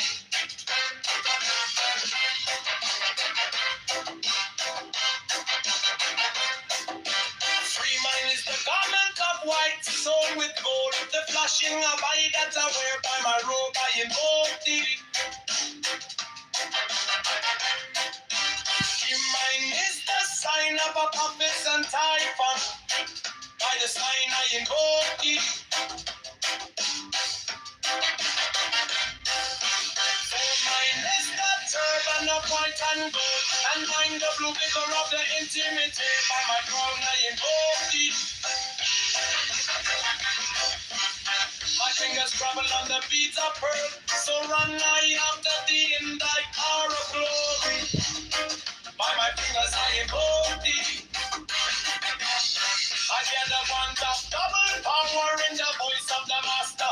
Abracadabra, by the word I invoke thee. Mine are the dark blue waves of music in the song that I made about to invoke thee.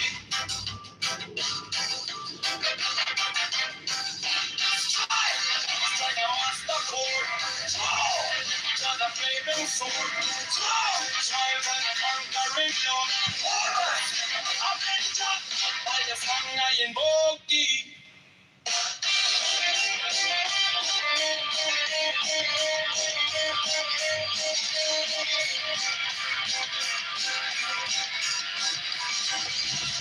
In my hand is my sword of revenge, let it strike at my vision, by the sword I invoke thee.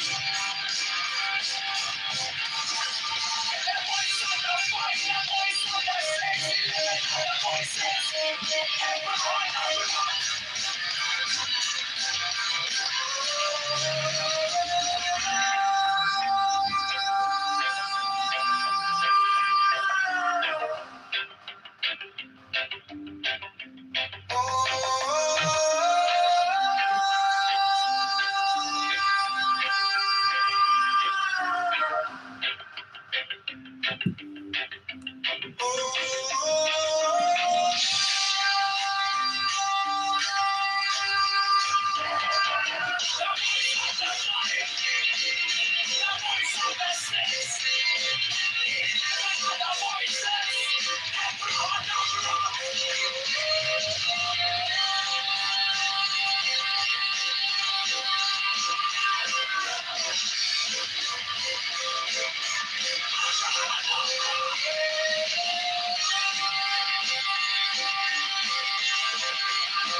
Mine is the adaptive man and my insight is keen as the heart. By my head I invoke thee. I am the only begotten child of my father and mother. My father is dead. My mother bore me with labor and pain and fear. By my body I invoke thee.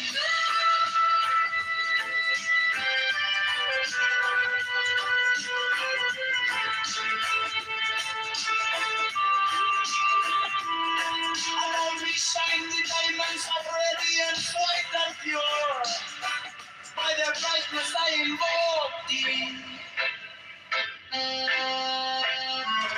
Mine is the red triangle, reverse the sign given of none. Save it be, oh be, oh Lord. By the Lamb and I invoke thee.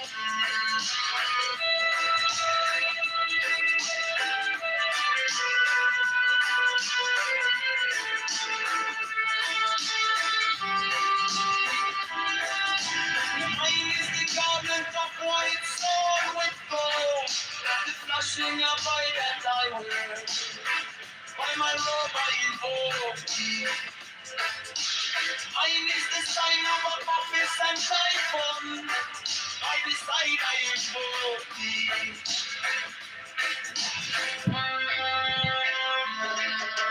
Mine is the turban of white and gold, and mine the blue figure at the end of the year. By my throne I invoke thee. My fingers travel on the beats of pearls to run.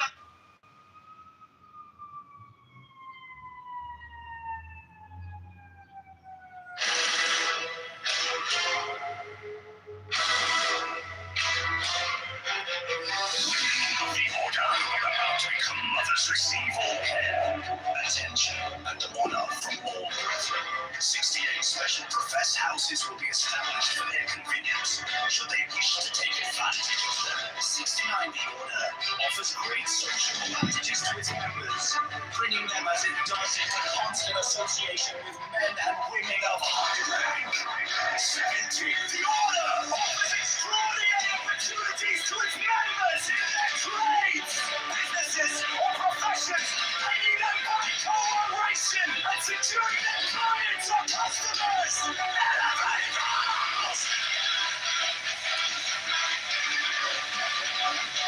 Elevate those! 71 The Order offers friendship to its members, bringing together men and women of similar character, taste, and aspiration. 70 The Secrecy of the Order provides its members with an inviolable shroud of concealment. 70 The Crime of Slander, which causes so great a proportion of human misery, is rendered extremely dangerous, if not impossible, within the order by a clause in the obligation of the third degree.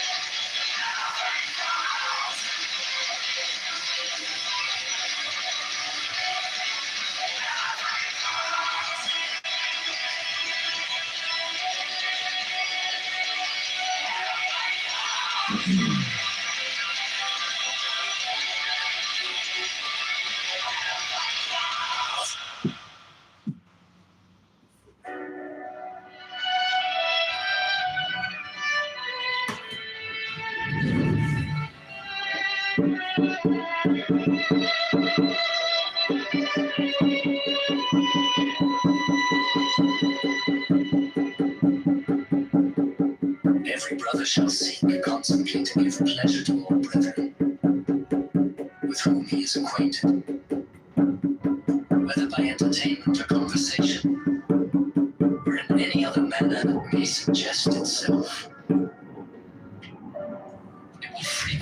naturally arise that love itself springs up between members of the order. For that they have so many and sacred interests in common. Such love is peculiarly holy and is to be encouraged. All children of brethren are to be considered as children of the whole order, and to be protected and aided in every way by its members, severally, as by its organization collectively. No distinction is to be made with regard to the conditions surrounding the birth of any child. 15. There is an especially sacred duty which every brother should fulfill with regard to all children, those born without the order included. This duty is to instruct them in the law of the Lima, to teach them independence and freedom of thought and character, and to warn them that servility and cowardice are the most deadly diseases of the human soul.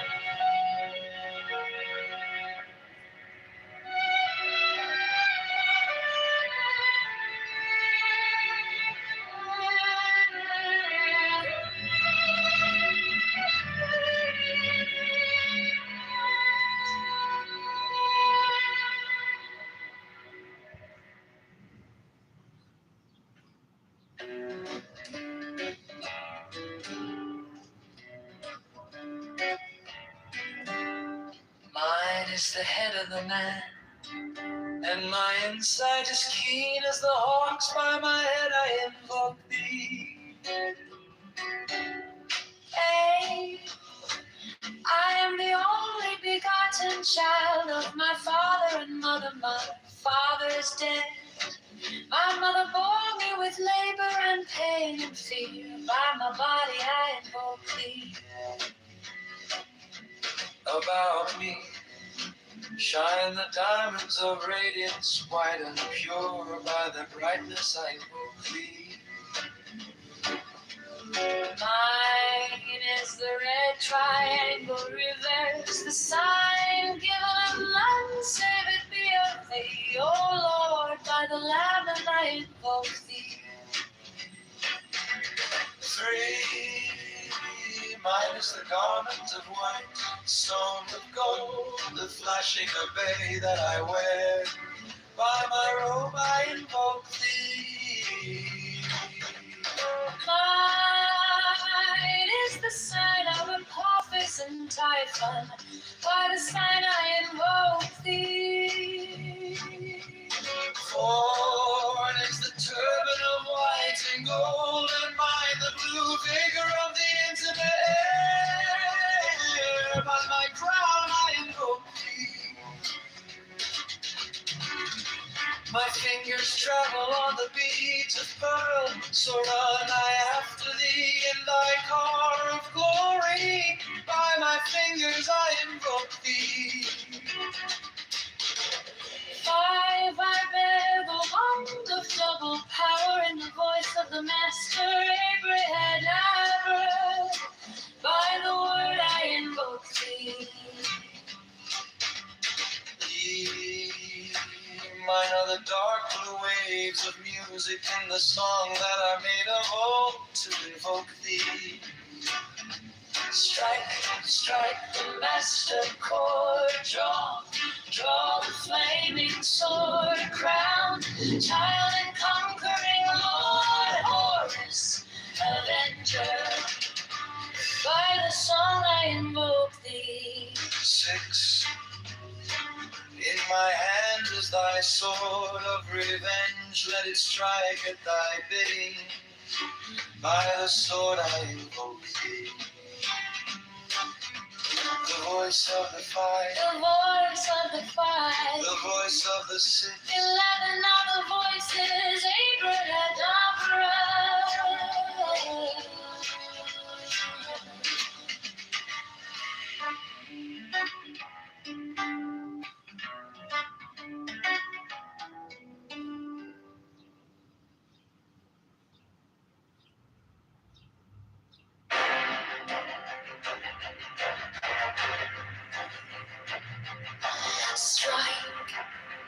Strike a master chord.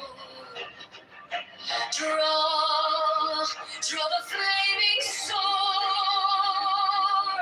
Crowned child and conquering Lord o'er us. Avenger. Thou the head of the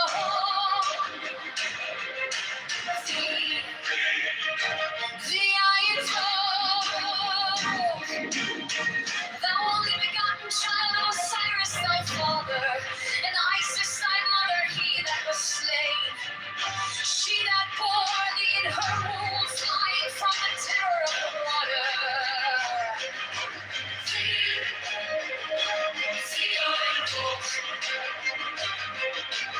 Oh, those apron is a flashing white, whiter than the forehead of the morning.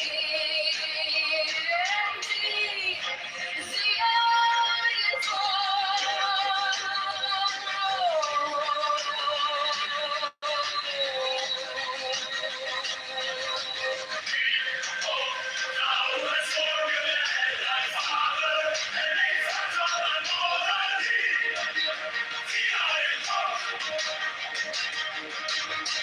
Those garments is of the golden glory, with the azure bars of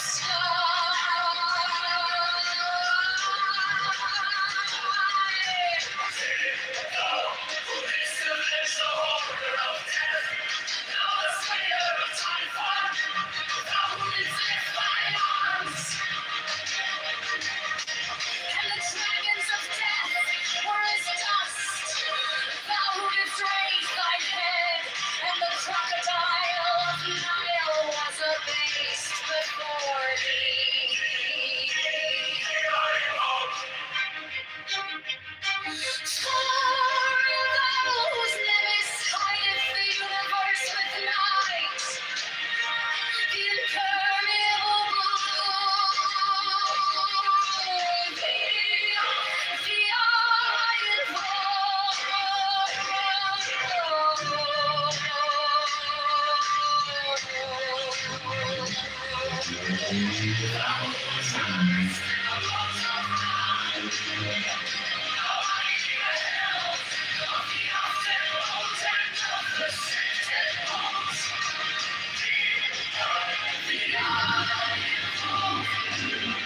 thou bearest the brand of double power.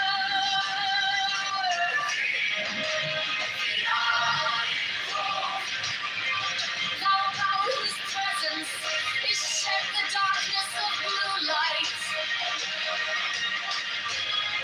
The unfathomable glory of the outmost ether, the untraveled, the unthinkable immensity of space.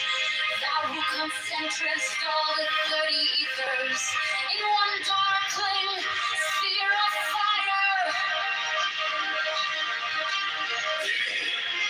The iron cloak.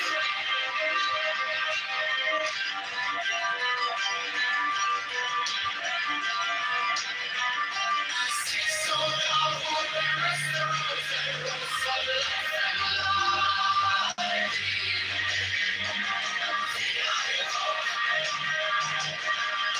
The voice of the five, the voice of the six, 11 other voices.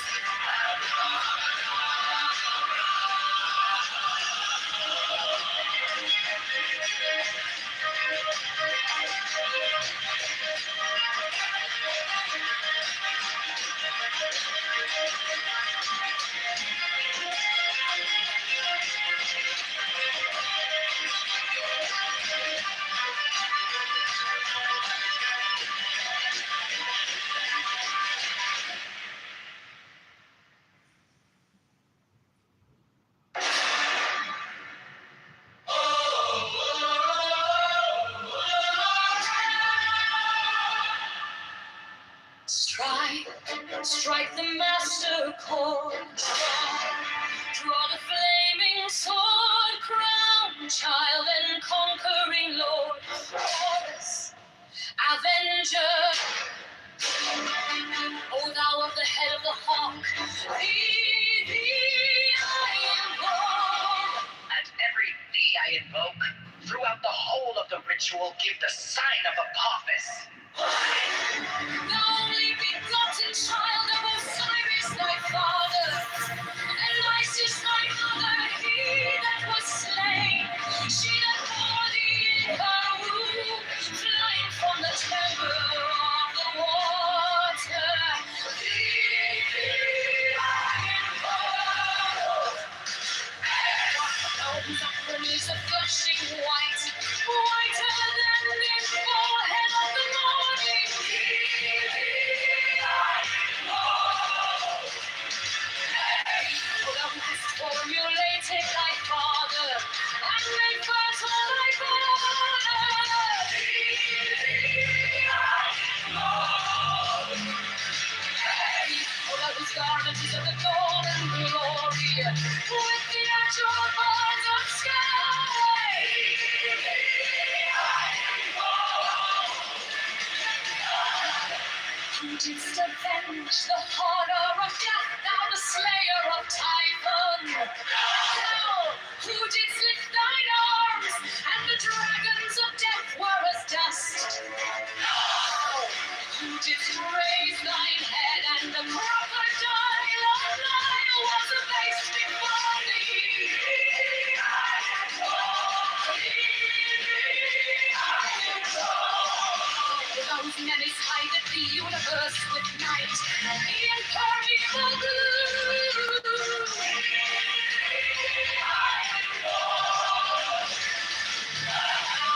Who travelest in the boat of Ra, abiding in the hell of the undead, mountain of the dead bones.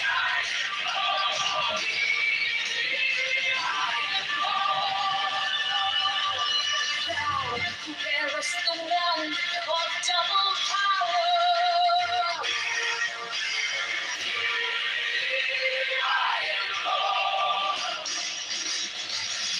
Thou about whose presence is shed the darkness of light, the unfathomable glory of the outmost ether, the untrammeled, the unthinkable immensity of space. Thou who concentrest all the 30 in one darkling sphere of fire.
is the head of the man, and my insight is keen as the hawk's.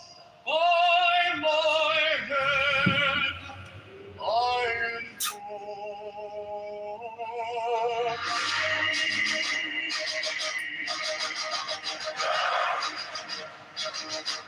I am the only begotten child of my father and mother. My father is dead.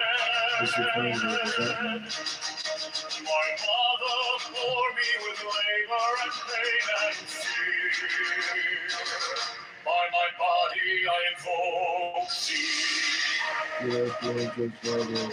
About me shine the diamonds of radiance light and pure. By their brightness I invoke thee. By their surveillance I will reverse the sign.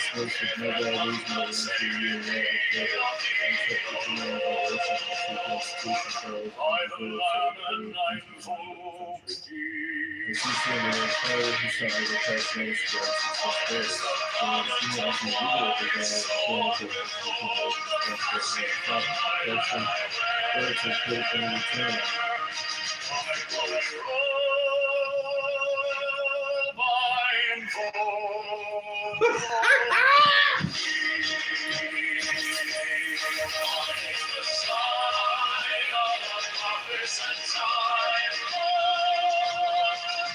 By the sign and invoke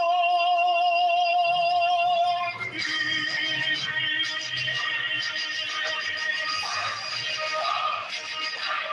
Mine is the turban of white and gold, and mine the blue figure of the intimate air.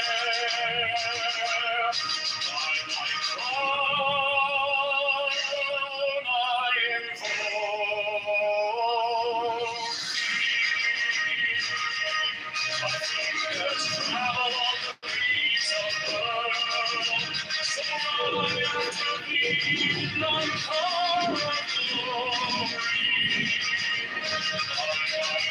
By my fingers I invoke thee. I bear the wand of double power and the voice of the Master.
Mine is the head of the man, and my insight is keen as the hawk's. By my head I invoke thee. I am the only begotten child of my father and mother. My father is dead. My mother bore me with labor and pain and fear. By my body I invoke thee.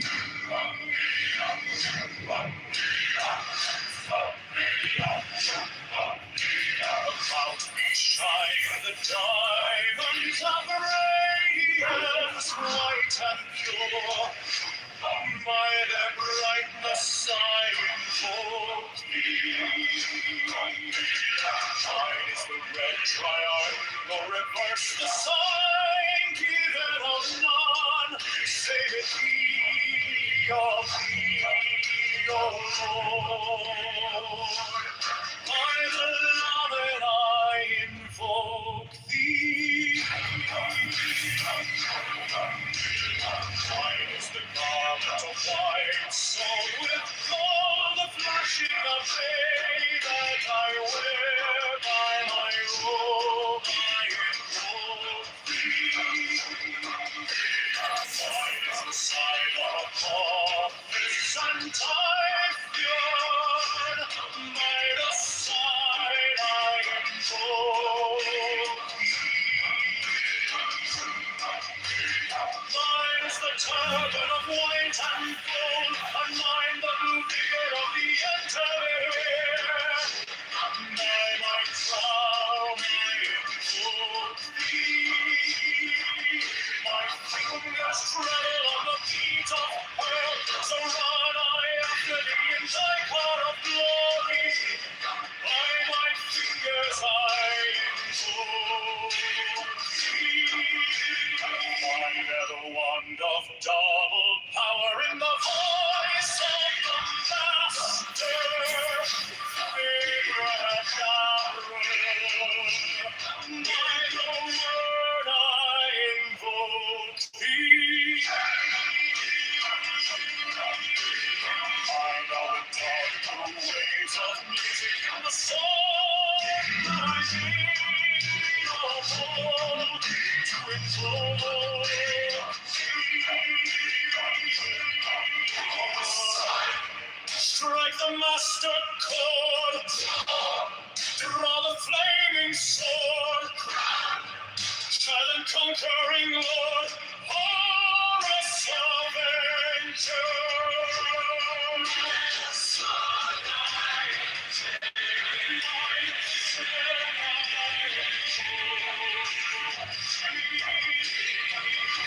My hand is thy sword of revenge, and its strike thy cheek. By the sword I invoke thee. The voice of the 611 are the voices. Abrahadabra.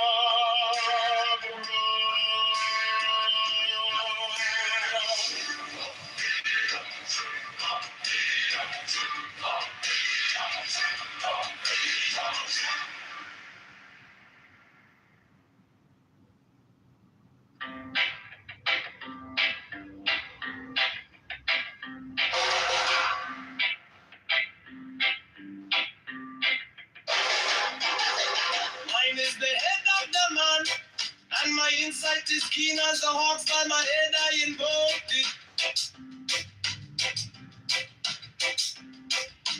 I am the only begotten child of my father and mother. My father is dead. My mother bore me with labor and pain and fear. By my body I invoke thee.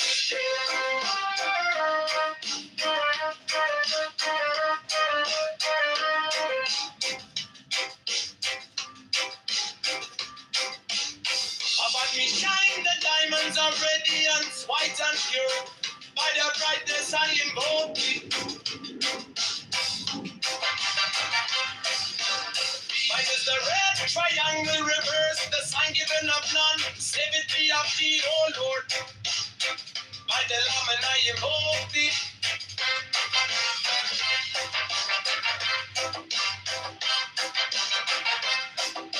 Free mine is the garment of white, sewn with gold. The flashing of eye that I wear. By my robe I invoke thee.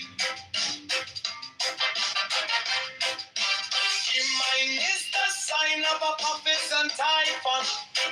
By the sign I invoke thee. For mine is the turban of white and gold, and mine the blue vigor of the intimate. By my crown I invoke thee. My fingers travel on the beads of pearl, so run I after thee in thy car of glory.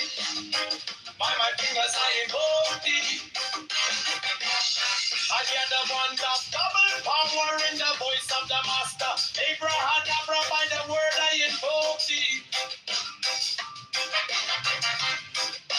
E minor, the dark blue waves of music in the song that I made about to invoke thee.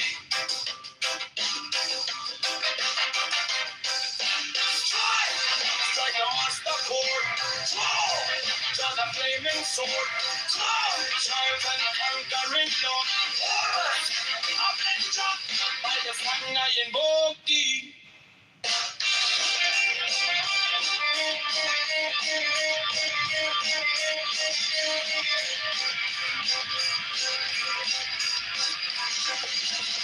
In my only voice, God of revenge, let it strike up thy vision, by the sword I invoke thee. The voice of the fight, the voice of the safety, the voices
Mine is the head of the man, and my insight is keen as the heart. By my head I invoke thee. I am the only begotten child of my father and mother. My father is dead. My mother bore me with labor and pain and fear. By my body I invoke thee.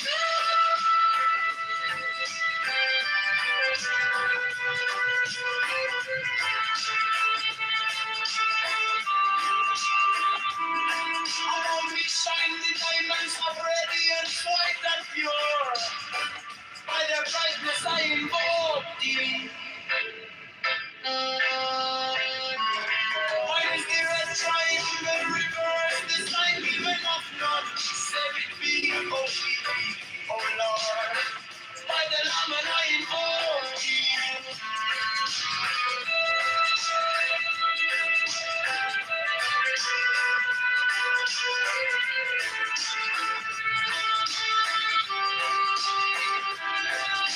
Mine is the garment of white sewn with gold, the flashing of light that I wear. By my robe I invoke thee.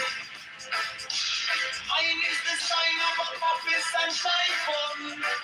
By the sign I invoke thee. Mine is the turban of white and gold, and mine the blue vigor at the end of the day. By my crown I invoke thee. My fingers travel on the beats of pearl, so run I after thee in thy car of glory. By my fingers I invoke thee. For they're the one that's got the power in the voice of the master. Abraham, by the word I invoke thee.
Mine is the head of the man, and my insight is keen as the ox. By my head I know thee. I am the only begotten child of my father and mother. My father is dead. My mother bore me with labor and pain and fear by my body. I know thee about me. Shine the diamonds of radiance, white and pure by the brightness. I know thee. Mine is the red triangle reverse, the sign given of none, save it be of thee. Oh Lord, by the layman. I know thee. Mine is the garment of white, so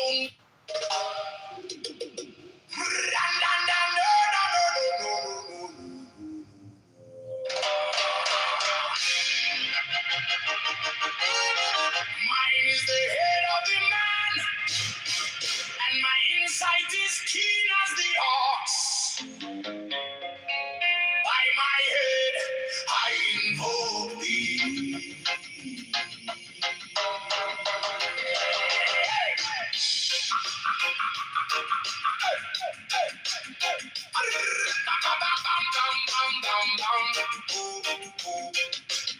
I am the only begotten child of my father and mother. My father is dead. My mother bore me with labor and pain and fear by my body. I invoke thee. About me shine the diamonds of radiance, white and pure. By their brightness, mine is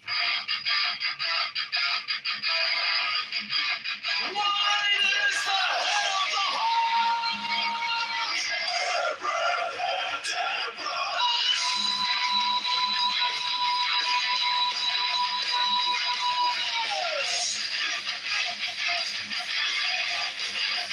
six and rose and cross of life and light. The sign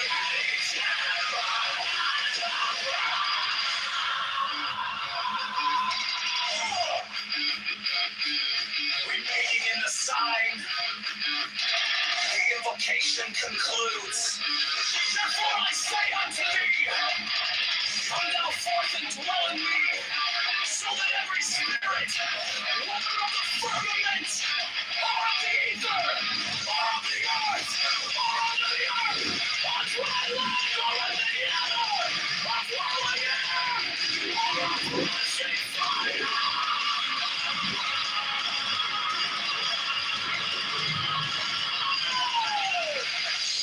and every spell and scourge of God, the fast one might be.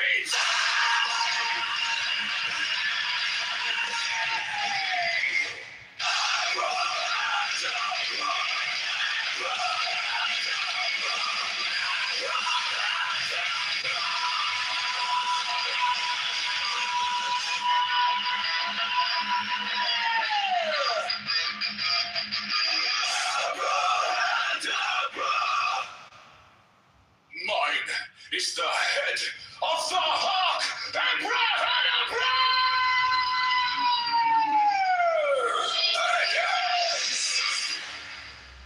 I bear the rose and cross of life and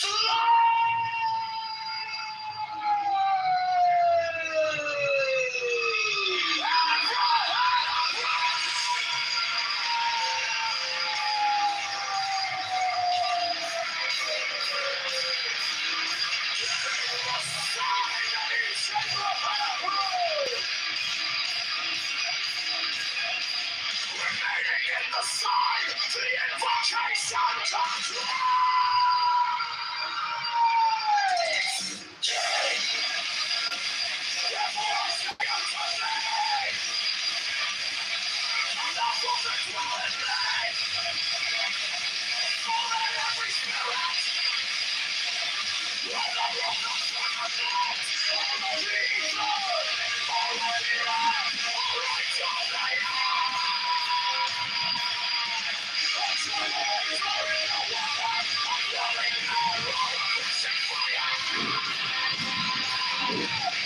I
bear the rose and cross of life and light, giving the sign at each abracadabra.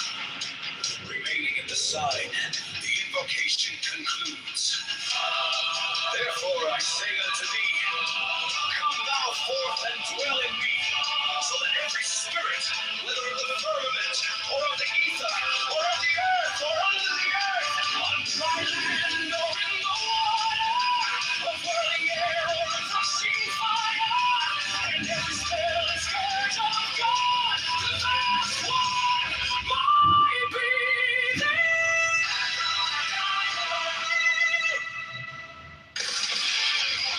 Mine is the head of the hawk, abracadabra, and ends in 6. I bear the rose and cross of life and light, giving the sign, teaching abracadabra, remaining in the sign, the invocation concludes.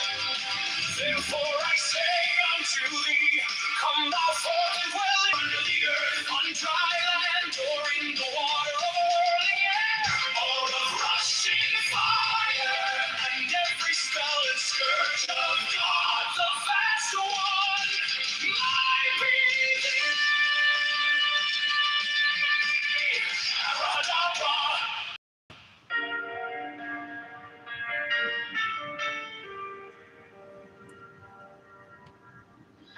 You came like dawn in my hands, soft but stronger than none.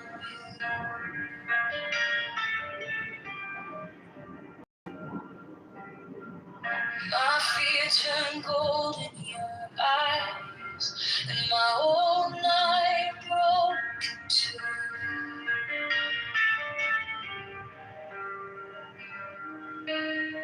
I was lost in the noise, now I'm learning how to stay close to your quiet light in the middle of the day. Stop thinking, let it fall. Take the deepest breath of them all. Hold it close. Don't run from the feeling. Wisdom of God. Now it's dry. Wisdom of God. Now it's low. Wisdom of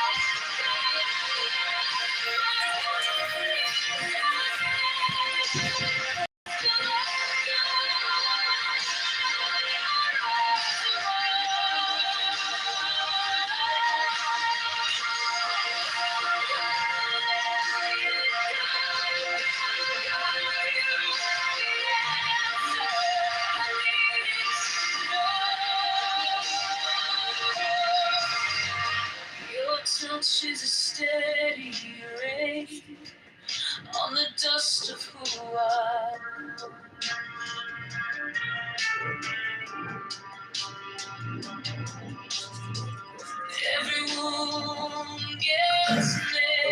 I don't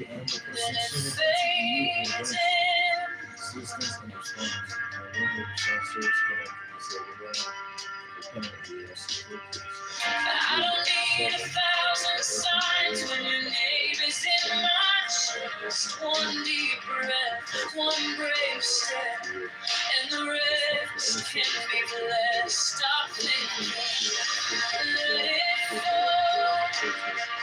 Take the deepest breath of them all.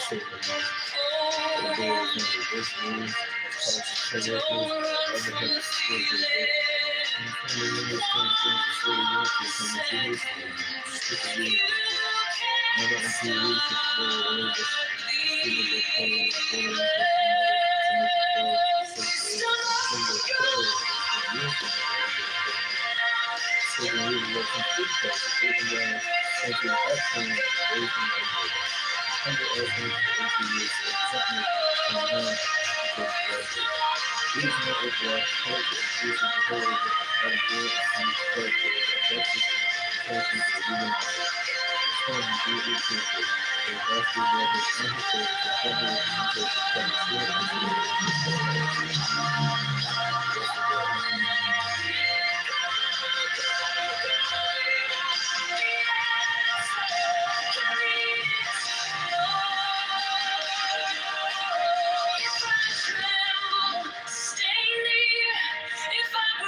Teach my hands to release what I cannot hold with you. 10 9, 10 11.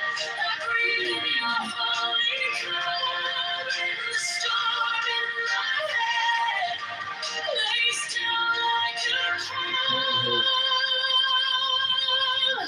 Wisdom of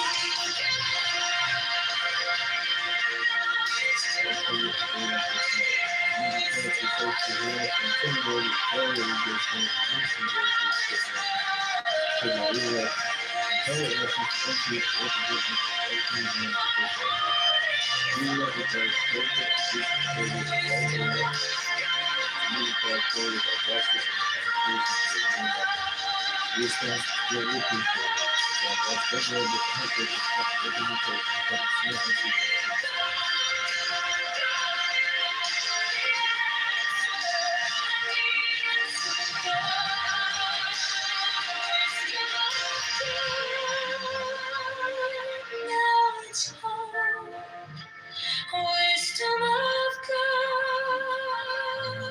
I'm yours alone.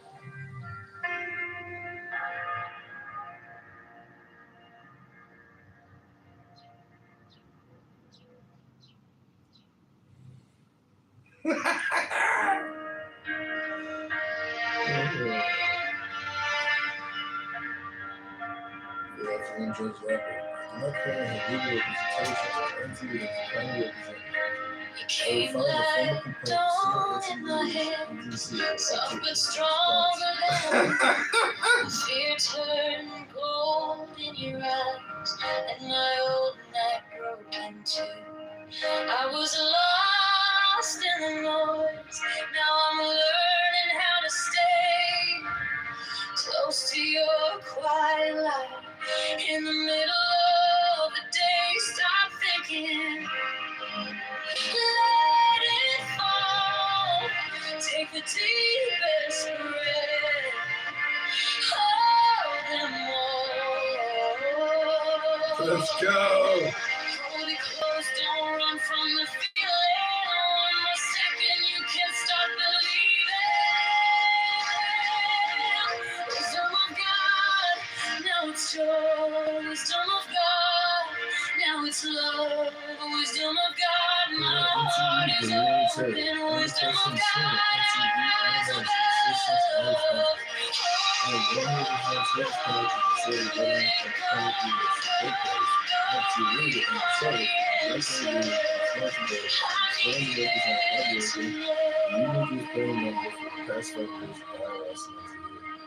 Your touch is a stain on the dust of who I was. Every wound gets named, then it fades in a hush. I don't need 1,000 signs when your name just one deep breath, one brave step, and the rest can be done. Stop thinking. Take the deepest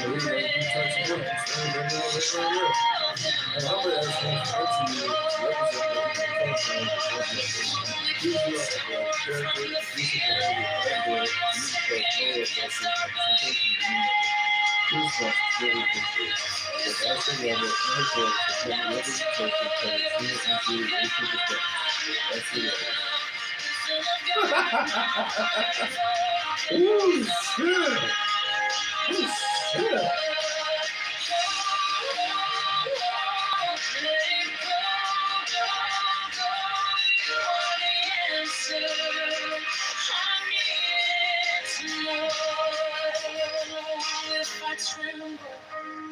Stay near if I break. Pull me through, teach my hands to release what I cannot hold with you. Tend my night, tend my life. I breathe in your holy calm in the storm in my head. Lays down like a palm. Wisdom of God, now it's joy. Wisdom of God, now it's love. Wisdom of God, my heart is open. Wisdom of God, eyes of God. Hold, hold, hold. Let it go, go, go. You are the answer. I needed to know. Wisdom of God, now it's love. Wisdom of God, I'm yours. Currently in legal representation, NTU has declined to represent me. I'll be filing a formal complaint with senior NTU leadership at DC, and I'll update you with a response as soon as possible.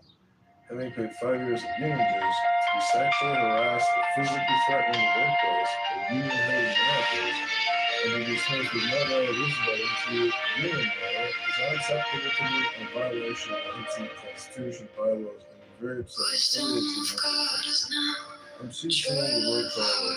He sent me the attached notice and takes the responsibilities. Pending a senior NTU legal representative and chairman presidential responsibility by email Shaking, I was carrying the hurt like a name I couldn't drop. Then you touched my control, on her court. and the whole room stopped. Stop thinking and your problems. Take the deepest breath of the day. All for 10, not 11. 10, not 9. Stay. I'm asking for NTU to represent me at the coming hearing of Judge Level. Please don't recognize the character, use of behavior, the attitude, and to look at justice, representation, for the union member. I respond greatly appreciated. As I ask the Honorable Unrecorded to appoint representation pending senior Wisdom of God is now joy, love, heart, and light. You found me in the quiet with my hands still shaking. I was carrying the hurt like a name I couldn't drop. Then you touched my trouble. The whole room stopped. Stop thinking and your problems. Take the deepest breath of the day. Hold for 10, not 11, 10, not 9. Stay. I'm humbly asking for NTU to represent me at the upcoming hearing of Judge Level. Please do not let the lack of character, abusive behavior, and arrogance in the court go without justice or representation to the union. It is one of the representation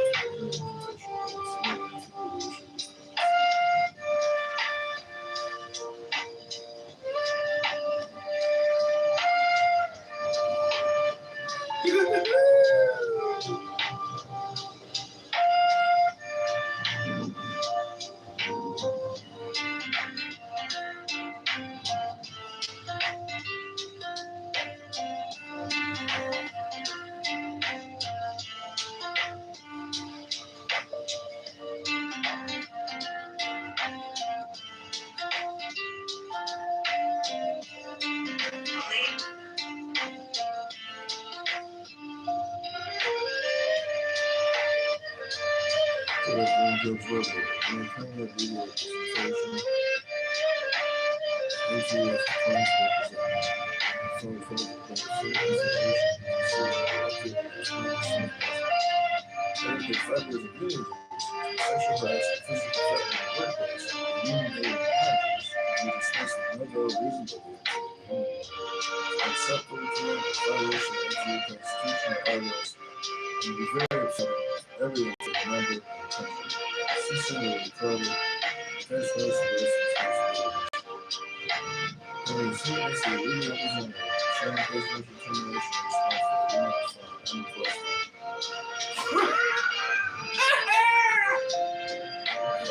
Holy shit.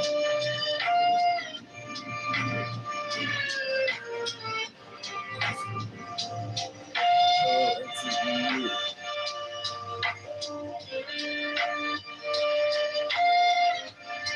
Christian Senior NTU Innovation Assistance and Response.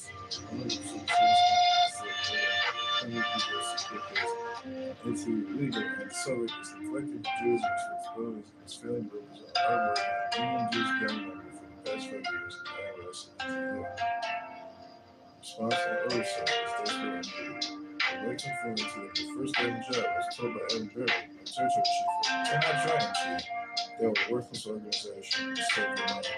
And we were one of the worst leaders, most toxic coworkers I've ever had exposure to. You find me numerous times on facility work for so much hate and stupid union members. NTU leadership is well organized, and it's extremely well borderline personality. To me, Clark, who sexually harassed, intimidated, retaliated against me, instantly had a coordination. Taking leave of absence due to toxic email is transferring back to Atlanta with my girl. I'm humbly asking for NTU to represent me at the upcoming hearing of Judge Level. Please do not let Black character, abuse behavior, and barriers mixed by federal justice and representation of the Your response is greatly appreciated. As I've asked your level, I look forward to quick representation of your senior NTU response.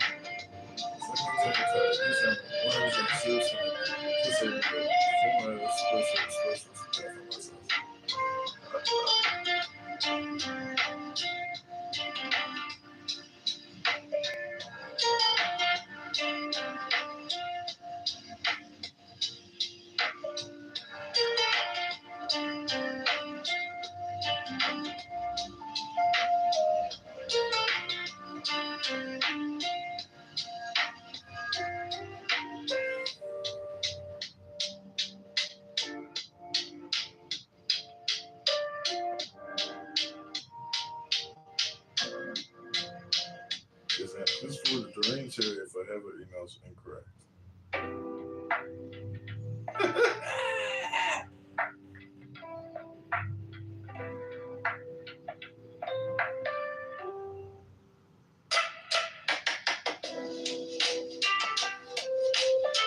Hello, NTU Terry. First 16 intervention, assessment, and response. The wellness for serious character was ill within the past U.S. court case. Some people use no responsibility. It's feelings to represent a hardworking, union-displaying member for the past 5 years.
Hip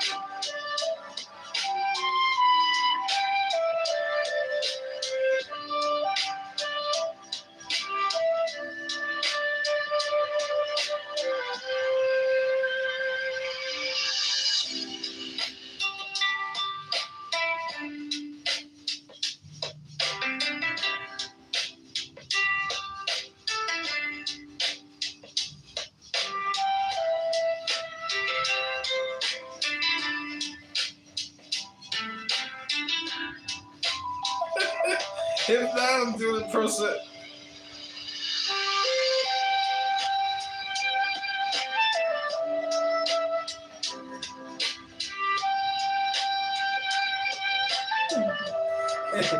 AI black star.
I read the rain in a teacup.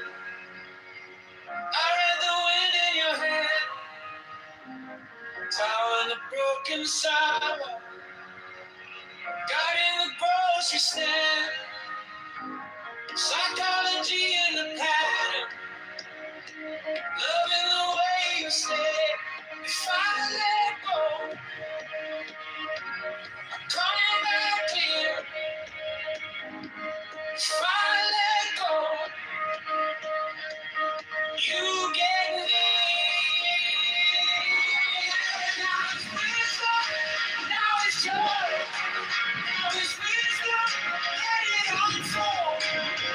is love here. Love is now. Hold this. Show me now.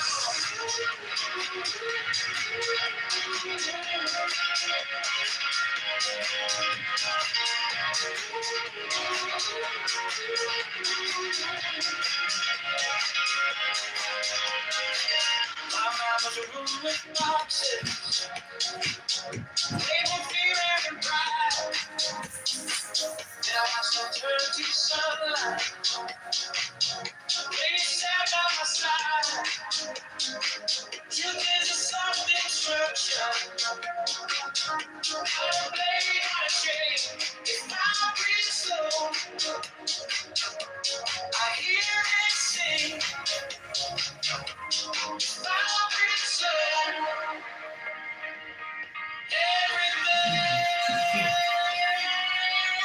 Now it's wisdom. Now it's joy. Now it's wisdom. Let it all flow. God is love here. Love is now.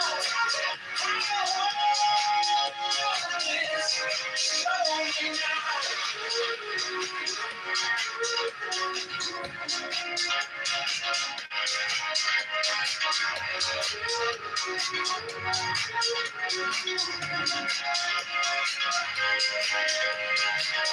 I stop asking for forever. I start listening for the sign. One small smile, one clean moment turns the whole world right. Intelligence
I read the rain in a teacup. I read the wind in your hair. Child in the broken sidewalk. God in the grocery store. Psychology in a pattern. Love in the way. If I let go, I come back clear. If I let go, you get near. Now is wisdom. Now is joy. Now is wisdom.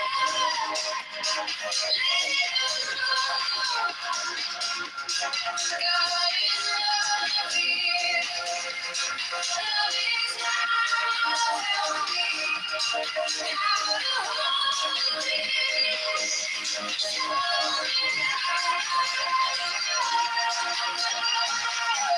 Okay. Tanika used to tell Michelle it was her white privilege.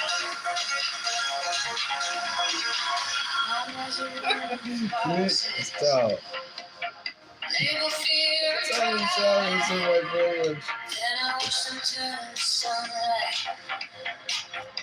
And you step by my side. Hey, Tom. As you would have called it, this is just going to be on talk about food. Just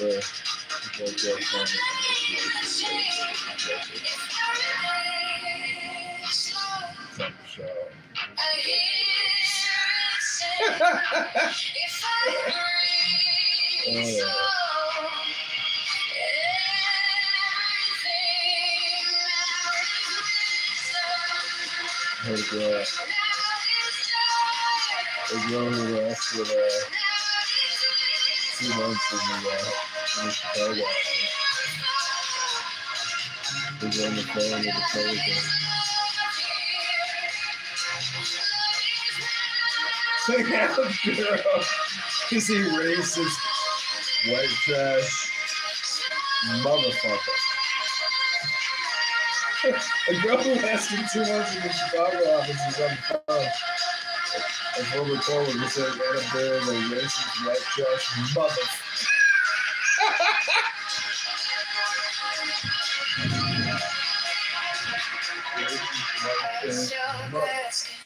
For forever, I start listening for the sign. One small smile, one clean moment turns the whole world right. In the silent joy, in the dark, now is wisdom, now is joy.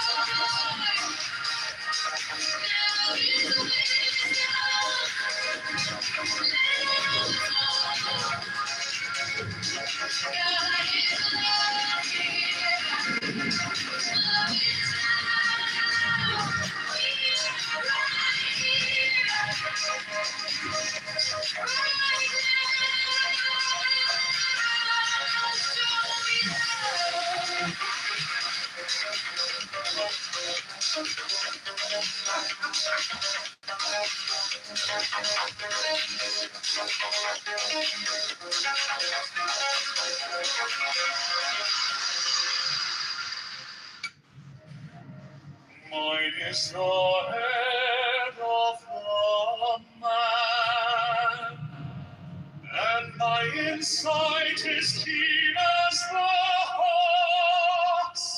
By my head I invoke.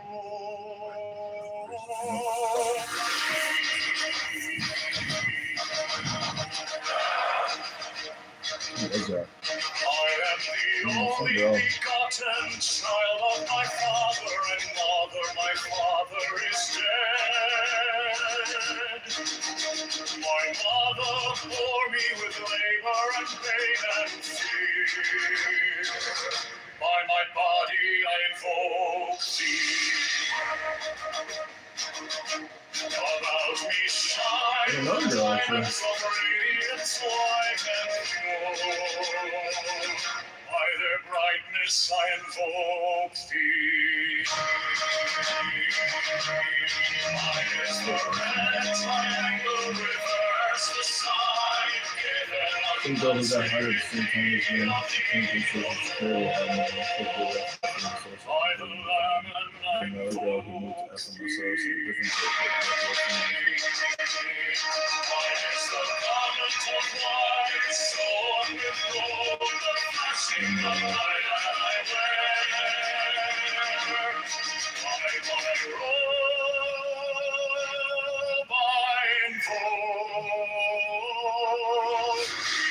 and the Air Force guy also moved to SC. I don't know if you get a rep from that.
And the Air Force guy also moved to SCF and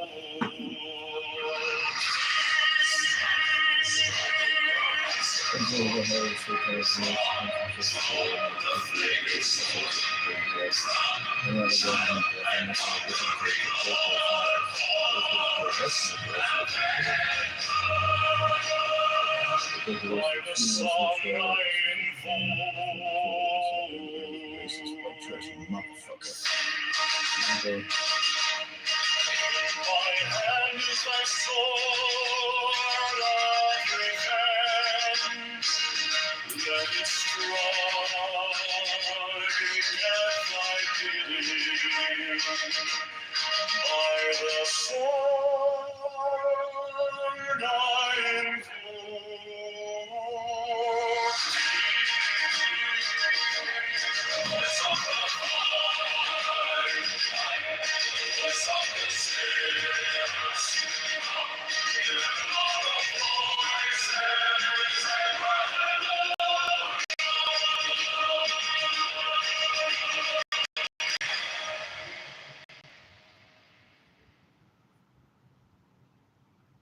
Mine is the head of the man, and my insight is keen as the hawk's. By my bed I invoke thee.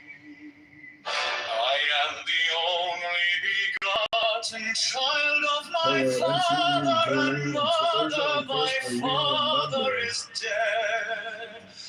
My mother bore me with labor and pain and fear. By my body I invoke thee.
Mine is the turban of white and gold, and mine the blue beard of the interior. Mine my crown, my fingers travel on the beat of hell, so run I after thee in thy car of glory. By my fingers I invoke thee. I bear the wand of double power in the voice of the master. Abraham, by the word I invoke thee. I know the waves of music and the song that I sing of old to invoke thee. Strike the master chord, draw the flaming sword, child and conquering Lord, Horus Avenger.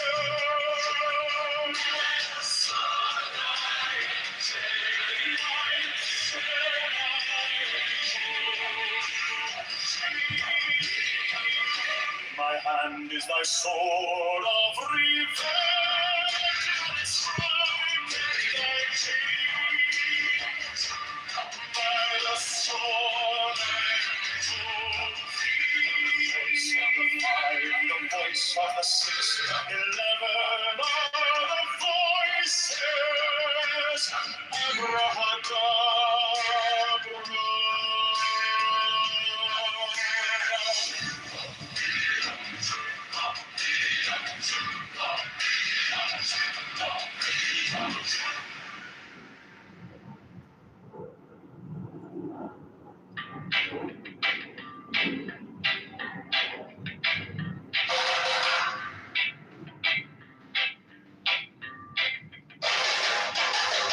Mine is the head of the man, and my insight is keen as the hawks. By my head I invoked it.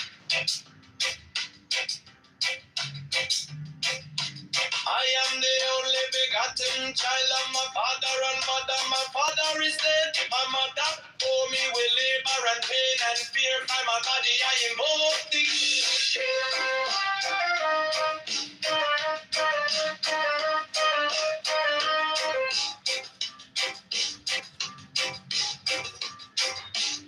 Upon me shine the diamonds of radiance, white and pure. By their brightness I invoke thee. Mine is the red triangle reverse, the sign given of none. Save it be of thee, O Lord. By the Lamb and I invoke thee.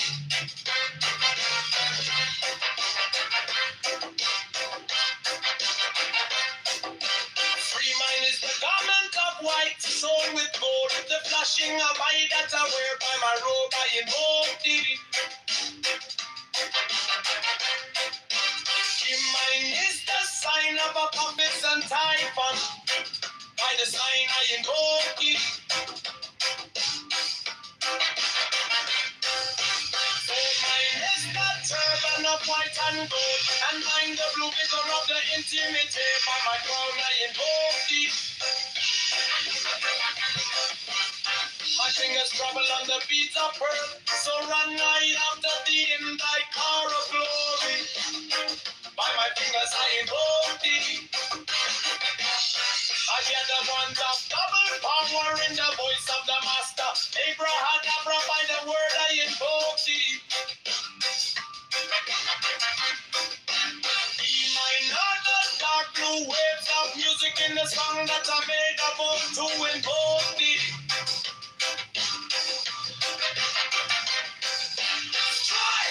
Strike a master chord, draw the flaming sword, child and conquering Lord, avenger, by the song I invoke thee.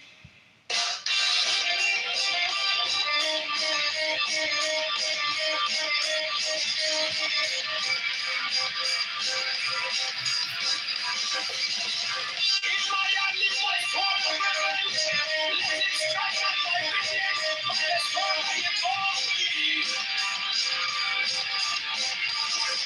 The voice of the fight, the voice of the sexy, the voices,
mine is the head of the man, and my insight is keen as the heart.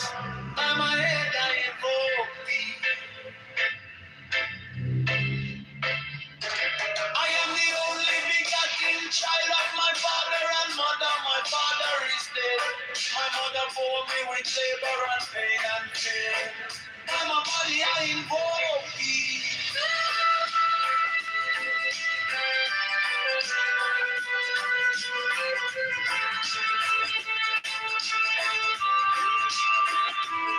Around me shine the diamonds of radiance, white and pure.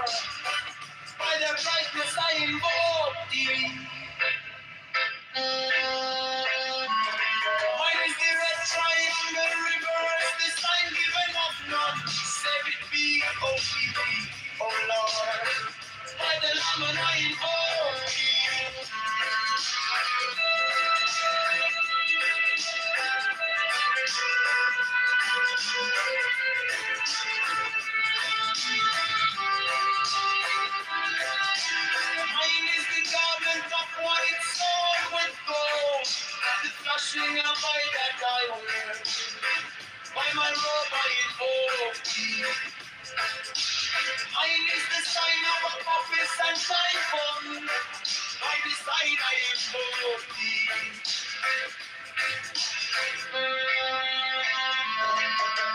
Mine is the garment of white and gold, and mine the blue vicar at the end of the day. I'm a crown I invoke thee. My fingers travel on the beats of pearl, so run I after thee in thy car of glory. By my fingers I invoke thee. For that the one that got the power in the voice of the master. Abraham, by the word I invoke thee. Hey, mine are the dark blue waves of music in the sun that I made about to invoke thee.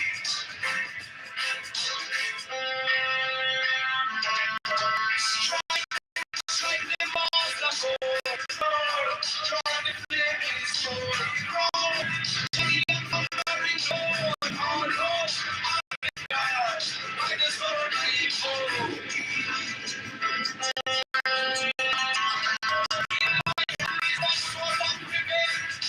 Let it strike, and I believe, by the sword I invoke thee. The voice of the fight, the voice of the six, 11 are the voices.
Mine is the head of the man, and my insight is keen as the ox. By my head I invoke thee. I am the only begotten child of my father and mother. My father is dead. My mother bore me with labor and pain and fear by my body. I invoke thee about me. Shine the diamonds of radiance, white and pure by their brightness. I invoke thee. Mine is the red triangle reverse the sign, given of none save it be of thee. Oh Lord, by the layman. I invoke thee. Mine is the garment of white, so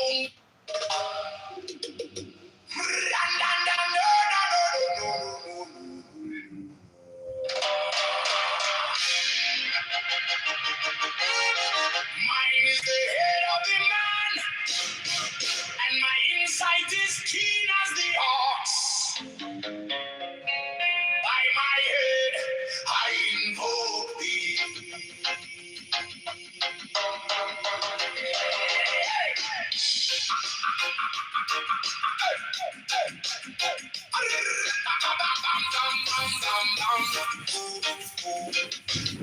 I am the only begotten child of my father and mother. My father is dead. My mother bore me with labor and pain and fear by my body. I invoke thee. About me shine the diamonds of radiance, white and pure. By their brightness, I Wine is the head of the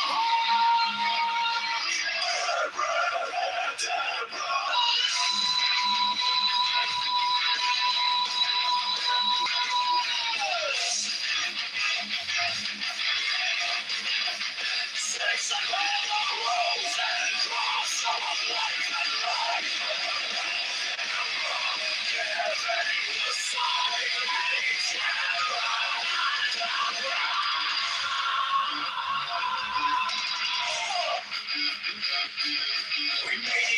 sign, the invocation concludes.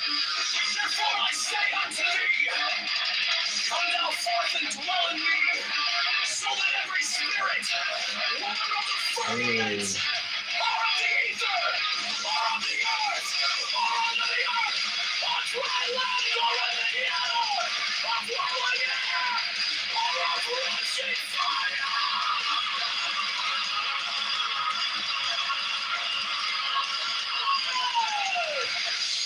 and every spell and scourge of God, the vast one might be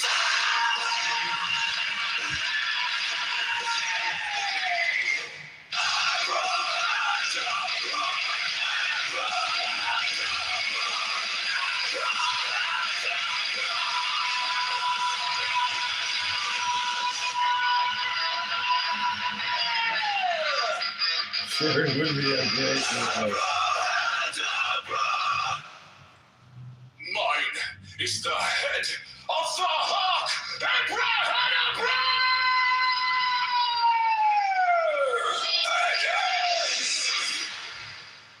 I bear the rose and cross of life and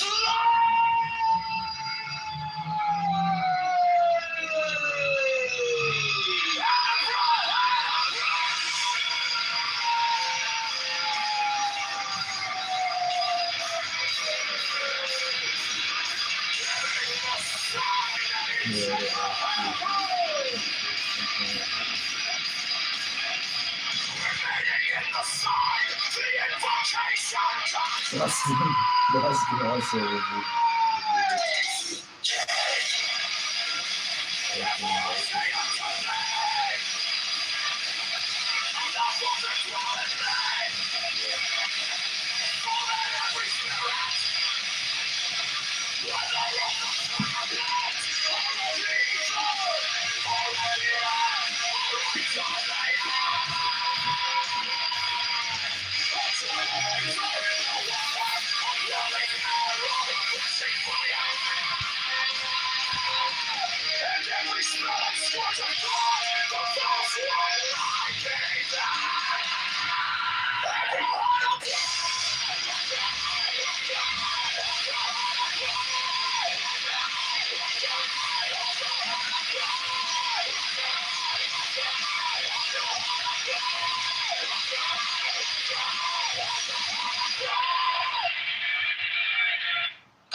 I bear the rose and cross of life and light, giving the sign at each abracadabra. Remaining in the sign, the invocation concludes. Therefore I say unto thee, come thou forth and dwell in me, so that every spirit, whether of the firmament, or of the ether, or of the earth, or under the earth, on dry land, or in the water, of whirling air, or of rushing fire, and every spell and scourge of God, the vast one might be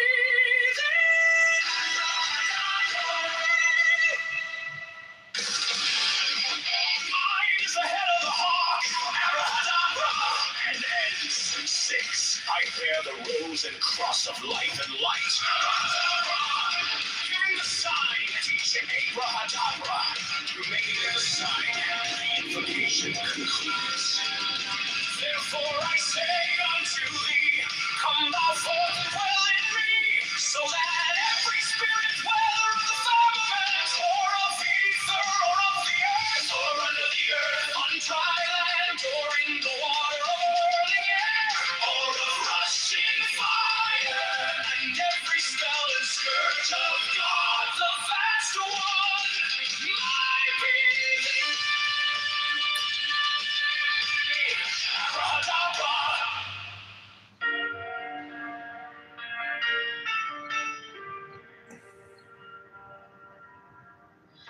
You came like dawn in my hands, soft but stronger than I knew.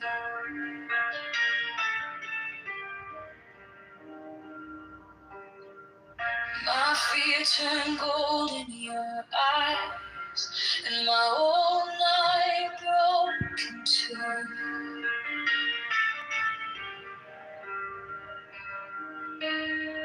I was lost in the noise, now I'm learning how to stay close to your quiet light in the middle of the day. Stop thinking, let it fall. Take the deepest breath of them all. Hold it close. Don't run from the feeling. One more second. You can't stop believing.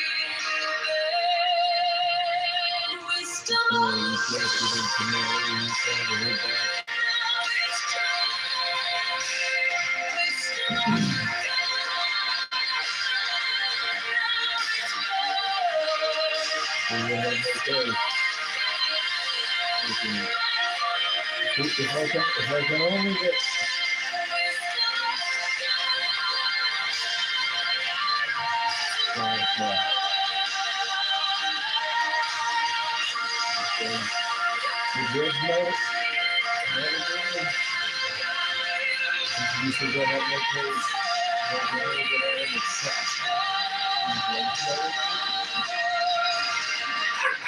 touches a steady rain on the dust of who I am.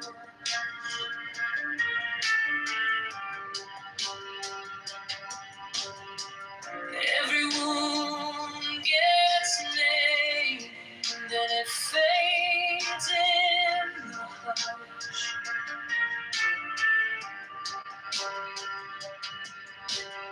I don't need 1,000 signs when your name is in my chest. One deep breath, one brave step, and the rest can be blessed. Stop thinking, let it fall.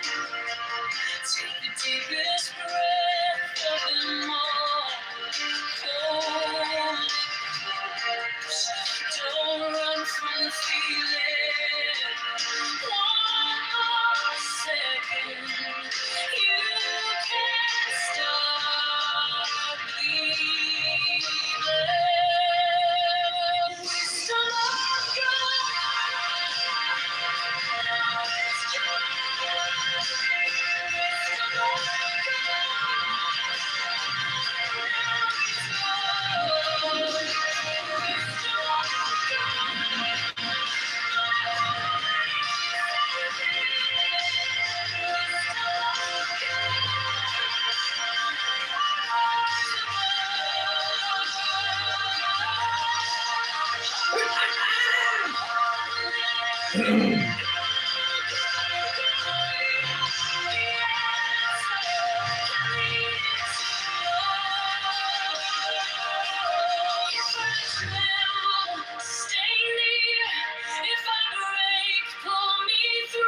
teach my hands to release what I cannot hold with you. 10 not 9,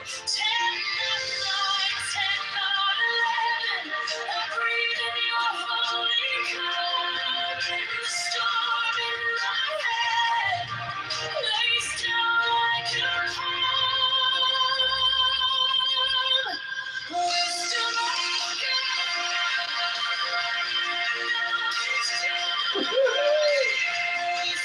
God. Unemployment security sent me a letter saying if I want the money, I can sue them and sue the court.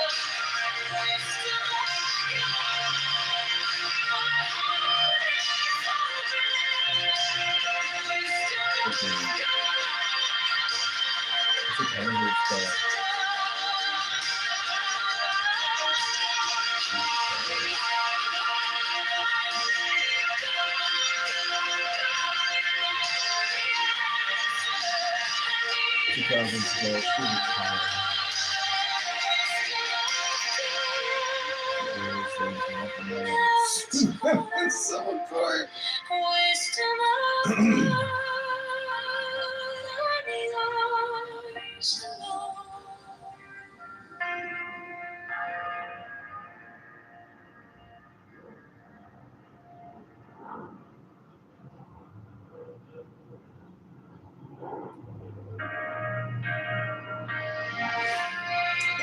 Two years of filing unemployment every 2 weeks and 3 appeals and trials.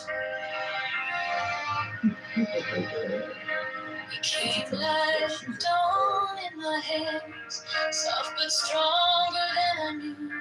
Fear turned gold in your eyes, and my old night broke in two. I was lost in the noise, now I'm learning how to stay close to your quiet light. In the middle of the day, stop thinking, let it fall. Take the deepest breath, hold them all. Hold it close, don't run from the feeling. One more second, you can start believing. Wisdom of God, now it's joy. Wisdom of God, now it's love. Wisdom of God, my heart is open. Wisdom of God, I rise above. Let it go, go, go. You are the answer. I needed to know. Your touch is a steady rain on the dust of who I was. Every wound gets named, then it fades in the hush. I don't need 1,000 signs when your eyes in my chest. One deep breath, one brave step, and the I was waiting on them. I was waiting on them. My mistake. My mistake. Fucking joke. I was waiting on them. My mistake.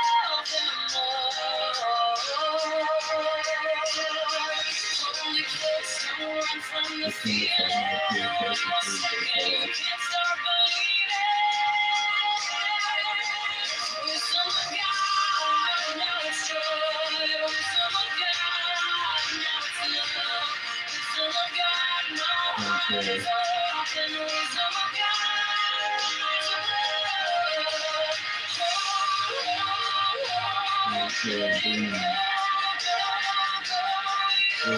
is would have been nice. 600 a week. Stay near if I break. Pull me through. Teach my hands to release what I cannot hold with you.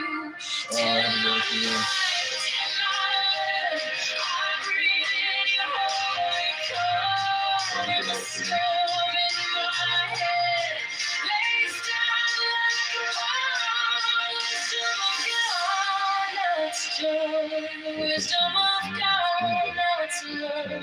Wisdom of God, my heart is open. Wisdom of God,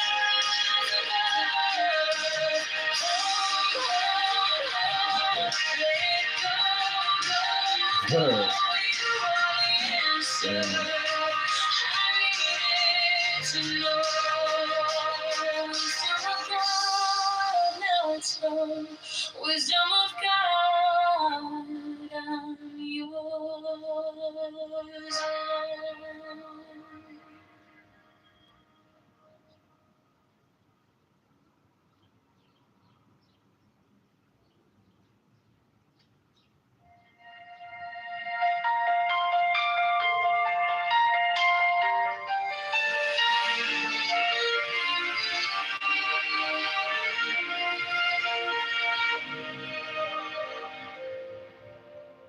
Wisdom of God is now. Joy, love, heart, enlightenment. You found me in the quiet, with my hands still shaking. I was carrying the hurt, like a name I couldn't drop. Then you touched my trouble, and the whole room stopped. Stop thinking and your problems. Take the deepest breath of the day. All for 10, not 11. 10, not 9. Stay.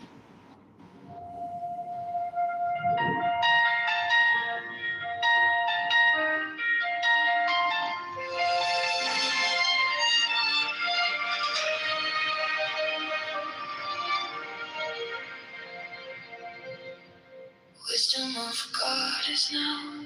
Joy, love, heart, enlightenment. You found me in the quiet, with my hands still shaking. I was carrying the hurt, like a name I couldn't drop. Then you touched my trouble, and the whole room stopped. Stop thinking, and your problems. Take the deepest breath of the day. Hold for 10, not 11, 10, not 9. Stay.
It's not crime or violence in the law, it's a mental health issue.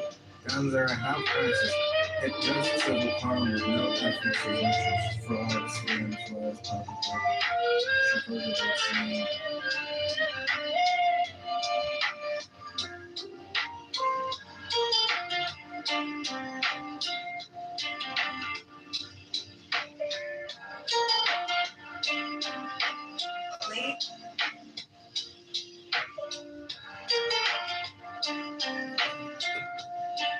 It's not common evaluation of the mental health issue. Guns are half prices. It does civil harm with no ethics or virtues. Fraud, scams, lies, propaganda. Chicago votes Trump.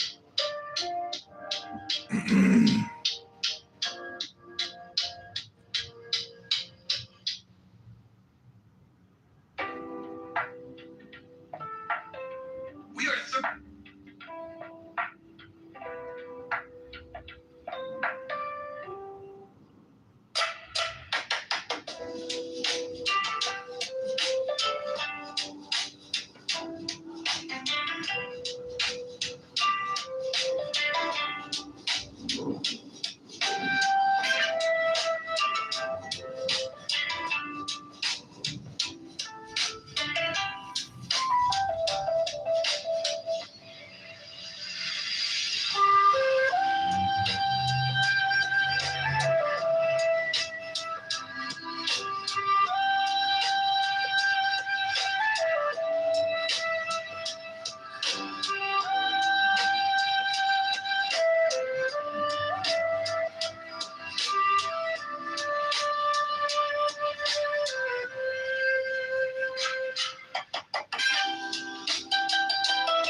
Nice.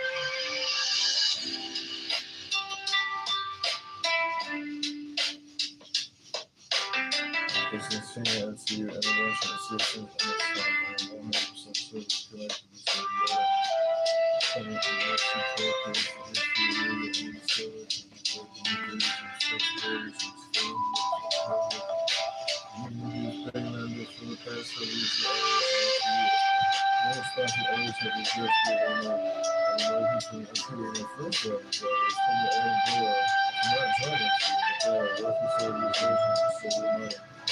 Everybody's from races, toxic colors, and from the news times and facility representations and stupid money. And actually leadership role is extremely report and board representatives sexual harassment, intimidated, retaliated against the municipal state leaders and tax transmit back down wherever. And humbly asking for NCU to represent the upcoming hearing of Judge Bible, using the overall increasing pay of editor to federal justice and representation of the union member. Their response is greatly appreciated and the last of them is unequipped to currently represent to take the representation from the state into the response.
I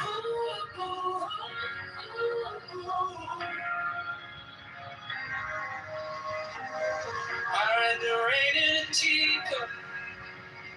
I read the wind in your hair. Tower in the broken sidewalk. God in the grocery stand.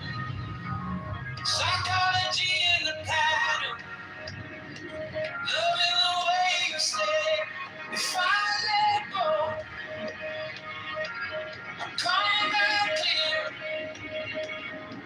If I let go, you get me.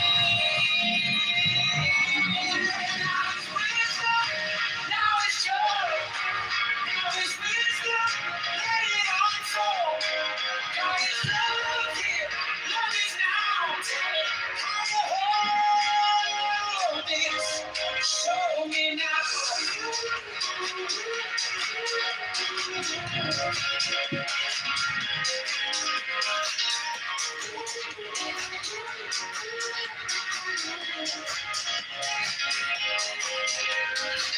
My mind was a room with boxes. They were fear and pride. Now I shall turn to sunlight. Please stand by my side. Truth is a self-destruction. I'm laying my shame. If I breathe slow, I hear it sing. If I breathe slow, everything. Now it's wisdom. Now it's joy. Now it's wisdom. Let it unfold. God is love here. Love is now. How to hold this. Show me now.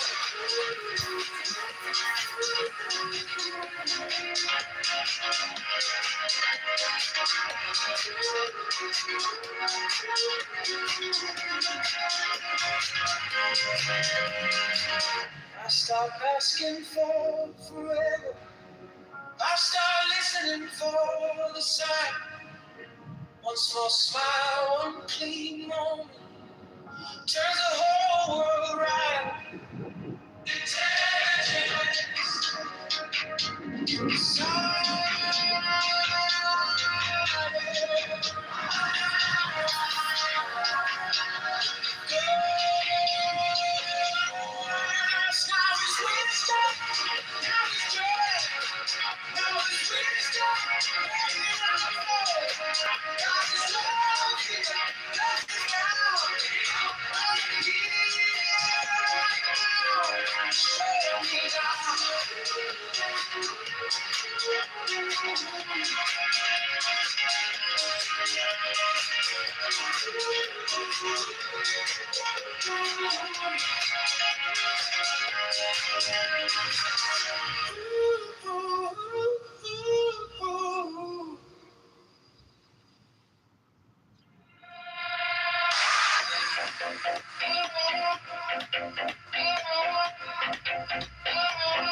I read the rain in a teacup.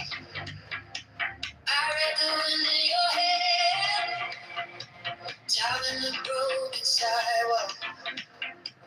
God in the grocery stand. Psychology in the pattern.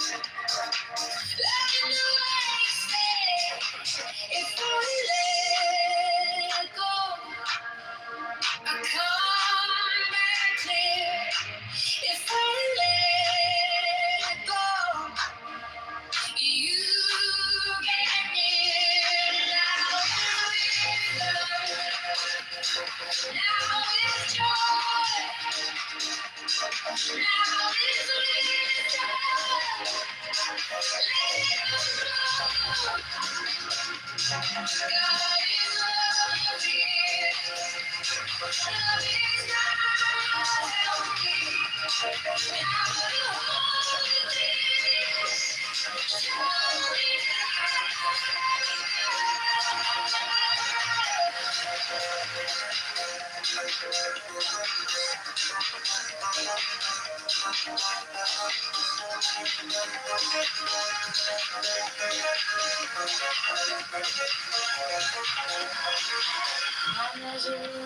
boxes, label fear and pride.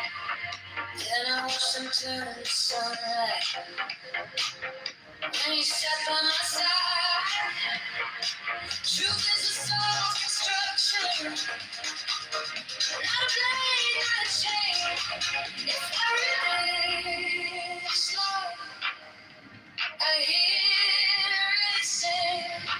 If I breathe slow, everything now is wisdom. Now is joy. Now is wisdom. Let it all flow. God is love here. Love is now me. How abundance. Show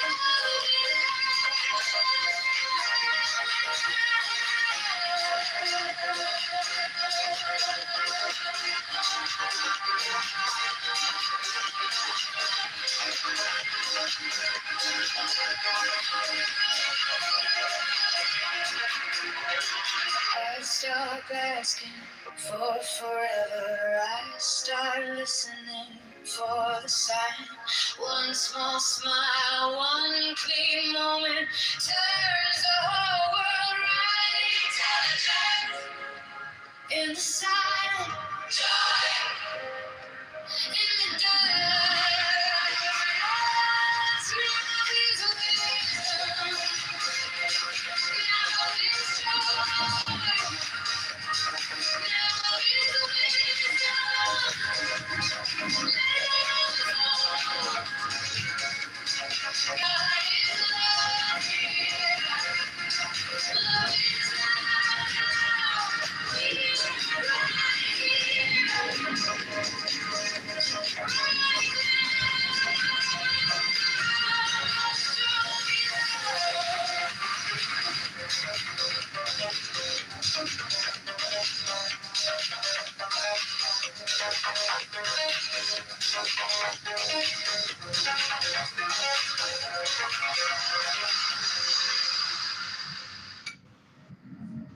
Mine is the hand of the man, and my insight is keen as the hawk's.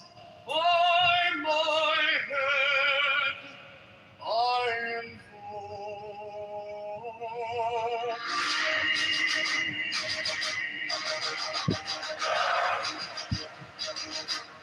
I am the only begotten child of my father and mother. My father is dead. My mother bore me with labor and pain and fear. By my body I invoke thee. About me shine the diamonds of radiance white and pure. By their brightness I invoke thee. Mine is the red triangle, reverse the sign, given of blood, sacred deed of thee, O Lord. By the Lamb and I invoke thee. Mine is the garment of white, sewn with gold, the flashing of my light I wear. By my robe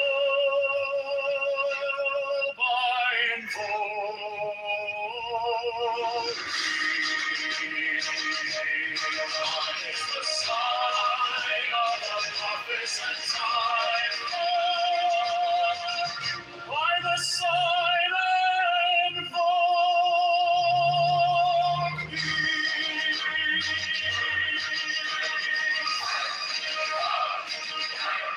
Mine is the turban of white and gold, and mine the new vigor of the intimate day.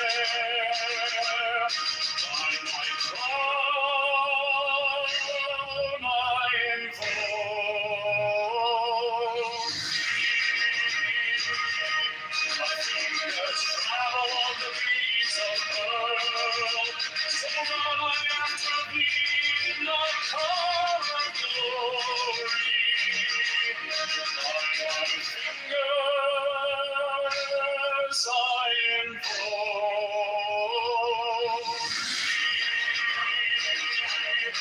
under the wand of double power, the voice of the Master.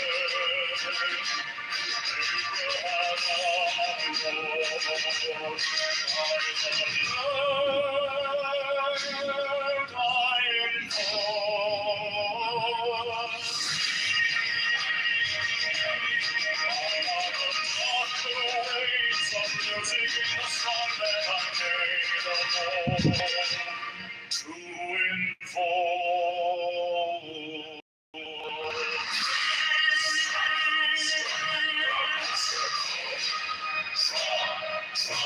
The flaming sword, from child and conquering Lord, Horus and Avenger. By the song I invoke.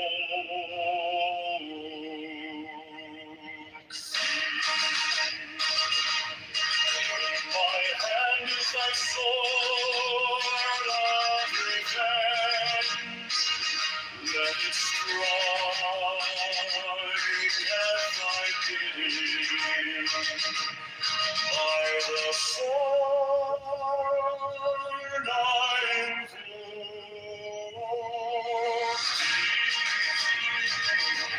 The voice of the fight, the voice of the saints, all the voices ever heard.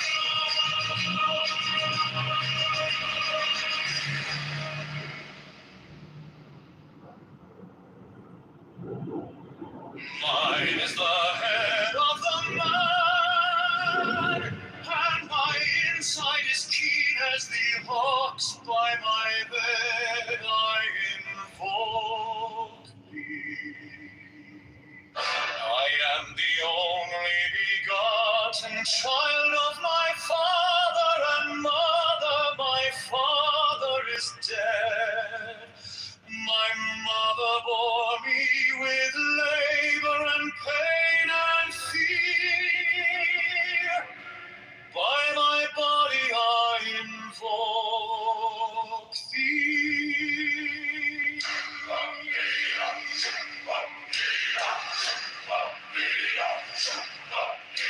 About me shine the diamonds of radiance, white and pure. By their brightness I invoke thee. Mine is the red triangle, reverse the sign, given of none, save it thee, of thee, O Lord. By the loving I invoke thee. Mine is the garment of white, sewn with gold, the flashing of day that I wear. By my robe I invoke thee. Mine is the sign of a prophet and Typhoon. My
flaming sword, silent conquering Lord, horus avenger.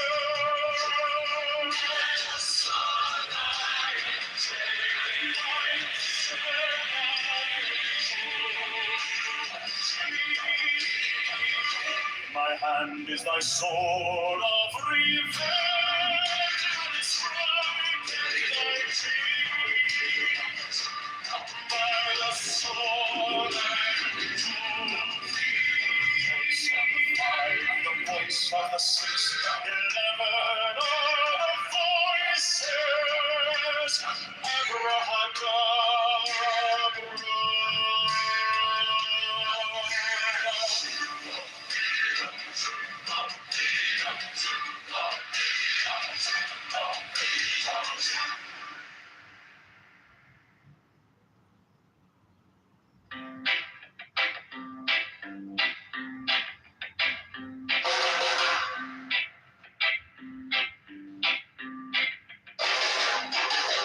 Mine is the head of the man, and my insight is keen as the hawks. By my head I invoked it.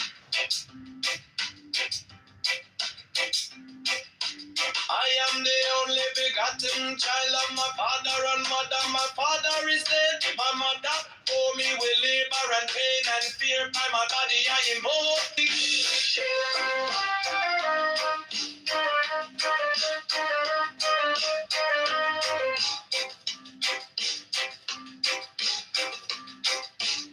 About me shine the diamonds are radiant, white and pure. By the brightness I invoke it. Mine is the red triangle reverse, the sign given of none. Save it be of thee, O Lord. By the Lamb and I invoke thee.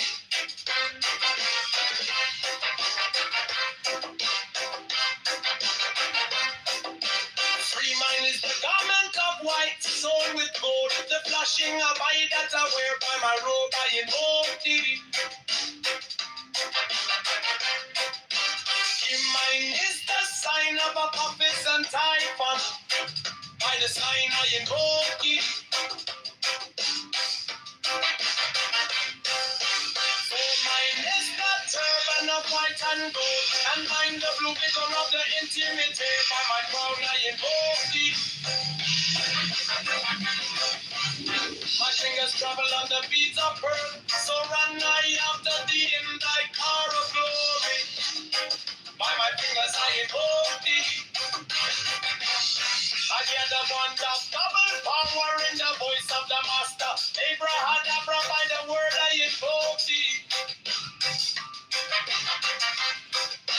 Be mine are the dark blue waves of music in the song that I made a vote to invoke thee.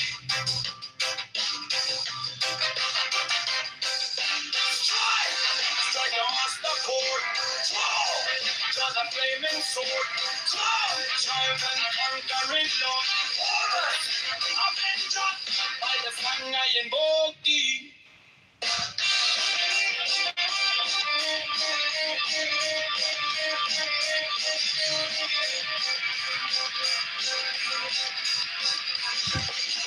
In my hand is my sword of revenge. Let it strike at my vision. By the sword I invoke thee. The voice of the fight, the voice of the safety, the voices.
By my head I invoke thee. I am the only begotten child of my father and mother. My father is dead. My mother bore me with labor and pain and fear. By my body I invoke thee.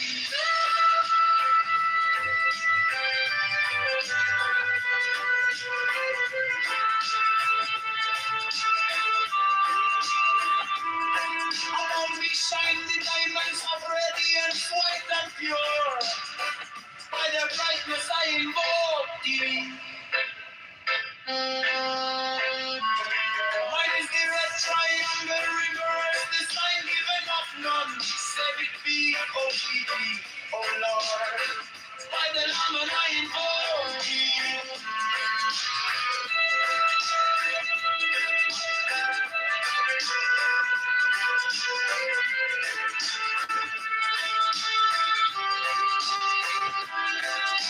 Mine is the garment of white sewn with gold, the flashing of white that I wear.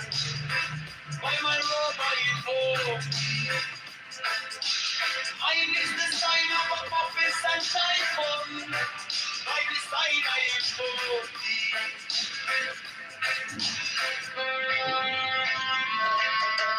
Mine is the turban of white and gold, and my little fiddle at the end of the day. I'm a throne I invoke thee. My fingers travel on the beats of pearl, so run I after thee in thy car of glory. By my fingers I invoke thee.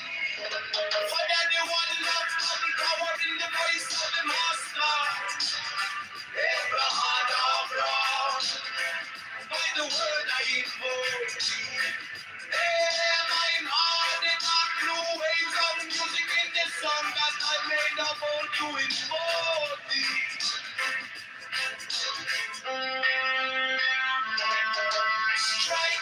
Strike the master chord, draw the flaming sword, grow, Johnny and conquering Lord, our Lord, of them God, by the sword I invoke thee.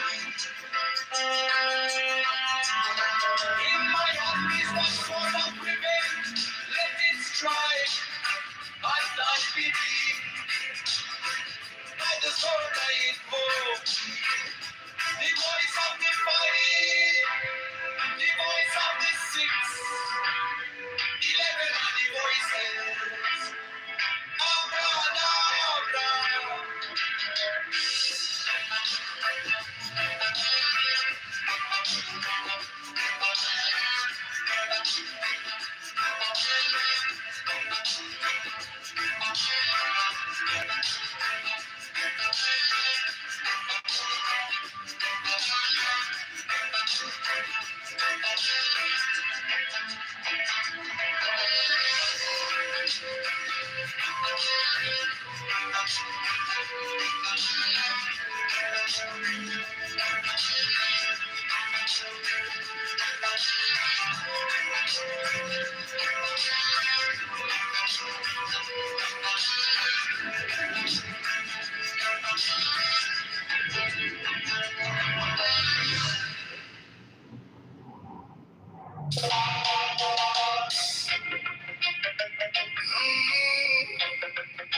Mine is the head of the man, and my insight is keen as the ox. By my head I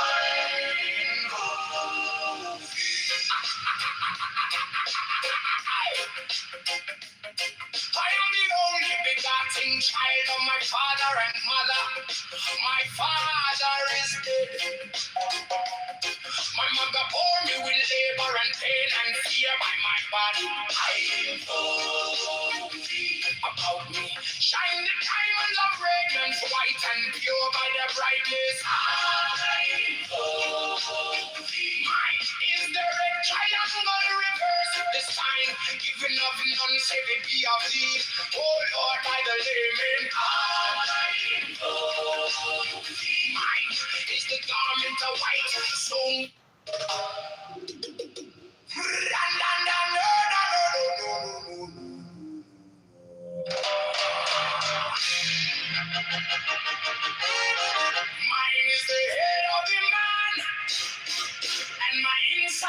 as keen as the ox. By my head, I invoke thee.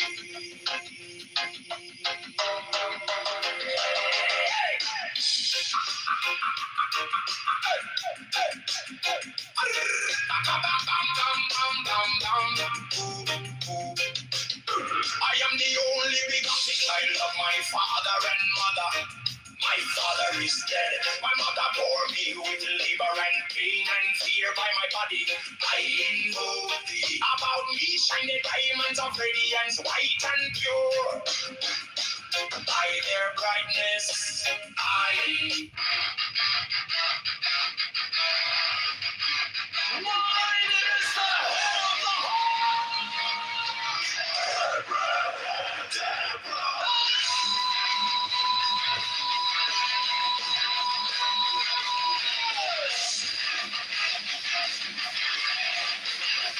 six of them rose and cross of life and life. Giving the sign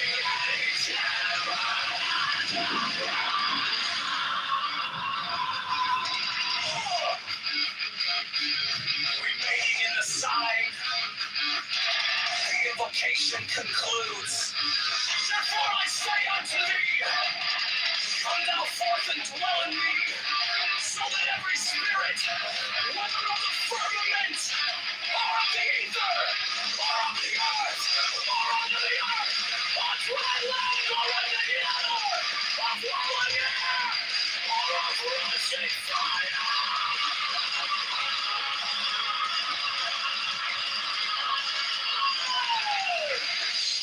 and every spell and scourge of God, the vast one might be.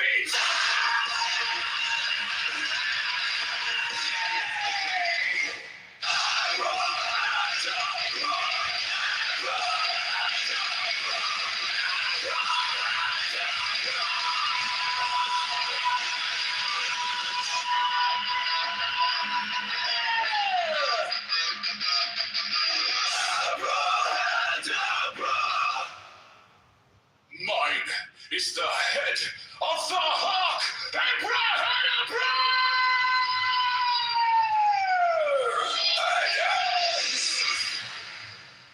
I bear the rose and cross of life and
and cross of life and light. Giving the sign at each abracadabra. Remaining in the sign, the invocation concludes. Therefore I say unto thee, come thou forth and dwell in me, so that every spirit, whether of the firmament, or of the ether, or of the earth, or under the earth, on dry land, or in the water, of whirling air, or of rushing fire, and every spell and scourge of God, the vast one, might be thee.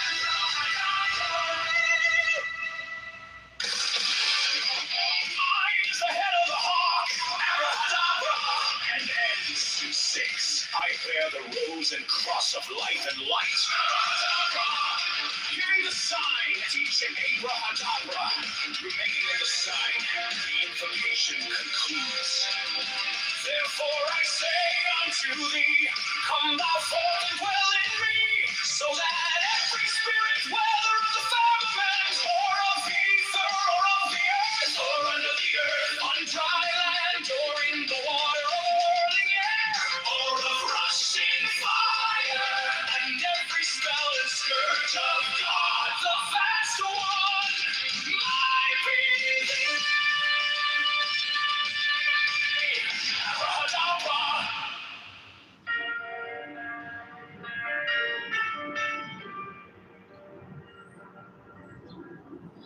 You came like dawn in my hands, soft but stronger than I.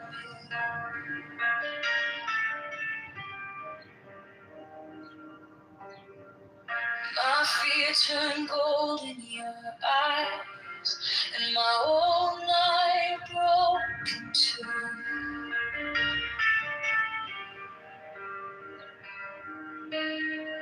I was lost in the noise, now I'm learning how to stay close to your quiet light in the middle of the day. Stop thinking, let it fall.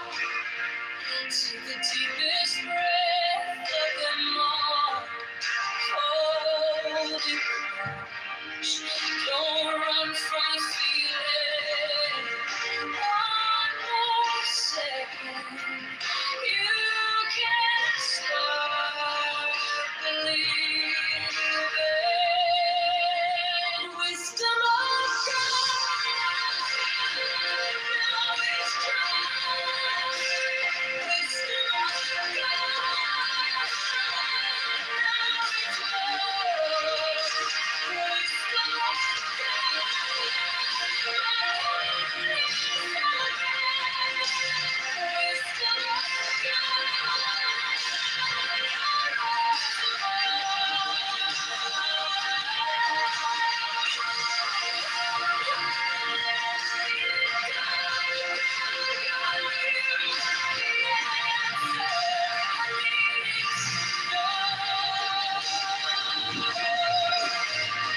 Your touch is a steady rain on the dust of who I am.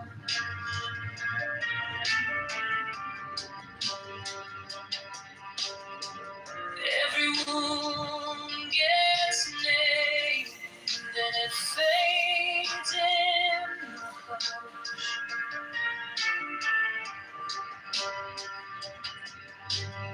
I don't need 1,000 signs when your name is in my chest. One deep breath, one brave step, and the rest can be blessed. Stop thinking, let it fall. Take the deepest breath of them all. Hold it close. Don't run from the feeling. One more second. You can start believing. Wisdom of God. Now it's done. Wisdom of God. Now it's done.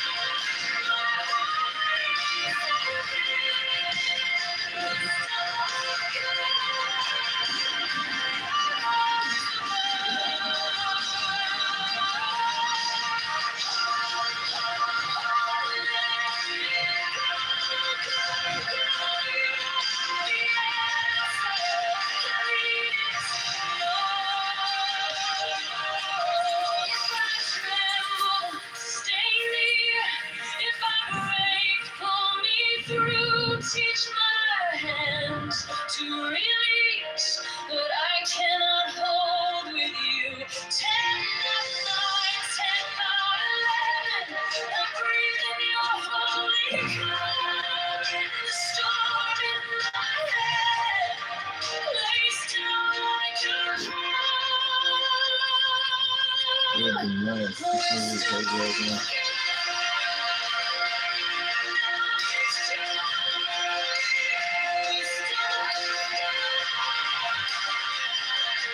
Understand.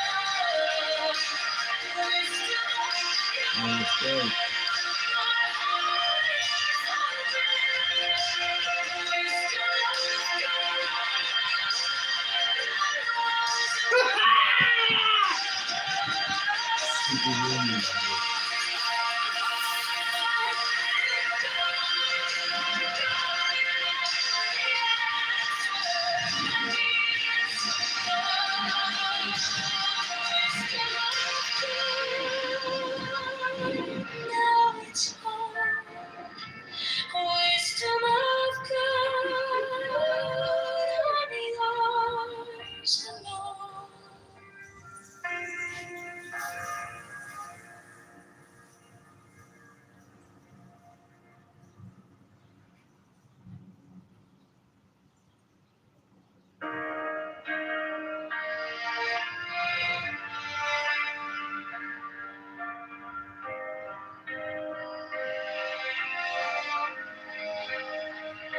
You came like dawn in my hands, soft but stronger than I knew. My fear turned gold in your eyes, and my old night broke in two. I was lost in the noise, now I'm learning how to stay close to your quiet light. In the middle of the day, stop thinking. Let it fall. Take the deepest breath. Hold them all. Hold it close. Don't run from the feeling. One more second, you can't stop believing. Wisdom of God, now it's joy. Wisdom of God, now it's love. Wisdom of God, my heart is open. Wisdom of God, I rise above. Hold, let it go, go. You are the answer. I needed to know. Your touch is a steady rain on the dust of who I was. Every wound gets named, then it fades in the hush. I don't need 1,000 signs when your name is in my chest. One deep breath, one brave step, and the rest can be blessed. Stop thinking. Let it fall. Take the deepest breath. Hold them all. Hold it close, don't run from the feeling. One more second, you can't stop believing. Wisdom of God, now it's joy. Wisdom of God, now it's love. Wisdom of God, my heart is open. Wisdom of God, rise above. Let it go, go. You are the answer. I needed to know. If I tremble, stay near. If I break, pull me through. Teach my hands to release what I cannot hold with you. Tend my night, tend my life. I breathe in your holy calm. In the storm in my head lays down like a bomb. Wisdom of God, now it's joy. Wisdom of God, now it's love. Wisdom of God, my heart is open. Wisdom of God, rise above. Let it go, go. You are the answer. I needed to know. Wisdom of God, now it's love. home.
When we make claims, we need to substantiate, and I need to find.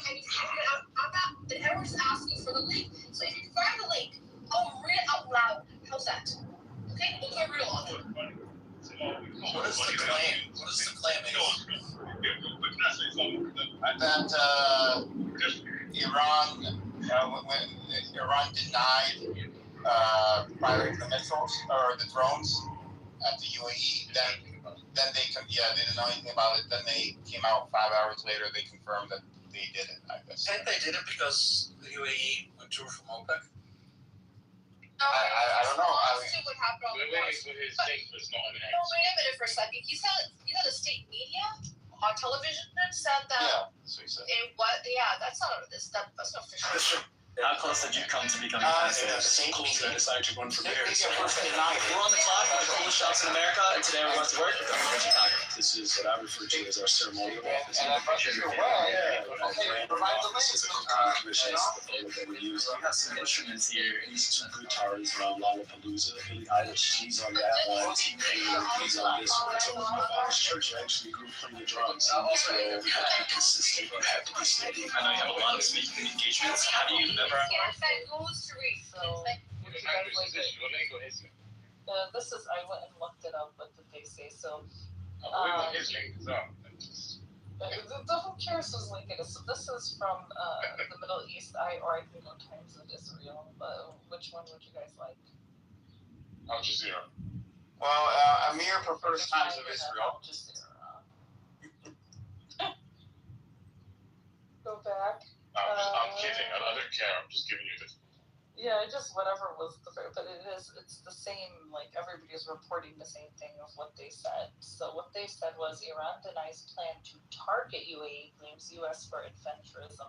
Iranian state media says that there was no planned attack of oil facilities at Fujairah port in the United Arab Emirates, citing military official. The official said the incident was not premeditated. They didn't say that they denied it, but they said it wasn't premeditated and attributed to the U.S. actions in the Strait of Hormuz. They described it as a result of the U.S. military's adventurism to create passage for illegal ship transit through the waterway.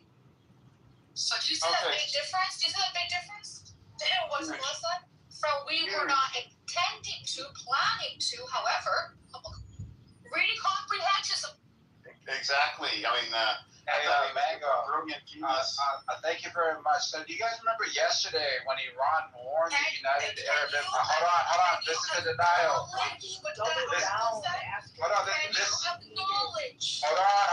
Hold on. So yesterday they told the United Arab Emirates to move all of ships away from ports to Dubai. So it was premeditated as far as like what their actual targets would be in response. Just hold on. We know what they just said. That's an acknowledgement. I said at the beginning, they denied it. Then they took credit for it. So just relax. There's no denial. At the moment, there's no denial. Relax. The denial was there was no. Hold on. Just be quiet. The denial was there was no premeditation. Hey, Ace, just be quiet. She just read it to you. There was no the official said. Let me finish. Shut up. Now we are. This is what she read. She said She said the official statement. Hold on. She said the official statement says that the Ace. Can you wait until I'm done? Can you wait? How about you bring your source? Hold on. It's the same information. Same information. Oh, he read it wrong. What she just read. Hold on. All you gotta do is be quiet, or you're not helping. I'm pointing out. Just relax. Like, listen to what she just read. Hold on. You gotta relax. All right. Listen to what she just read. The person's claim is this was our attack, but it wasn't premeditated. That means they didn't plan. Just hold on, lady. Listen to what my claim was. Just be quiet until I'm done, so Ace doesn't have to get confused. That's what we're arguing about. My claim was first they denied it, and then they acknowledged it. That was the claim. Hold on. Okay, well, thank you for confirming, and that was correct. Hold on, Ace. The denial is no premeditation. When yesterday, after Donald Trump announced the project, just relax, lady. So yesterday there was an announcement of Project Freedom, right? And when Project Freedom came out, they came out and warned the United Arab Emirates. They said move all your ships to Dubai. Do you agree with that? Yes or no, Ace? So we talked about that for about an hour yesterday. Do you remember that? It's like a mouse that built its own mousetrap. All right. So yesterday Donald Trump announced Project Freedom. In response to that, the RGC said to the United Arab Emirates, take all of your ships out of your ports and move them to Dubai. Because of the announcement from Donald Trump, right? Then Donald Trump moves in today, and then these guys hit the United Arab Emirates, and then they say, hey, we never planned it. Every time this guy talks, It's over. The torture is over. Listen, every time this guy talks, I think of the Arabic saying, like, I wish you shit and you didn't fucking open your mouth. Oh my gosh, and the guy just talks. So we know that the official states, like, no, shut up. So we know the official statement from them is they didn't premeditate, but we know they did premeditate. Hold on some more, we heard you. Okay, let's move on. Okay. Samoa, how come, and real quick, how come every time, whenever you're debating somebody, whether it be in this room or chilling, I always hear you ask, people for the sources, right? Yeah. But it doesn't seem like you want to bring out any incredible sources yourself. Hey, Ray, Why do you do that? Amir and I and everybody in the room yesterday when Donald Trump announced Project Freedom, we had this discussion of what Donald Trump was attempting to do. Just wait, Ace. Right now. Just wait, Ace. Just wait so I can make the point. You have to hear the point. Words to say something we can do. You have to hear the point. Okay, here. So then, Iran yesterday came out with an official statement in response and told the United Arab Emirates, move all of your boats, because if he moves, we're going to hit you. Okay? Today, they came out and said, we never premeditated the assault. Boats, right? They said if you don't move those boats, your boats are going to be hit, right? No. Oh my gosh. I'm asking you, what was a target? The United Arab Emirates. They were saying if Trump moves, hold on. They're saying that if Trump moves, we move. We heard it. And that's what happened. Hold on for a second. But that also. And that's what happened. I know. So hold on. But it also holds true that hey Ray, you I'm telling you, bro, you can't get as good as me, bro. Can you shut the fuck up? I'm just too smart. Do you hear me speaking? Have a nice day. Stop. Samoa, come on. Have some decorum here. Okay, hold on for a second. So basically, it actually holds true. The fact is, Trump does this, you don't do this, this may happen. It wasn't like premeditation. It was based upon an action that they were not thinking would happen on the American side. It still seems. Do you know how dumb that is? If I tell you that I'm going to plan to attack, that wasn't, hey, hold on for a second. So the way in which Trump behaved. Think about what you just said. Hold on. The way in which Trump behaved. So wait a minute. Hey, you're supposed to be a lawyer? Oh, this is horrible. No, you're not. What does me having to be a lawyer have to do with you being wrong? Because we understand what mens rea is. And we understand what the actual protocol of evidence is. This is not legal. You're just not a smart person. Premeditation means premeditation means priorly planned, right? That has to do with crime, the law. No, that has to do. Premeditation means to plan beforehand. Mens rea and actus rea for yes, I understand this shit. Okay, so premeditation is planned beforehand. Rudimentary. If they announced it yesterday, is that beforehand? No. Look how dumb that is. That wasn't your plan. Oh my God. Your plan was that they denied it, and then they owned up to it. That's what your plan was. Premeditated. The official said it did not premeditated. You're an idiot. She just read that the official statement was it was not premeditated. That's what the guy says, right? That's what Iran said. Stop. You said the Iranians said, oh, wait, we will investigate those drones. That's what you said. That digital ownership is what you said. But that's not what the What an idiot. I said That's exactly what you said. Hold on. It is what you said. That they would investigate. That's what you said. I said the state media. Okay, so this is not an official statement. The state media first came out and said, hey, there were certain attacks that happened here. We're still investigating. Give me the official. Just shut up, man. Drop the link. Just shut up. And then the official statement, the one that she just read, was it was us, but it wasn't premeditated. That's the IRGC official statement. We heard it. We heard it. So we understood it. And we understood it. Never lie about being as smart as the you first are. time we understood it. Now drop the link where you said state media. Okay, guys, let's move on. Next topic. She just read that they denied that it was premeditated. Let's give him a sticker, a gold sticker, so he feels good about himself. Thank you. She just said that it was denied that it was premeditated. Thank you for This guy, I don't understand. Are you too dumb to know you're dumb? Right. That's a bird. But it's basic reading comprehension. Yeah, which you don't have, obviously. If what you got from that was a denial. And he's saying state media said, did that article say anything about state media?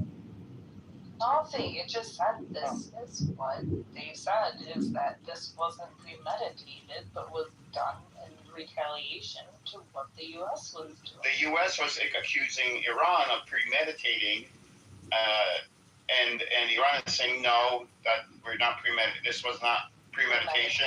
This is in response to. It was the U.S.'s way of getting to say no, we're not responsible for what happened in the UAE. Like that. There's no cause and effect here. And Iran is saying yes, there is. This is directly connected to you trying to get into this. This guy's an idiot. Iran said yesterday, move your shit, going to attack you. Logic and if Iran says simple to attack you, are over this guy's head. Hey, if Iran says we're going to attack the United Arab Emirates if Donald Trump violates the Strait of Hormuz, and then the next day they attack the United Arab Emirates, how was that not previously planned the day before? They're saying that they are responding to what the U.S. is doing. Premeditated being planned before. You had this plan before any of this. No. That's what is going on here. America never said that. I'm saying you can just read the article and see the events, the actual events. Everybody's saying it was premeditated because they preemptively launched the threat. It wasn't preemptive. America sent their warships into the straits. Yesterday, they didn't send any shape into. They didn't launch yesterday. The attack was today. They announced. Okay, look, Donald Trump announced yesterday no ships moved, right? Then they said, if you move, we are going to attack you, United Arab Emirates. Then the next day, Donald Trump moves, and then they attack the United Arab Emirates. That's not premeditation. It would be premeditation if Iran said it before America or had this plan before America. Premeditation means I have a plan before I do the action. So you just shut up, bro.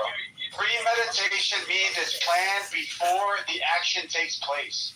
So if I tell you, Edward, tomorrow, if you do anything, I am going to, like throw eggs at your house, okay? And I throw eggs at your house the next day, I can get charged for premeditated egg throwing. So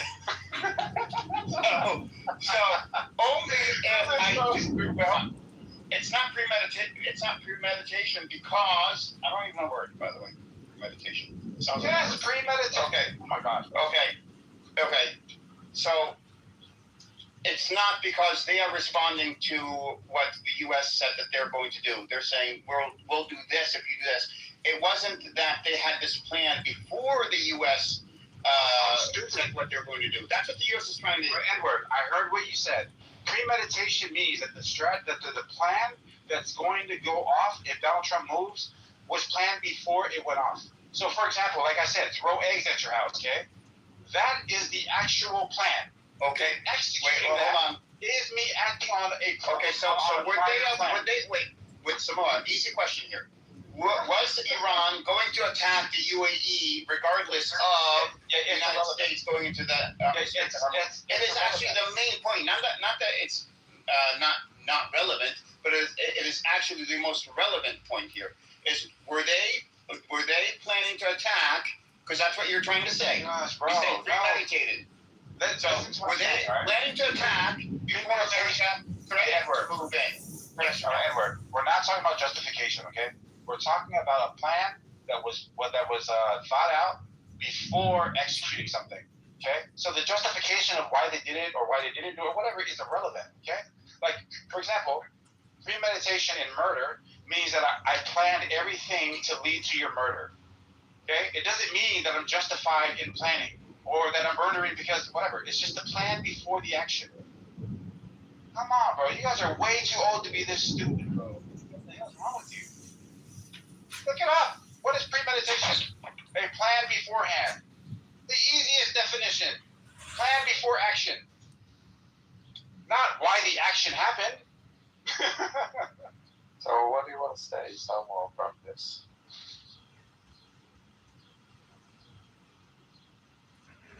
Where do you want to take us with this?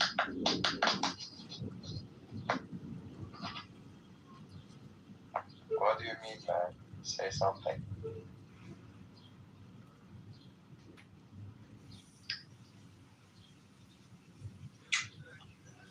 Maybe he's finally adjusting his role. What happened? Yeah. Was there a question? So what do you mean by all of this? What do you want to take? No, I was pointing out that it on X and on Threads saying that the United Arab Emirates and the GCC countries might on offensive strike, and America and Israel takes a supportive role, and that's his off ramp. While Iran is supposedly weak, the GCC countries come in and decapitate the rest of them. Okay. As you say, let's see what's happening. Well, okay, I just checked. GPT agrees with me because there is a triggering event here, so it's not premeditated. The triggering event was the U.S. announcing that they are going to go into the Straits of Hormuz. That was a triggering event, and Iran said, if you do this, then we will do this. So it was a retaliatory strike, not a premeditated strike. So logically... Yeah, premeditated means I planned it before. No. So GPT says, and I explained the whole thing. GPT says that no, it's not premeditated because there is a triggering event that was announced. So because they said because it's a triggering event, it's not premeditated. Listen, Edward, the target list was pre-planned. Oh, okay. Show us. You have an article saying this?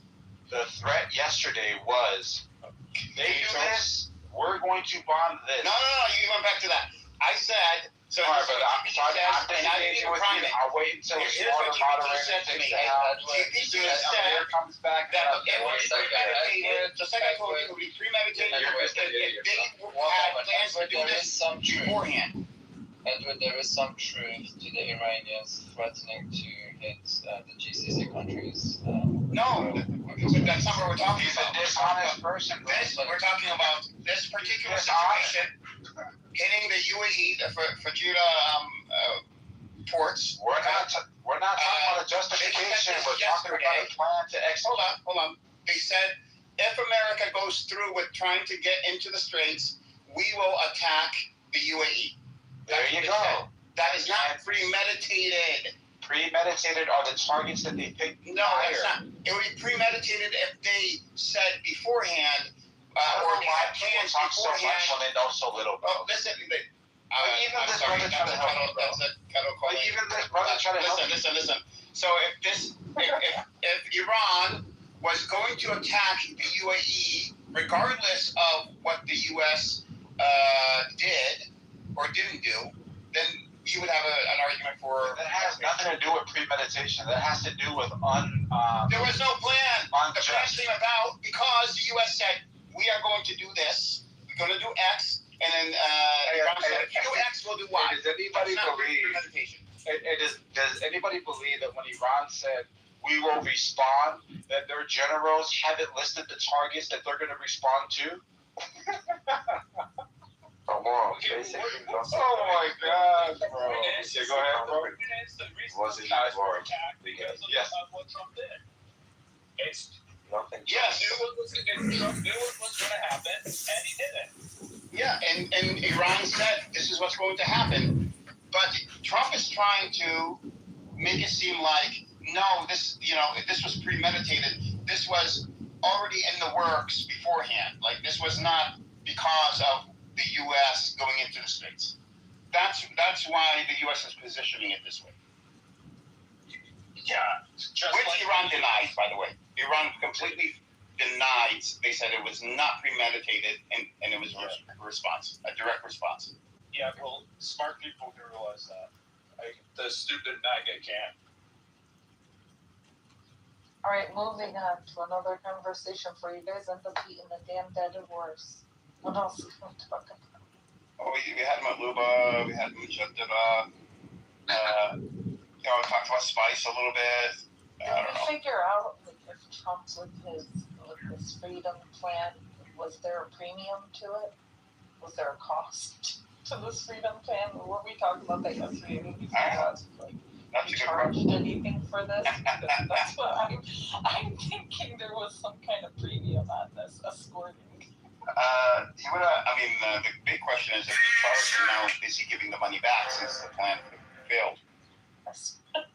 You know, It's no returns, no refunds, no exchanges, kind of like Trump no University. rain checks. No rain checks.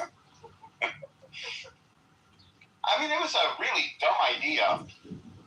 I mean, what else are you expecting to happen? Your ships were fired on, and the UAE was hit. So have they stopped doing it, Edward? Like, have they completely stopped this operation?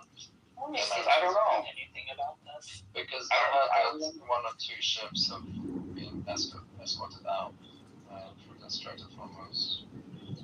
I don't know. I think it was only those one or two, or they're still doing it. I think I heard Korea, Iran hit a Korean ship trying to get through.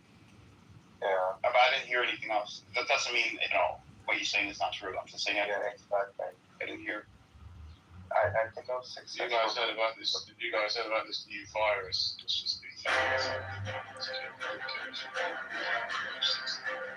What? What virus? What's going on here?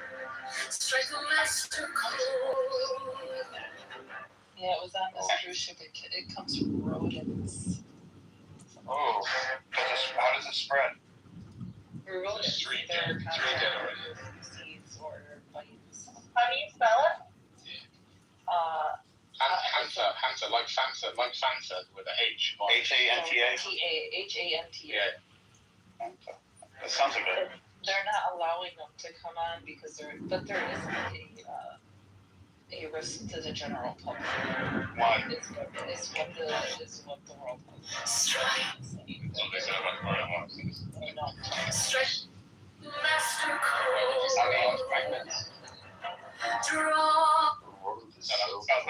It's transmitted through rodents. So contact with rodent feces or a rodent bite. Oh. Yeah. So it's not that it jumps to humans and now spreading through humans. Who knows? I don't know. I mean, let me see. I'm back. Can you tell me this gets up? Oh, we're trying to figure it out. Mangoose is looking it up now.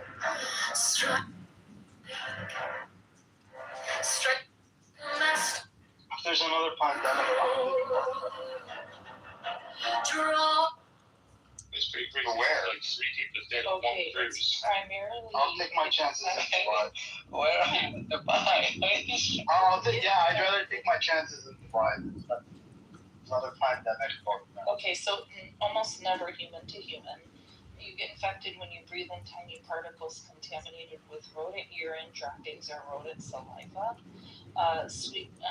This often happens sweeping or vacuuming areas with rodent droppings, cleaning cabins, garages, sheds, or attics that have been closed up, disturbing nests or infested materials, touching contaminated surfaces or rodent bites. So person-to-person spread. In the U.S., almost never. Very rare cases have occurred in parts of South Africa with specific strains, but not this. But this is not typical. So it's not airborne. It's nice. Yeah. Thank God. And this is from a cruise ship? Yeah. That's the crazy thing. What are they doing? Like, how are they up there? Well, maybe are they cruisers or were they? Yeah. They were coming workers? from Argentina. No, it was a cruise coming from Argentina. It sounds like the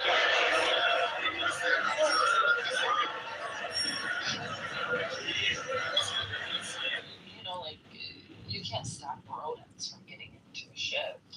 It sounds like. Do we know? Or something? But probably bad sanitary conditions. Yeah.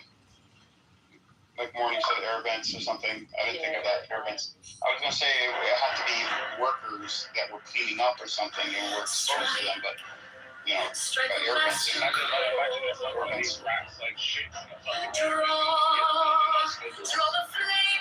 Why would we imagine this, Teddy? Why? 4 people are infected. 1 had died. So they're at the port. 3 dead already. Is there 3 dead already? This morning it was 1 dead, 4 infected. I think it's 3 dead. Oh, Yeah, 3 dead. BBC, wow. Damn. The BBC said this morning was driving to work, 1 dead, 4 infected. because they're not letting him off of the ship in Cape Verde to like get help because they're saying it's a public health risk, but it really isn't. So it's like this issue. Well, now my bougie friends can kiss my ass when they say why I want. My name is Shane Rich. I'm the CEO of Street Bowler. What we do is very simple. We'll place a street bowler directly into your business. Streets on the ground, building real connections with real people to your product. And that's why we're doing 350 million views per month. It's like a floating fucking thing. Just on You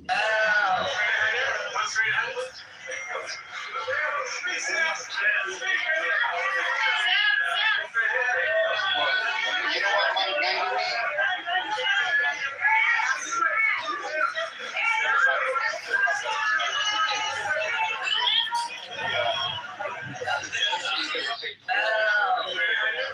That's what I want, is Royal Caribbean.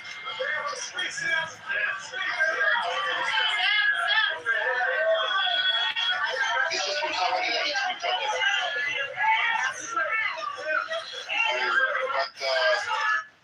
Yeah, I don't know. I mean, that's one of my dreams is to go on a cruise in February here from Connecticut, and then do some more watch.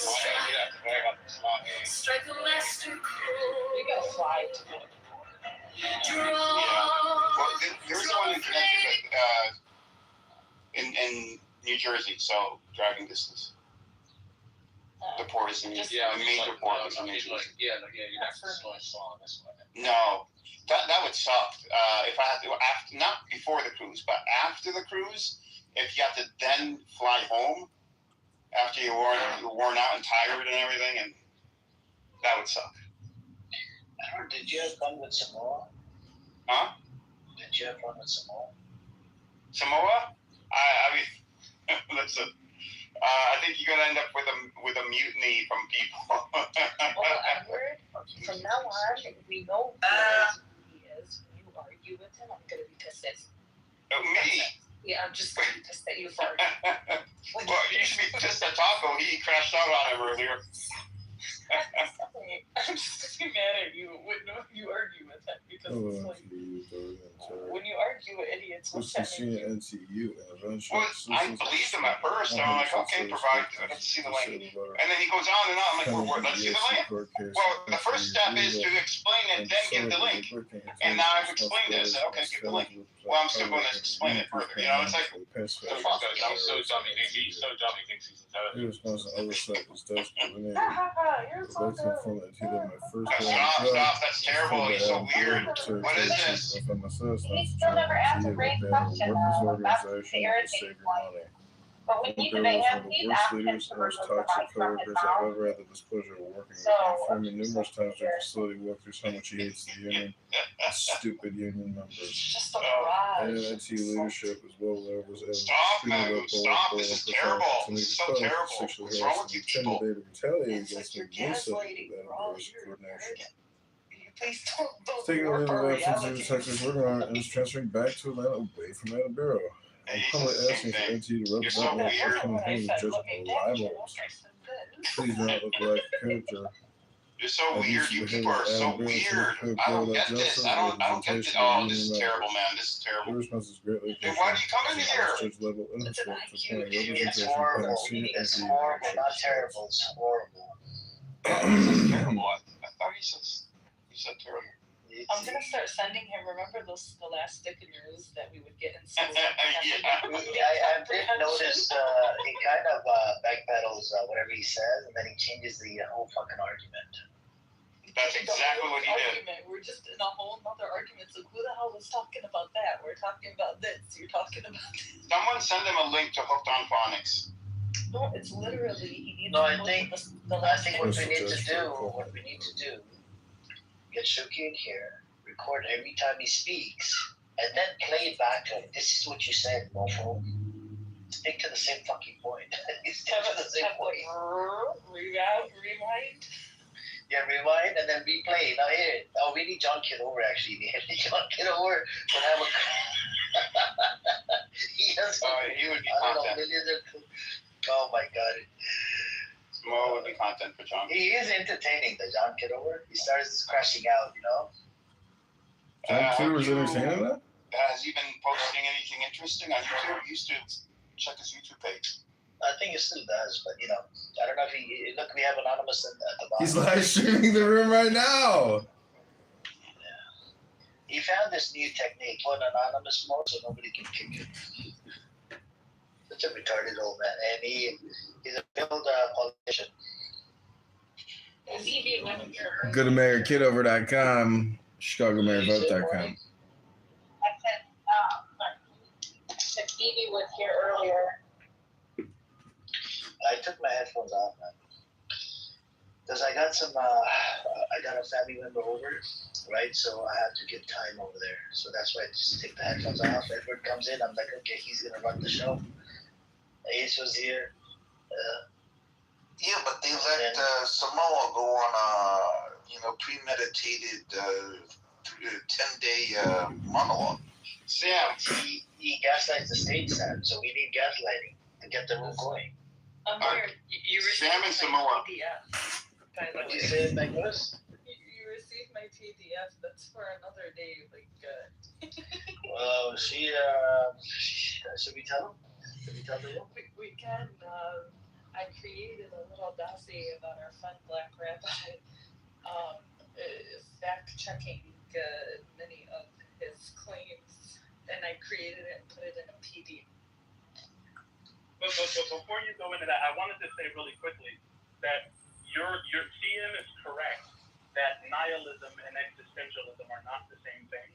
But the reason I like that you brought that up is because nihilism and existentialism are definitely fucking cousins. And what I mean when I say that they're cousins is what turns someone into a nihilist is when they're unwilling to embrace any mode of interpreting reality. So let's say I have a mode of interpreting reality. Let's say I believe that I'm doing really, really good at work. I believe that I'm a top employee and everyone loves me there. Then I go to work and my boss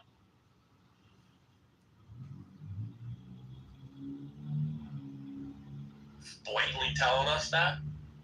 I don't know why I have to guess. You're a grown man. You can tell me with clear, perspicuous language. Did John write it wrong? He should have put verse 40 first. Verse 37 is the key because that results in them coming.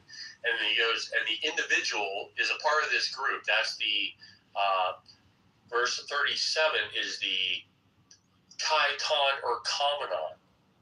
That is the one coming to me. That's an individual. Is part of the all. So when you say there's no individual in verse 37, yes, there is. It's the one who comes to me. That's ton or komenon prosome in the Greek. So he brings up the group in the same verse and the individuals who make up this group. There's a personal coming to Jesus, but the reason why they come is because they were given. I'm asking, what did they have to do in order to be given? If it's verse 40, that's the last part of verse 37 that says they come to him.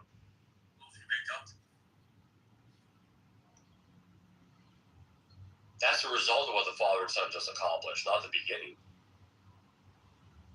All the Father gives me will come to me, and the one who comes to me I will never certainly not cast out. Why will he not cast them out? For I have come down from heaven not to do my own will, but the will of him who sent me. What's the will of the Father for the Son? This is the will of him who sent me, that all he has given me. Notice the first verb of verse 37. This is the perfect tense here. They've been given. Jesus can't lose any. So he can't fail to do the will of the Father. But he raises it, the entire all, up on the last day. He's a neuter pronoun there. On the last day. That's the entire group. Verse 40 is how these people act. Based upon what the Father and Son just accomplished. He said, here's the will of the Father for me. I can't fail. I'm going to do the will infallibly, perfectly. Here's what the result of these people are going to be doing. For this is what my Father, that these are present participles. Pas ha theron, kai pastulon. These are the same language used in John 3:16. Every believing one. Everyone who beholds the Son and believes in him will have eternal life, and I myself will raise him, singular, up on the last day. The same him, or the one coming to him in verse 37. But that's the result of it being given. To go to verse 40, he's jumping ahead. You can't read them in order. There's a flow to Jesus' own words here, and John didn't write them in a reverse order. Jesus wrote them in a particular order to teach us. You don't get to just go, I want this verse to go before this one, and I get to do jigsaw puzzle with John 6. I want to read one verse right after the other, following the group and then the individuals of this group, because you keep switching between them. You should do it all the way up through verse 45. So I asked you, is there something he tells us, if you do this, then the Father will give you? Or do you simply say, the Father gives the people to the Son, as a result they come to the Son? That's why I asked the question. Where did he say, first you do this, then the Father will do this? So the man becomes first, and the Father becomes second. Why isn't the Father first, the man second? As a result, they come. As Jesus lays it out right there. Father first, then as a result, man does this.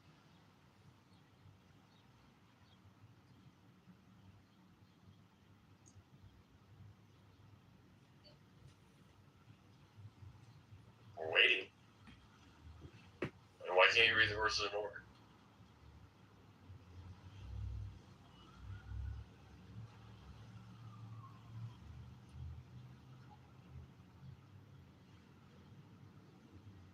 Started falling at different times in different countries. But generally what it's tied to is development. It's the development of an industrialized economy. Yeah, I was going to say that 1800s. And it's not, guys, stop doing that. Stop talking in the middle of our fucking countries. Yeah, mute. What are you doing? So, anyways, so it started falling before any social media or any of that other stuff existed. So that's one thing to think about. The other thing to think about is people are much wealthier now than when they had more kids.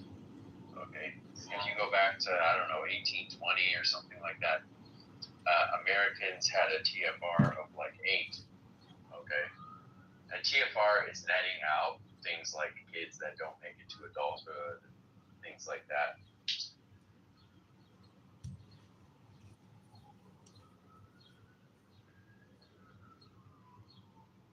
Dr. Mountain. Did you ever read a book? Did you grab your medicine? Oh, yeah. I had to go to my cousin's party, so I didn't get to. I got the medicine, but I had to go. So. Oh, how was the party? It was good, man. It was good. Cool. I didn't drink any booze. I'm taking a little booze break for a while, so I haven't drank for like 3 months. But I'm not like I'm not an alcoholic or anything. Like I don't drink all the time anyway. But I usually take a break every year. Like a 3 or 5 month break. But I don't skip on the weed. You know what I'm saying? Have you ever read The Oracles of Zoroaster? Never heard about it. Oh, you should read that next time you get your medicine. What's it about? I think that kind of stuff pairs well with tetrahydrocannabinoid delta 9. It's like there's an experience. Because, like, basically, I think the Egyptians incorporated, cannabis into their religious and spiritual practices. So it's really just like trying to get you to have a new experience with your medicine. I call it the book club. Yeah, cool. I'll check it out. Yeah. Check it out. I'm driving across the city, and if I catch you on my cell phone, I get in trouble, so I better get off this fucking thing. So why don't you just put your phone down on your in your console? I guess I could do that. Got my AC here. I was thinking about the advice I gave you about engaging with Viking. because you know, what did you think about my statement that you have to come into compliance? You can't, you know, continue with not falling for the vicious circle of communicating with him. I don't, if I can help it.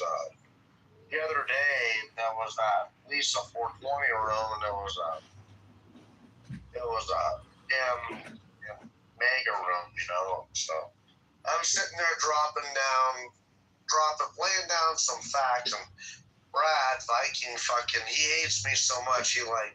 He's supposedly on our side, yet he goes against me, and so he tried saying, because I was saying that North Korea could hit Japan with, nuclear weapons, ballistic missiles and shit.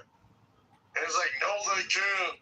Like, dude, yeah, they can shoot over Japan. They've done it before, like, with different shit, like, man, but he wants me to be so wrong. It's lame, bro. Like, I don't understand it. Like, he cannot get off of me to where, like, if I'm in the room and he has to attack me, it's just weird. Yeah. I was shocked when he attacked me so hard when I was running for Congress. I was like, damn, I had no idea this guy, like, hated me. He hates anybody that, I think he wants to be a Democrat myself, dude. Well, I think he's just kind of lonely, dude. I mean, because yeah. That's what I really do, because the guys who simp especially hard for, like, women or like the black race, like he simps so hard for the black race. Like, he was saying the other day, like, this is the guy you guys gotta watch. I was in chillism. So this is the guy you guys need to watch. Like, he is definitely part of KKK. Like, he is the one who wants to put you guys in chains. I'm like, what the fuck are you even talking about, dude? Like, I've never heard a guy who wants to be liked so hard. It's weird. It is very weird. I agree. You know what I'm saying? Like, and the other day, the reason why he was bitching, fuck, are you even responding to Patty? They said, Patty's a beautiful woman, and I'm not gonna let you, talk to her that. I wasn't even talking to her bad, otherwise I would have got removed. He's just a simp, bro. It's weird. I just said, I said, bro, tell us you don't, or tell us you want to be liked so bad without telling us, man. Like, holy fuck, bro. I don't give a fuck about being liked that bad. I don't, because, he's kind of a Democrat. Well, He doesn't like MAGA. He doesn't like the right. He's just weird, bro. Have you ever seen the photo of his daughter? Yes. That's why he's mad at me, because I didn't know if it was her exactly, but... Yeah, who knows, right? Who knows if that's his daughter? Yeah, I don't really know if it is. But the reason why I think it is because she's got that big fucking nose like Brad. Well, there's a lot of people on this app that use their daughter in their conversation here all the time, and he at least does not do that. So, I guess that's better than some other people on this app who are scumbags and sit there and talk about their daughter's dating habits. Yeah, I'm not going to talk about, my family at all here if I can help it. That's not what I like to do. I try to keep, myself as not a human on here. I'll act like a human, but I don't need to have my real name. I don't need to have my picture. Like, we can have conversation. I don't need to bring my family into this shit. It's, there's a lot of degeneracy on this app anyway. And I've learned that if you be too transparent about your life, then they will use it against you. Well, see, I have the opposite belief, where because I'm 100% transparent and live streaming my experience for the world to see, it's kind of like, come at me, because anything you sling at me, is just like defamation of yourself, you know? So, yeah. That's cool. I have privacy. I like to keep my life private stuff, you know, because I do it to protect my family. Well, do you have like, you know, personal, do you have any personal, are you deformed? Do you have a cleft palate? No, have you never seen my picture? No. I'm not going to show people to see my picture. No, I don't know. So, no, I won't yet. I thought you had Down syndrome or something. Shut up, dude. Stop it. I don't know. Hold on here. I got to call you back. I'll be right back. All right.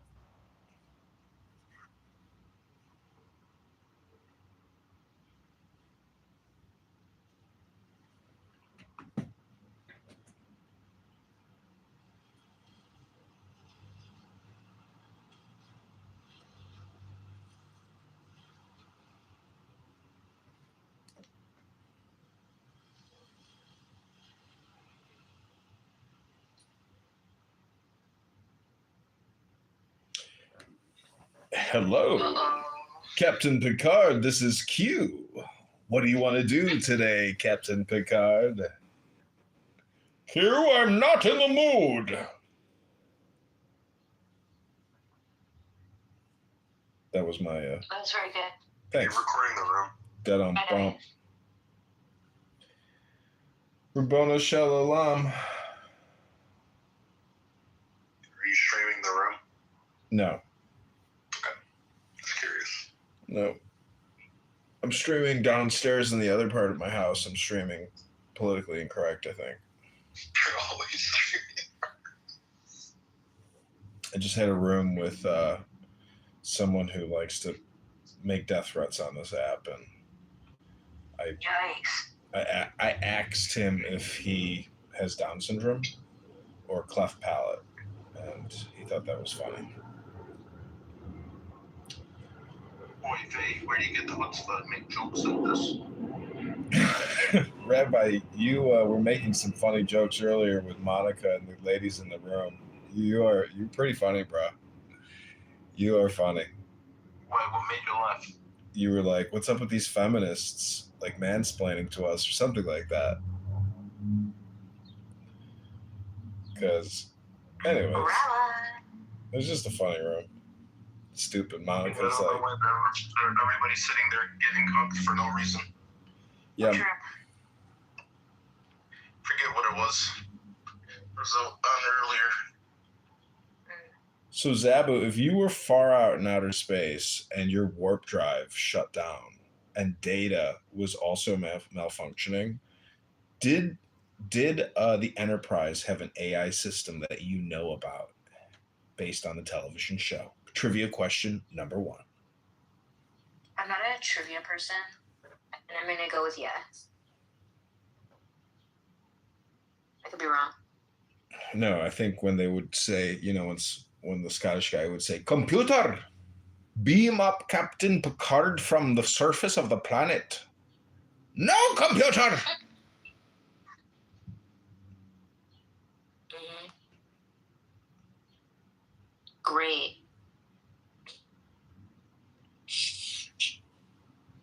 So they say that online Star Trek conventions are actually just like organizations for sexual activities. And I gotta say that 100%. most people involved in religious organizations are also involved in sexual regulation societies or sexual organization societies. What are sexual regulation societies? Like Islam. You know, how you can sell your daughter when she's 6 or 5 or 2 to like the highest bidder in the neighborhood. Oh, I see what you mean. Yeah. Right. Basically, making children for financial gain. You know, it's basically cloning, but in the village. It's village cloning. Yep. If you wanted to make a clone. Would it surprise you to know that I'm Muslim? No, I know you're Muslim. Oh, okay, cool. I'm just making it as an example. I'm not really trying to be facetious, but in a way that just happened to come out that way. Yeah. No, what if some people portray themselves as worshiping one religion, And then on the other hand, they're sacrificing their children to Moloch. Paradoxes. The human condition. Imagine being a Catholic abortionist doctor working at an OBGYN, and you've performed 55,000 abortions. Love it. And you're going You know, to the social gospel was like that. What's the social gospel? You don't know what the social gospel is? Oh my god. You know the Commonwealth Federation? CCF? I know the terminology. You don't know the name Walter Rosenbush? No, but I like the name Rosenbush. It's a good one. Yeah, fucking beautiful, right? But you know Martin Luther King Jr., right? Yeah, he was a Freemason. Yeah. But anyways, he was also a Baptist minister. And you know his speech, I Have a Dream? Mm-hmm. Directly references prayers of social awakening written by another Baptist minister referred to as Walter Rosenbush, who's known for his work in Hell's Kitchen to articulate kingdom of heaven on earth mission by addressing child labor, immigration, women's rights, things like that in like the early 1900s, I guess. Are all those topics interconnected? Because when I hear child labor, I'm like, okay, we could stop right there. We don't need to get to immigration or women's rights. We could just totally go with child labor and say, okay, this is crazy. You can't have, a cobalt mine with 30,000 young African Americans digging out cobalt. And that goes on in Brazil too. Have you seen the mass pits that people still live in? Yeah.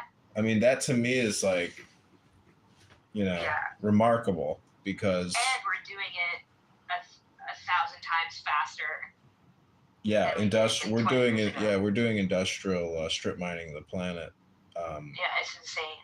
But that's not what concerns me. Is I actually think the technology is okay to do that, but I don't like the fact that the child labor is bad. Yeah, the human pits, like those. So the social gospel was like a way to kind of apply, like take Christian principles and turn them into application. And how do we actually address these issues? Because child labor is like a big deal in the States, right? You had like kids who were like chimney cleaners and the factory workers making glass, working 14 hours. Yeah, it was such a big deal in the States. So you know what's crazy though is when that father went out with that baby to do the chimney sweepings, he actually made enough to feed his family for that day and to provide housing for himself.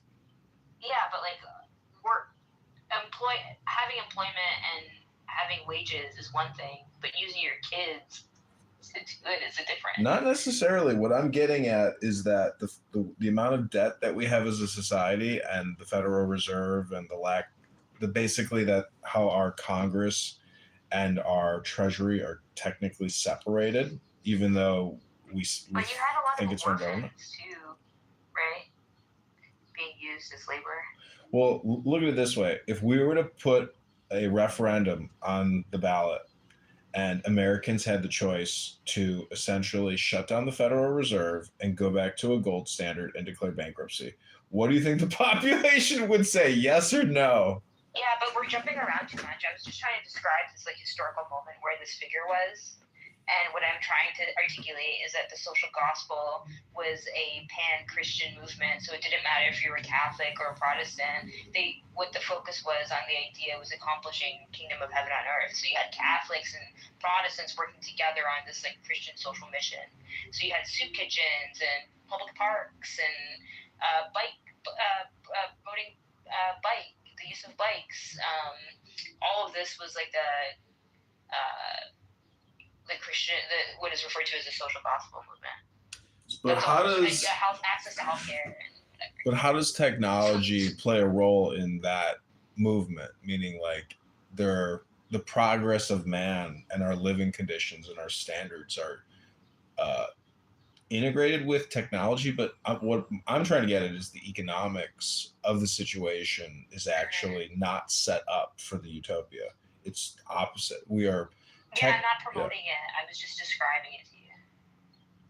Because you were talking about Catholics who were doing what? Abortions. Like, abortion clinic. Yeah, and I was like, oh, well, that actually has a lot of, like, history.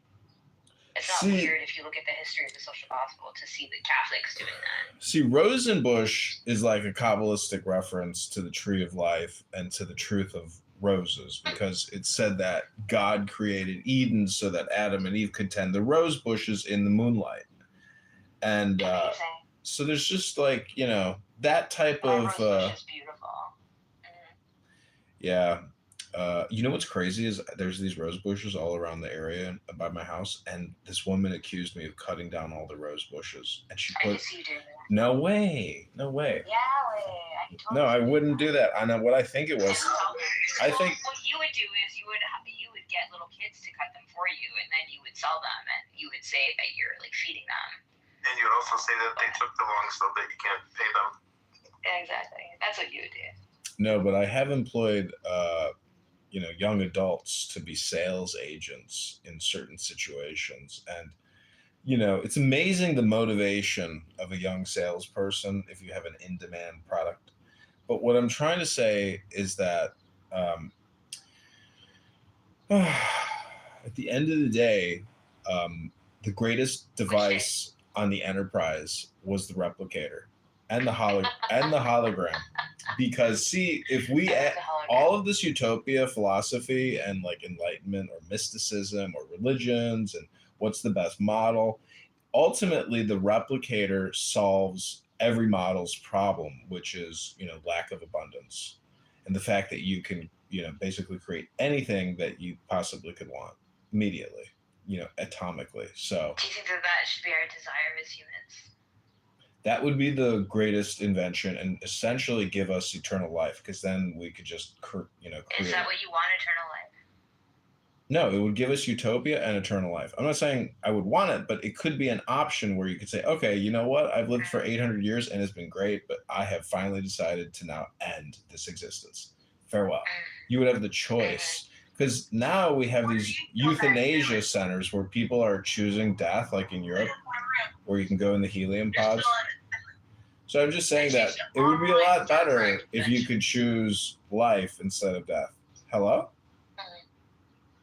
Because technology could get us there. We're talking about 3D printing and atomic printing in replicators on the Enterprise in Star Trek. Because I'm sitting next to my best friend that does 3D printing. No shit. Yep. Ask your best friend to 3D print you a 3-foot African American dingus dildo. Now, shut up. I can do it in TPU. He said I can do it in TPU. Send it to Zabu FedEx. No, I don't need it. No, I don't either. I've been baptized. Kitty, Zabu says that she runs a lot and she's got a great ass. Are you jogging enough, Kitty, to keep that ass competitive in the marketplace? I'm not lesbian too. She is very sexy. 3, I'm not jogging, but I can start working out. That ass. Yeah, I think jogging is important for a great tuchus, but squats. If you go to the gym, you see all these girls doing squats all the time. Leg if press, you're leg a runner press. and you don't squat, you're fucked. Oh no, I squatted out, lady. I've been doing some squats. I learned that in squats are jail. important if you're running. Alright, what's your max squat? What's to you, Rabbi? Well, listen, I want to know why Universe here just decides to randomly use Yiddish. Hello? Because he has a chutzpah to do it. Chutzpah. And then he said, "Tukas." Well, my dad used Yiddish my entire childhood. Hello? Hi, I'm talking to you now on a phone that I bought that is a USB red phone. If you've never used one of these phones, it's pretty cool, and I'm wondering how the audio is right now. Hello?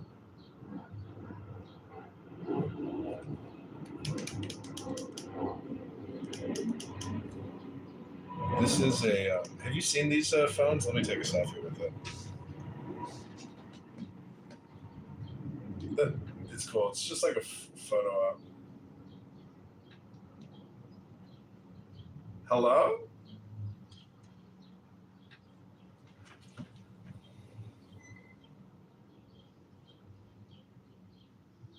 Ooh, Sigourney Weaver?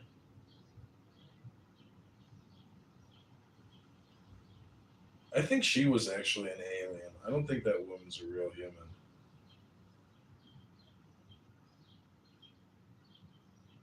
Her teeth like go forward like a beaver.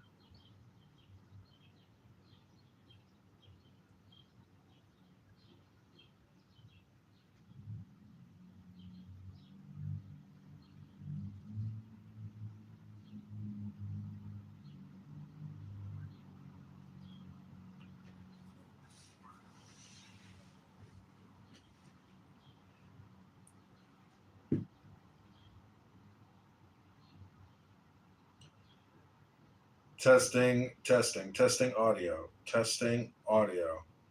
How do I sound? How do I sound? Can you hear me? But what about the PTR? What do you think about the prop? Because it's a USB phone. Look at this. It's a USB phone.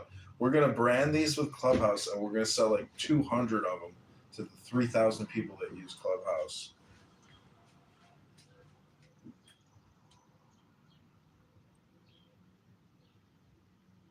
Why is my skin so nice? Yeah, I go to Sephora like every week, and I spend a lot of money on makeup.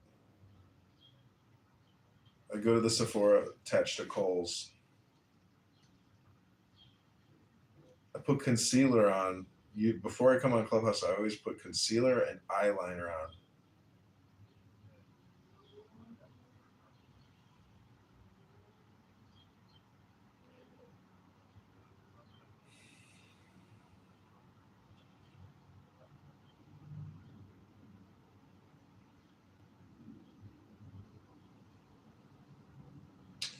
In Star Trek, you could actually get it at the bar from Whoopi Goldberg.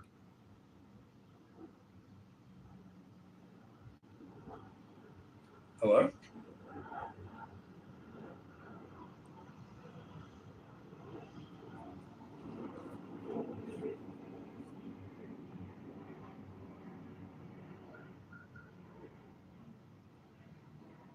Yeah, that's it.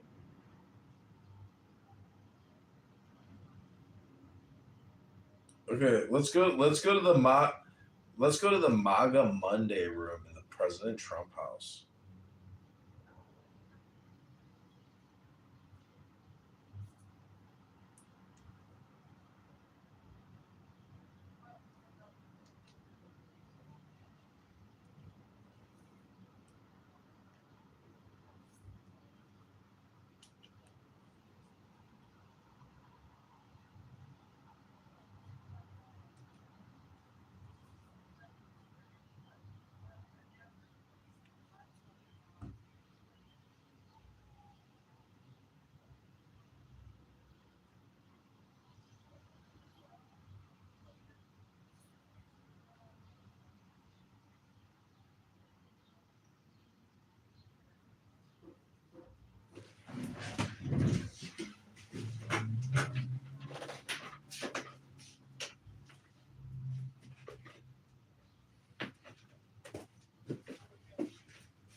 So the thing is, when you're nice to me, part of my brain is like, man, she's right about to get me because in the past she's attacked me.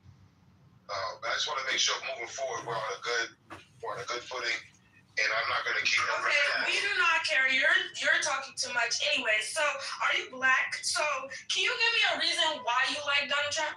Give me a good reason. Give me a good reason. I want to answer this woman's question because she's asking me a sincere, honest question. I voted for Donald Trump for basically 3 reasons. 1, I wanted the border to be under control. Okay, 1. 2, I wanted the economy to improve, which is right now I understand is to be determined. And 3, I appreciated his unorthodox approach. I thought the fact that he was going to run this country like a business and not like a politician so much, I thought that would accrue to the country's benefit. So I didn't vote for him based on my race. I voted for him based on what I think he could do well for the country. So is that what's happening currently? Do you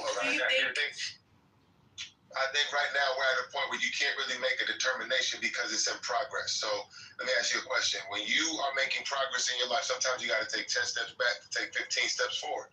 So at this point, it's incomplete. The grade I would give him is an incomplete. I think you can give him his first real grade at the midterms.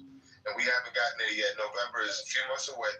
I think at this point, you just got to stick with wait and see. I don't know. There are a lot of things up in the air. And let me tell her why I voted for this nigga, man. Because I actually went out there and voted for the first time for this nigga. One, because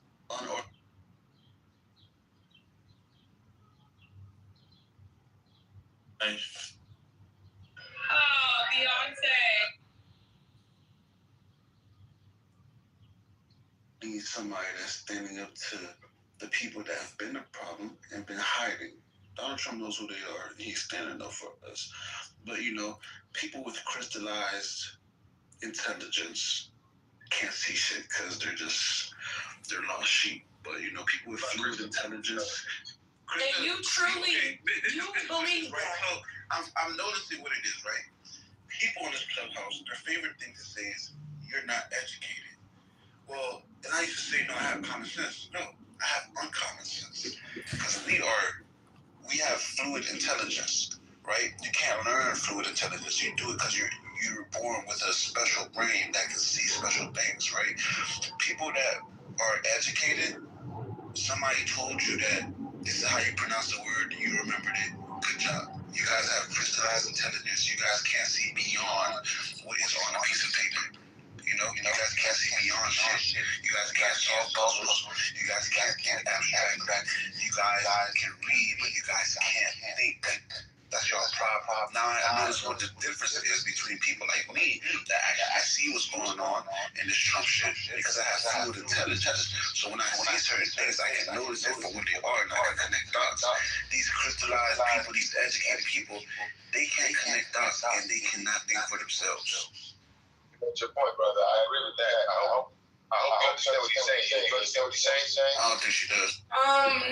No, and I don't really care. Like, I'm just saying, like, I don't know. Can you stop? Like, I'm talking anyways.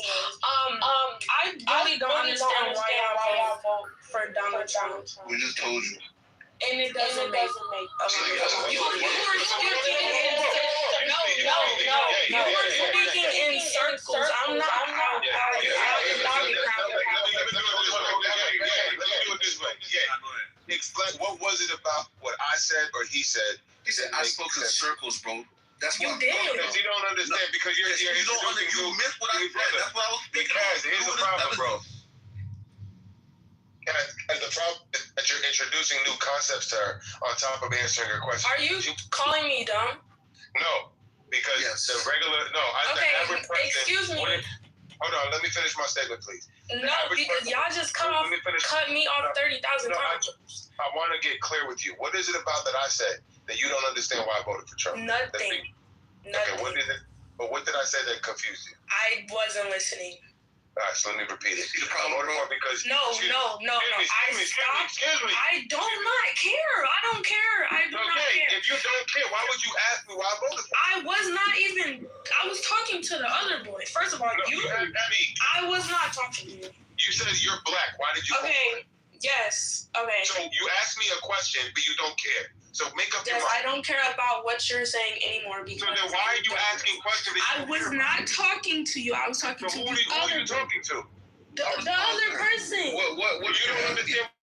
Because why are you talking to me?